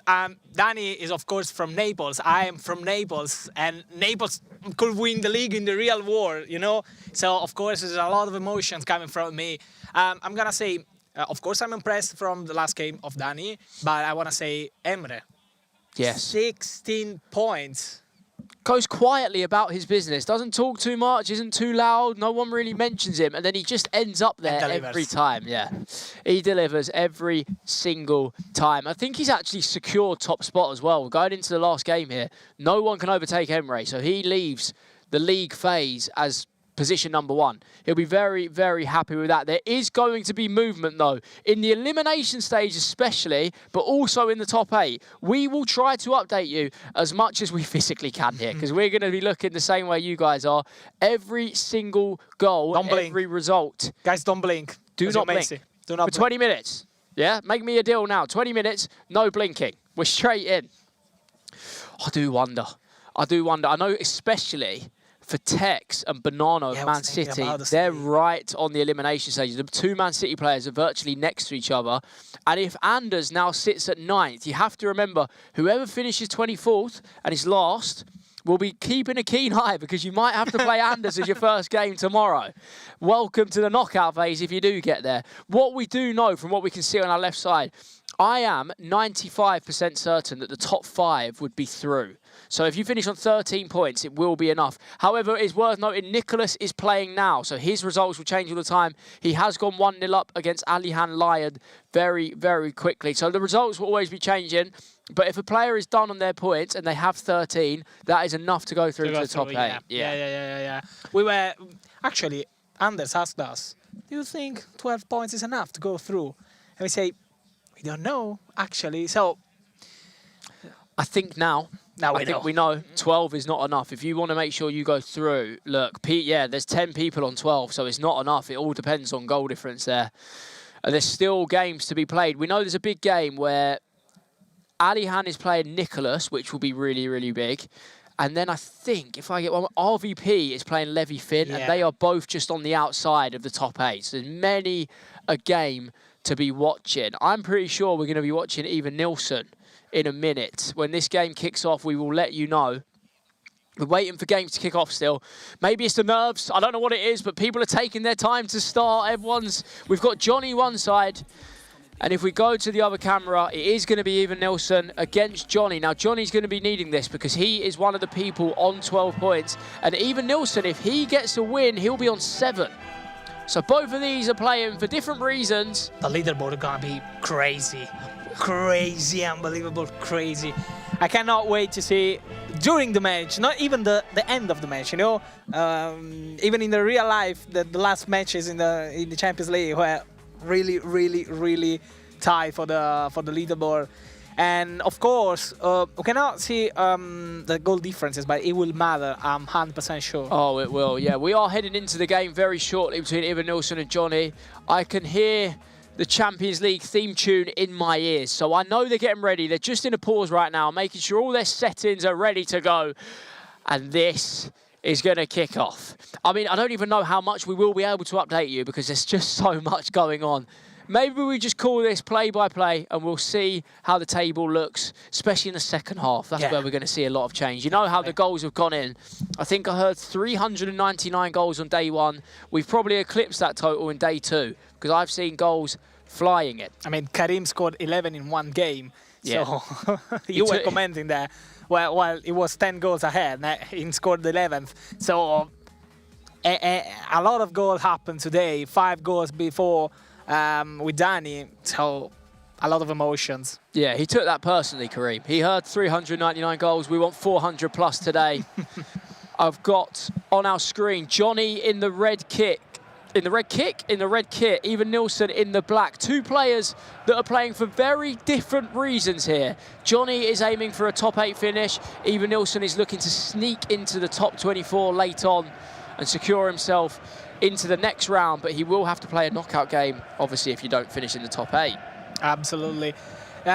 Johnny, of course, is the man favorite for this game. So let's see if Ivan Nilsson can keep up his pace. It's going to have to be something magic. Fuma did it against Johnny. Yeah. Fuma from nowhere took Johnny out. Ivan Nilsson's going to have to do something similar here. I was commenting that here in the big stream with Casey before, and we were, I don't want to say surprised of the result, but you know, Johnny really didn't focus for the first half. Yeah. You take your eye off the ball, you will be punished regardless of who you're playing. One thing to look out for, key thing with Johnny's gameplay is the triggering of runs and the sheer amount of through balls in behind the space. You'll see even Nilsson, I haven't been able to watch too much of him recently, but really tricky around the box. Likes a shot cancel, likes some tiki-taka passes, and he's doing it here with Henri. Nearly gets a shot off. Falls back out to Rickard. He's looking to recycle here. I'm having a look at the other score sheet, you know, so to keep you updated sometimes. And it's Maradona and even Nilsson 1-0 up, exactly the start he wanted. What I just say to you, Johnny in the first half today cannot control the dots. Maybe day one got to him. He thought 9 points, Yeah. this is fine, I'm cruising, and then it's kind of caught him out on day two. People are leveling up, they're getting used to being here. He had a boost of confidence yesterday. I guess I can say too much confidence that brought today. I'm gonna say, oh, I'm gonna smash it easily today. This is the best of the best in Europe. You have to have your confidence and your concentration always at the top level. They say overconfidence can be a killer. Is Johnny suffering from that? Or is he going to get one back straight away? He's not. Johnny's right in there. You know, a lot of people thought he was going to go and storm the group, finish first. He's now battling to finish in the top 8. Life comes at you fast. It really does. The games happen so quickly. Goals go in, you lose one, results go against you, and you're against it. We do have a big update I can see on my left, by the way. RVP is beating Levy Finn 3-1 in that game of both of them trying to creep into the top 8, which Johnny would actually like them both to draw. Johnny would be desperate for a draw there, but RVP is up in his game. That puts him into the top 8. As of right now, Johnny is 7th, and Anders is the one in 9th position. Every goal is going to count. We were talking before in the main cast desk. Do you prefer to play before or after the other guys who needs to deliver points? I think before, so you can go out and set your stall. You can tell them, this is what I've done, you're going to have to catch me. Yeah. I'd rather have the points on the board than be chasing the points. Yeah, definitely. I totally agree. I answered the same. Even if you, like, I mean, you yourself, you are unders. If you call unders, you have to deliver always, always, and always. Same as Johnny today. Let's say if he can go through with Zeroberto down the left-hand side of the pitch, go back to Zico, and again with Xavi, maybe he's offside. No, he's correct position. So it's a good attack. It's a bit different from Johnny as well. I mean, he definitely can attack like that, but his preference is to get the through ball in early. Johnny, that's why he's played so well. He can do both patterns of play. He does really like counter-attacking and through balls, but he is also good at bringing it up the pitch and recycling inside. Yeah. Maybe he can get a bit of more predictable when he goes on. Oh, what a pass. He's got eyes in the back of his head. I was going to say, how has he seen that? I mean... May I say, maybe it was not for him. Yeah. It was not safe for that player. Yeah.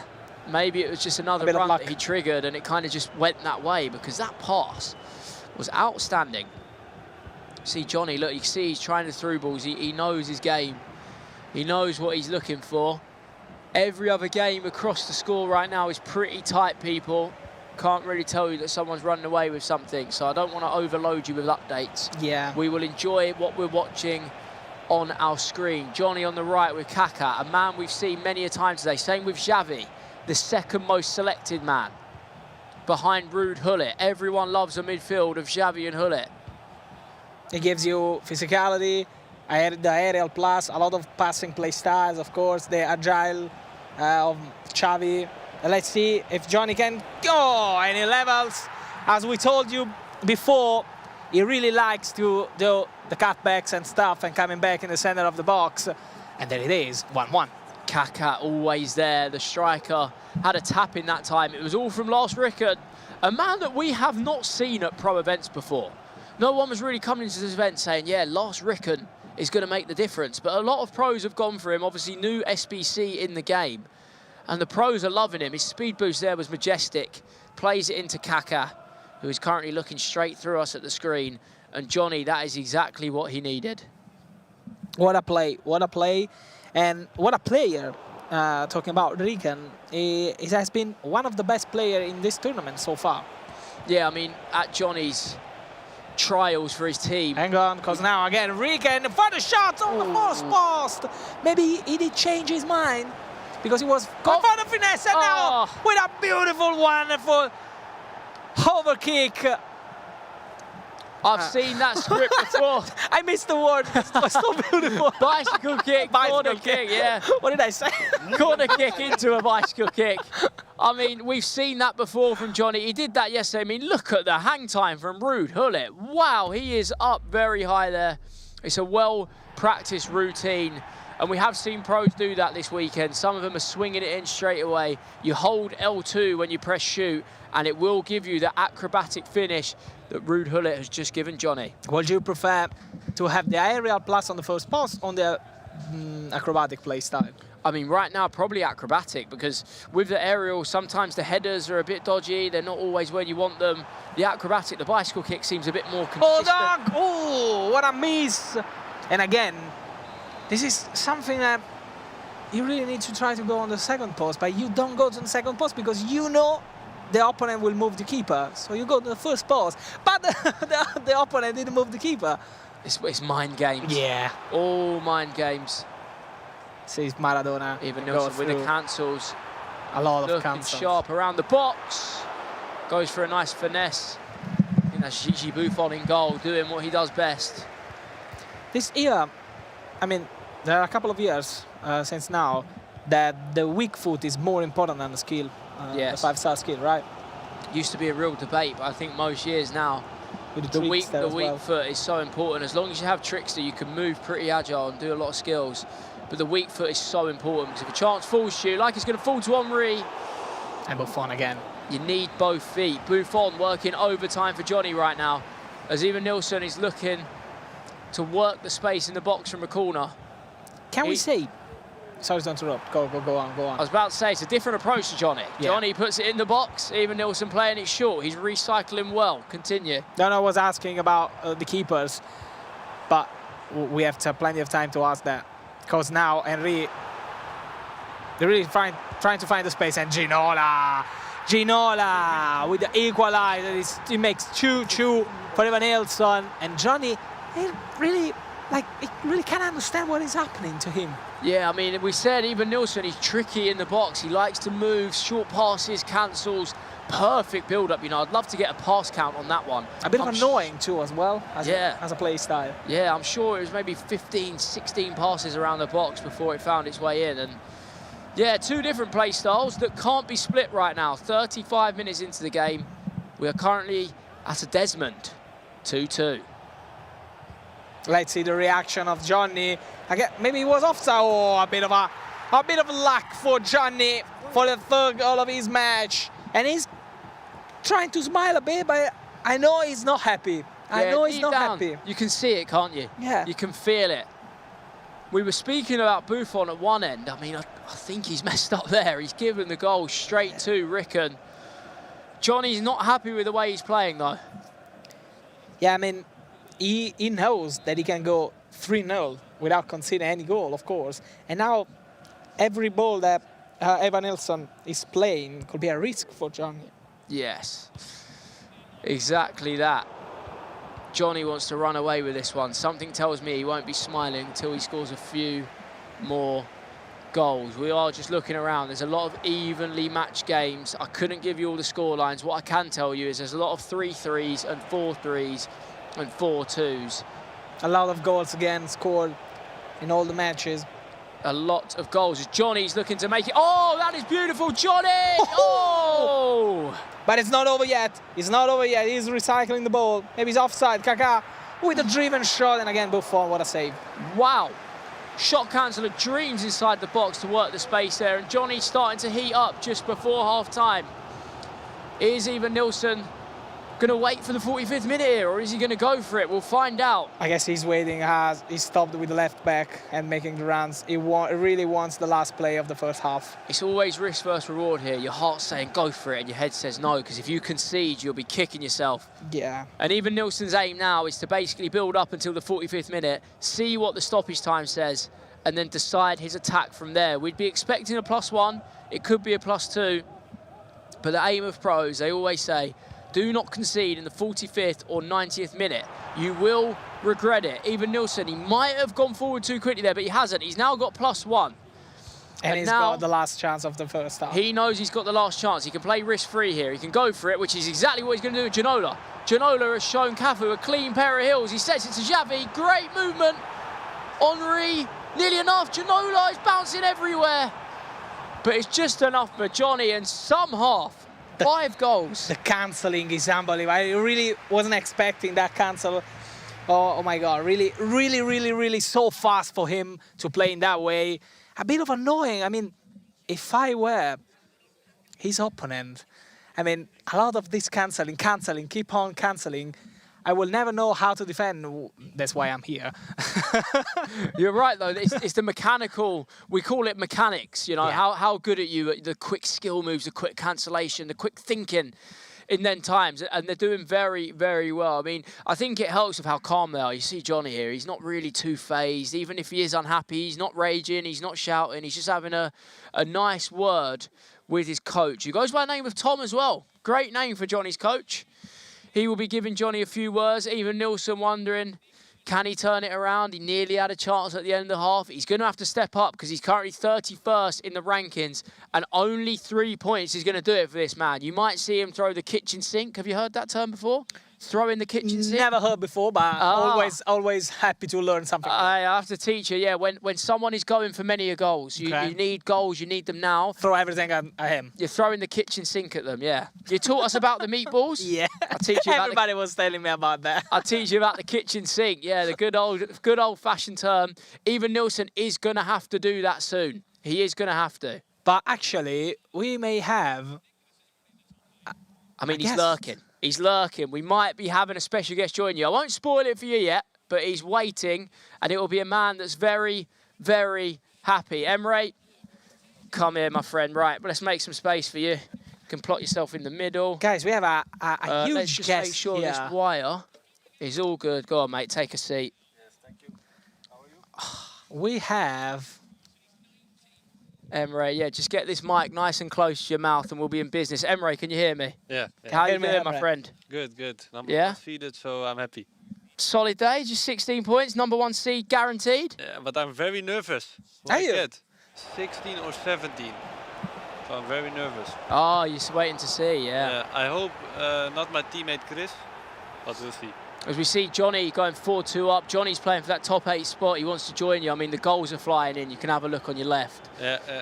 So you're playing whoever wins out of 16th and 17th tomorrow. Yeah. Ah, okay, right. We will be keeping a keen eye on that now. We've got Emre on commentary with us because, yeah, you said you don't want to be playing your teammate Chris. Yeah, it's always like uncomfortable. So you know, playing teammates always hard.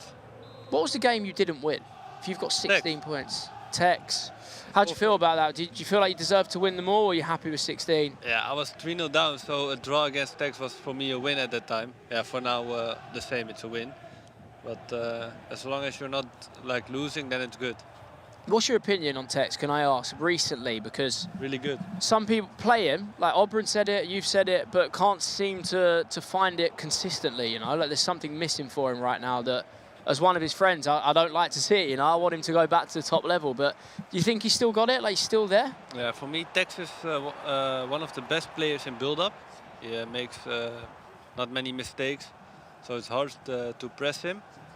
But I think against some people, he just he needs to think easy maybe sometimes. Yeah. Like he does against me, like turn around and shoot. Yeah, instead of yeah, overthinking, yeah. Yeah, that's maybe an issue, I think. As we see Johnny looking for another through ball. Santu, any updates? Can you see any? I mean, Karim is getting into the top 8 because he's winning. I think he's winning 8-1, I think. I mean, yeah, and RVP is drawing 4-4 with Finn, Levi Finn. So 2 big matches here. And Nico is drawing 3-3 with Alian. Because that means they both won't make it. Alihan and Nico, one's going to have to go for a goal very soon here, because if they draw, they're not going to get into the top 8. Do you think it's a big advantage getting into top 8? Yeah, I discussed it before the tournament. I said no, but I think also not. But yeah, 1 game away from München is just, I don't know, it's different than 2 games away. Yeah. Like, I mean, now you're there, yeah, you realise how big. Now it's just 1 game. You need to be lucky in that game. Yeah, especially 9th to 24th is full of really good players still. Even if they haven't made the top 8, you know, someone's going to be playing Anders tomorrow. There's LJR in there. These are the best of the best. Alihan is going to be in there. Nicholas is going to be in there. So getting out of that first game and waiting for everyone else, Emery, I think it is a very big advantage, but you deserve it. I mean, one question I want to ask as well is about the format. Are you happy with this? Because I think as a player, it's the best format you can get. It's a good format, but I said earlier, like... Meanwhile, it's 5. We see Johnny here. Johnny, and now he's happy. Sorry to interrupt. Yeah, come again. Yeah, I liked more like 6 games on Friday and 6 games on Saturday instead of 3-3. Yeah. It's better than last year for me. Because for players, you want to build in, right? You want to play a lot of games. You want to get your momentum. But momentum, yes. Yeah, if you can play 5 or 6 games, but 3 and 3. I mean, you're finding the best players over 6 games. You know, if your position is reflective of how well you've played. I don't think many people will say they've been lucky or unlucky. It's where you deserve to be, and Johnny right now deserves to be in 3rd place. I think he's starting to run away from this, and 3rd is a good spot to be. You'll be happy with that. I mean, Ivan Nilsson, unfortunately. I was teaching Santu, he's going to have to throw the kitchen sink at it. He needs 4 goals to get himself back with a shout, otherwise he will be facing elimination. I was looking at the leaderboard actually, and Karim is back. He's in 8th place. He was so far from there, and he's now 8th. And I think that's all in his goal difference. He's winning 8-1. I think he's playing Wierink, which is the Dutch player, right? I played him first game today. He was good against me. But I think he fell off a bit today. I think if you have a result like that where you play well and don't get it, maybe affects your confidence for the others, and he's struggling now. I mean, you see he's going to be 28th. But yeah, Karim is 8-1 up against him, which is doing unbelievable work. We did also mention Tex. You can see Tex is 6-5 up against Bradley, which will be enough for him to just sneak into that top 24. Karim just scored the 9th goal. I mean, yeah, that goal difference is going to be the reason, you know. Look, it's the reason he's above Di Fernandez now. Yeah, Di Fernandez just put 9 past Ilian Bucci. Yeah, this is unbelievable. How much is important to, even if you're, I don't want to say doing an easy win, keep on scoring, even to build your confidence as a player, of course. Yeah, for me, keep scoring is important because, like, if you're 5-3 up and you know your opponent's gonna, like, maybe less more concentrated, so every goal is important for me. Like if I was on the place 24, I will be in because of the goal difference. Well, yeah, we're saying about how important goal difference is. Johnny is looking for a 6th. I mean, I think at 6 we can say he'll win this. He's going for Kaka again. Emre, do you use Kaka? We've been talking about him a lot. I don't, yeah, he has everything good, play styles, passing play styles, shooting play styles, but he's too tall for me. Like Maradona is so short and I can turn with him, but Kaka for me, he's too tall. Yeah, you like the agile, smaller player. Anyone you would shout out? Any item you played with? Any player? Who is good? Yeah, who I played against was Ibarbo. Yeah. Really quick. Yeah, on the right, he is. I played with him at E-Premier League and everyone was using him. He was an absolute menace. Ruud Gullit as well. I mean, literally everyone is using him for good reason. Good defensively also. Yeah, let's see. I mean, Ivan Nilsson, it's going to have to be a goal soon, my friend. Would you prefer the midfield between Gullit and Vieira or Gullit and Xavi? Like a bit of an old school against new school. Yeah, but Gullit and Xavi for me because, yeah, if Vieira had the tiki-taka playstyle for sure, but he's also very expensive. Yeah. And we have a coin budget, so Xavi for me. You like the tiki-taka on centre midfielders? Yeah, and also I like to turn, so Xavi is, for me, maybe the same level as important as Gullit. Ooh, nearly perfect from Johnny. And we're just going to watch this corner. And Emre, you will be leaving us after this corner, my friend. But let's just see what Johnny can do from here, because he could score another to wrap it up. Let's see as Xavi decides to build this one up. He's taking his sweet time. He's just letting the players reset. Smart.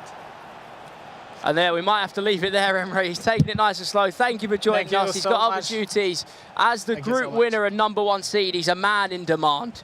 He's a man in demand, and we will be seeing this game out. Thank you very much, Emre, for coming on. And the next 20 minutes is going to heat up massively here. We know Johnny is in a commanding position. We can see the league table. If anyone's looking for updates, Tex is in 21st right now. Resende is the last one in on 24, and he is in because of goal difference. But if Kula manages to score a goal against Young, I think he might overtake him. It's all going to kick off here. I'm watching those 3 guys at 12 points. because Anders will be fuming right now. I mean, I think Anders is guaranteed to not be in because D. Fernandez has finished his games. Karim is winning 10-2. So that game is finished. We have confirmation for you guys that Anders has not made the top 8. Anders is going to be playing tomorrow. He's in 9th, and he's going to be playing 24th, which right now is Young. I mean, their rivalry again is Ivan Nilsson is in. He's taken his chance. He's set up a finish here at 5-3 with 15 to go. He has a chance, but Ivan Nilsson needs 3. Drawing is not enough for this man. He's going to need to really go for this. I keep on looking at that leaderboard because I cannot believe that Anders is gonna be playing with Young. Yeah, I mean, could you imagine that again? I cannot wait to see that. Who's writing the script? Someone is writing this. Stars. If Anders manages to... I mean, Alihan has now gone into 9th. Alihan has scored against Nicholas, which puts him into 9th place and knocks Anders down to 10th. I mean, they are the 2 wonder kids that play for the same team. So I don't know how they're going to feel about that. I know Anders looks into him a little bit. I don't know how happy he'll be with that. Alihan is now 9th because he's just scored against Nicholas. You can see at the bottom goal. Oh, again, I mean, change it. RVP scored. RVP scored. That's why RVP has a goal against Levy. Finn, Tex 7-6. Johnny, we see 5-3. Young against Cooler. If Young concedes and Cooler scores, they're going to swap and Cooler will be going through and Young will go out. This is unbelievable. I'm 90% sure that has to be the case. I mean, correct me if I'm wrong. I'm just getting used to this, but I'm pretty sure if Cooler scores a goal, he will take over Young, and Young will be dropping down. Young will be out, so that game is massive. I mean, every game's massive. I could tell you about 5 or 6 right now. Now Alian, it's 8. Levy Finn, it's 9. Oh, Alian sneaked it. Well, how's that happen? Because it's winning against Nico. I mean, he scored, and then he's knocked down Levy Finn. Because Levy Finn, did he just concede against RVP? I think that's what happened here. And Alihan is sneaking in. So much is happening Hold right the now. front door. I mean, what is going on? And Tex is being eliminated. Hold on. Oh, it's because he's conceded. Tex has conceded. And now he's the one that's going to be getting eliminated. 7-7. Tex, you need a goal, my friend. You need a goal. He's just conceded at 6-6. I mean... And now Young is 23rd place. With Resende is 24th. I'm trying to be impartial, but Tex, you're going to have to get one, my friend. The camera's on him. Donny. Is it over? Is it over? It's game over. It's game over. I think he's conceded 90th minute to be eliminated. I think he has. I think Bradley's got the goal and Tex goes out. I'm genuinely shocked. I think he's just conceded in the 90th minute. It's over. I've had it on confirmation that Tex is officially out of the eChampions League. How do you feel that? I mean, for me, I'm going to try and keep it as impartial as possible, but I'm gutted for him. That is an absolute sickener to concede in the last minute after such a topsy-turvy group stage. Tex will be exiting the Champions League. We're going to be focusing on Johnny here, and we'll keep you up to date as much as possible. There's still something going on here. I do think Johnny is going to see this one out because even Nilsson needs 3 in 9 minutes to even give himself a chance. Doesn't look very good for Evan Nelson, actually. I mean, the Young Cooler game, by the way, we can see Young is winning 4-3, but if he concedes, things will change. So we'll keep you posted on that one. Alihan is beating Nicholas by 1 goal. If that changes, Marley is currently in, but I think if Marley concedes, he might be out because Marley's only on 7. I mean, this one is coming to an end. The only thing Ivan Nilsson can do here is score 2, which would actually hurt Johnny. Johnny would be in danger here if he concedes 2, but I think he's going to be fine. Actually, Johnny's on 15. Now, I will have this confirmed for you. Johnny is through even with a draw. And I don't think Ivan Nilsson can score 3 goals. For goal differences, but I don't think he's going to concede 2 goals. No, so we can confirm in this game that Johnny is through. He's looking to wrap it up. Abarbo goes for the near post. But I am telling you now, even though the game's not fully over, Johnny is through and into the top 8, regardless. Even if he concedes 2 here, which is the maximum he can in this time left. We'll have to see from this attack, but he's defended it. Johnny is through. Ivan Nilsson is heading home. He's going to get it through. The through ball with Kaka to wrap it up. Kaka into Zé Roberto. It's enough from this one. Johnny's having a look round. Someone confirm it to the man. He is through, and he is through in 3rd position. Unbelievable group showing from Johnny, who finishes just behind Samu Gamer and Emre Yilmaz. Ivan Nilsson will unfortunately be exiting the tournament, just like Tex will. Anders is confirmed not in the top 8, but Anders has qualified to the knockout phase, but he won't be going straight through. We've got it on the screen now. If Cooler scores, watch what changes. Young will be heading home. Oh, wow. I don't know if there's any more, because Weerink is out, Matej isn't playing, Ray, Kosu. I genuinely just think the only thing that can change now is Cooler can directly knock out Young, and that Resende is through no matter what as well.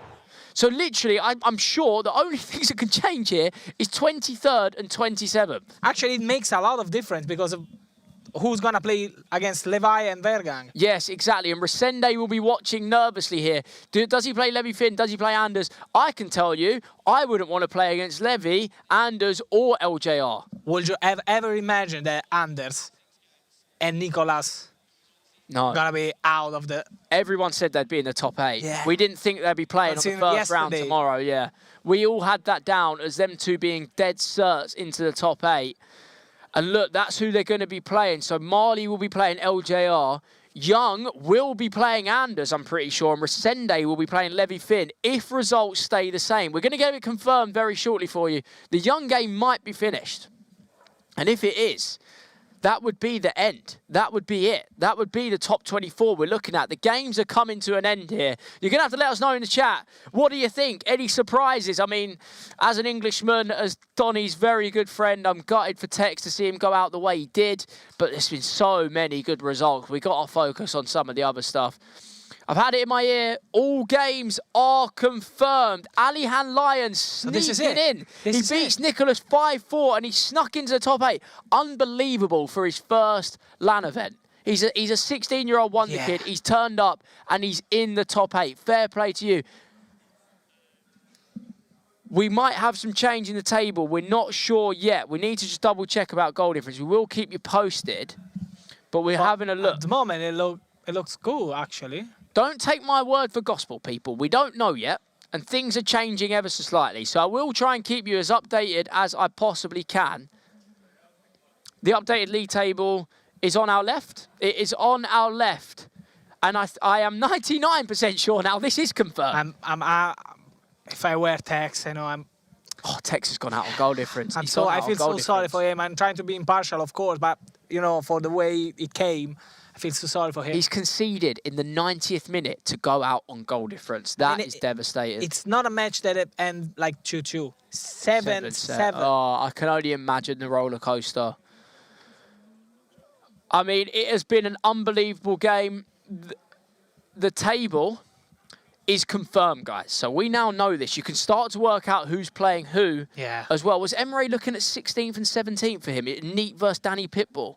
This is going to be a huge match tomorrow. I mean, to finish top of the group and play Neat or Danny Pitbull is very unlucky. But what a round, what an end to the ECL League phase. I mean, Santu, what an absolute pleasure, my friend. My pleasure, and what a journey those 2 days. Can't wait to see what happens tomorrow. Oh, I mean, yeah. I mean, if it wasn't good enough, we're coming out for the knockouts tomorrow, and that's going to be even better. Thank you very much for watching Stream B. We're going to send it to Stream A, and we'll see you again tomorrow. Bye. Yeah, not really actually, because you play someone who already won a game, so it will be tough. But 1 game away from Moonshot, so I'm happy. Emre, listen, as someone who's played at a pro level, not to your level, by the way, I will just say that, I have to ask you, how do you keep your emotions just so relaxed throughout the game? You are just, it's just amazing to watch. Yeah, just also, you know that bad things are going to happen, so just focus on that. And you know, sometimes you get luck, sometimes your opponent gets luck, so in the end, the result matters. I'm taking notes. This tournament for you, Emre Yilmaz, felt like it was the announcement of Emre Yilmaz when you won it those few years ago. Yeah. What is it about this competition that is so special? Because you seem to thrive every time you're here. Yeah, I believe that I can play like better than this, but especially defensively. But yeah, it's maybe the same like 2 years ago when I was also like 5-0 and good for the last 8. Well, Emre, a massive congratulations. You go and get yourself prepared. We'll be seeing you tomorrow. Our PlayStation Player of the Day, Emre Yilmaz. We'll let you leave to that side as we take a look at the table, the final table in this league phase. I mean, Brandon, we're looking at this and we're looking at this amazing competition that UEFA have put on. In terms of what we've seen in esports, I don't think we've had a moment where everybody, even the players, are constantly looking behind at the updates, at the table. It was sensational. I would have loved to have seen a Resende cam. He's probably got a vlog out of that, to be honest, of what on earth happened in that last round. I felt, it's entertainment, it's this esport that we love, and, for Tex to be eliminated like he did in that moment where there was, 25 in-game seconds left. Bradley goes and scores. Bradley's already through at this point, but wants to climb up that table even more to give himself a better game. And then we're hearing already that, Anders Vergang plays Young again tomorrow? For a three-peat for the trilogy? Listen, we'll get that bracket to you at some point, and we'll come to that a little bit later. We've got so many games. I can't even keep up. Shuri, you've been there before. You're a pro player. You know about all the emotion that goes into it. How do you feel for Tex, especially in that last moment? Well, literally, as is me, I'm absolutely gutted, especially when it's a last-minute moment like that. It's just absolutely heartbreaking. And Tex has got stuff later in the year. He's got more tournaments he's qualified for. But mentally, the blow as well. And like you said with the format, to touch on the format, it's so dramatic. But I had a lot of fun watching. I feel like I've just ran a marathon. Yeah, absolutely. I feel like you've just ran a marathon indeed. Casey, we're at the point now where I'm going to ask you, how do you see this going? We've seen some of our players in action now. We've seen amazing moments. We've got another day of it now. Who is going to be lifting the eChampions League? Not tomorrow, of course, but in our finals in Munich. Oh my goodness. This is really hard because I feel like if you asked me yesterday, I would have had a different answer. I probably would have said Nicholas yesterday, but he is not even in our top 8. I might go with the easy answer and say Emre because I just feel he's the only undefeated player coming into today, and so I think that would be the way to go.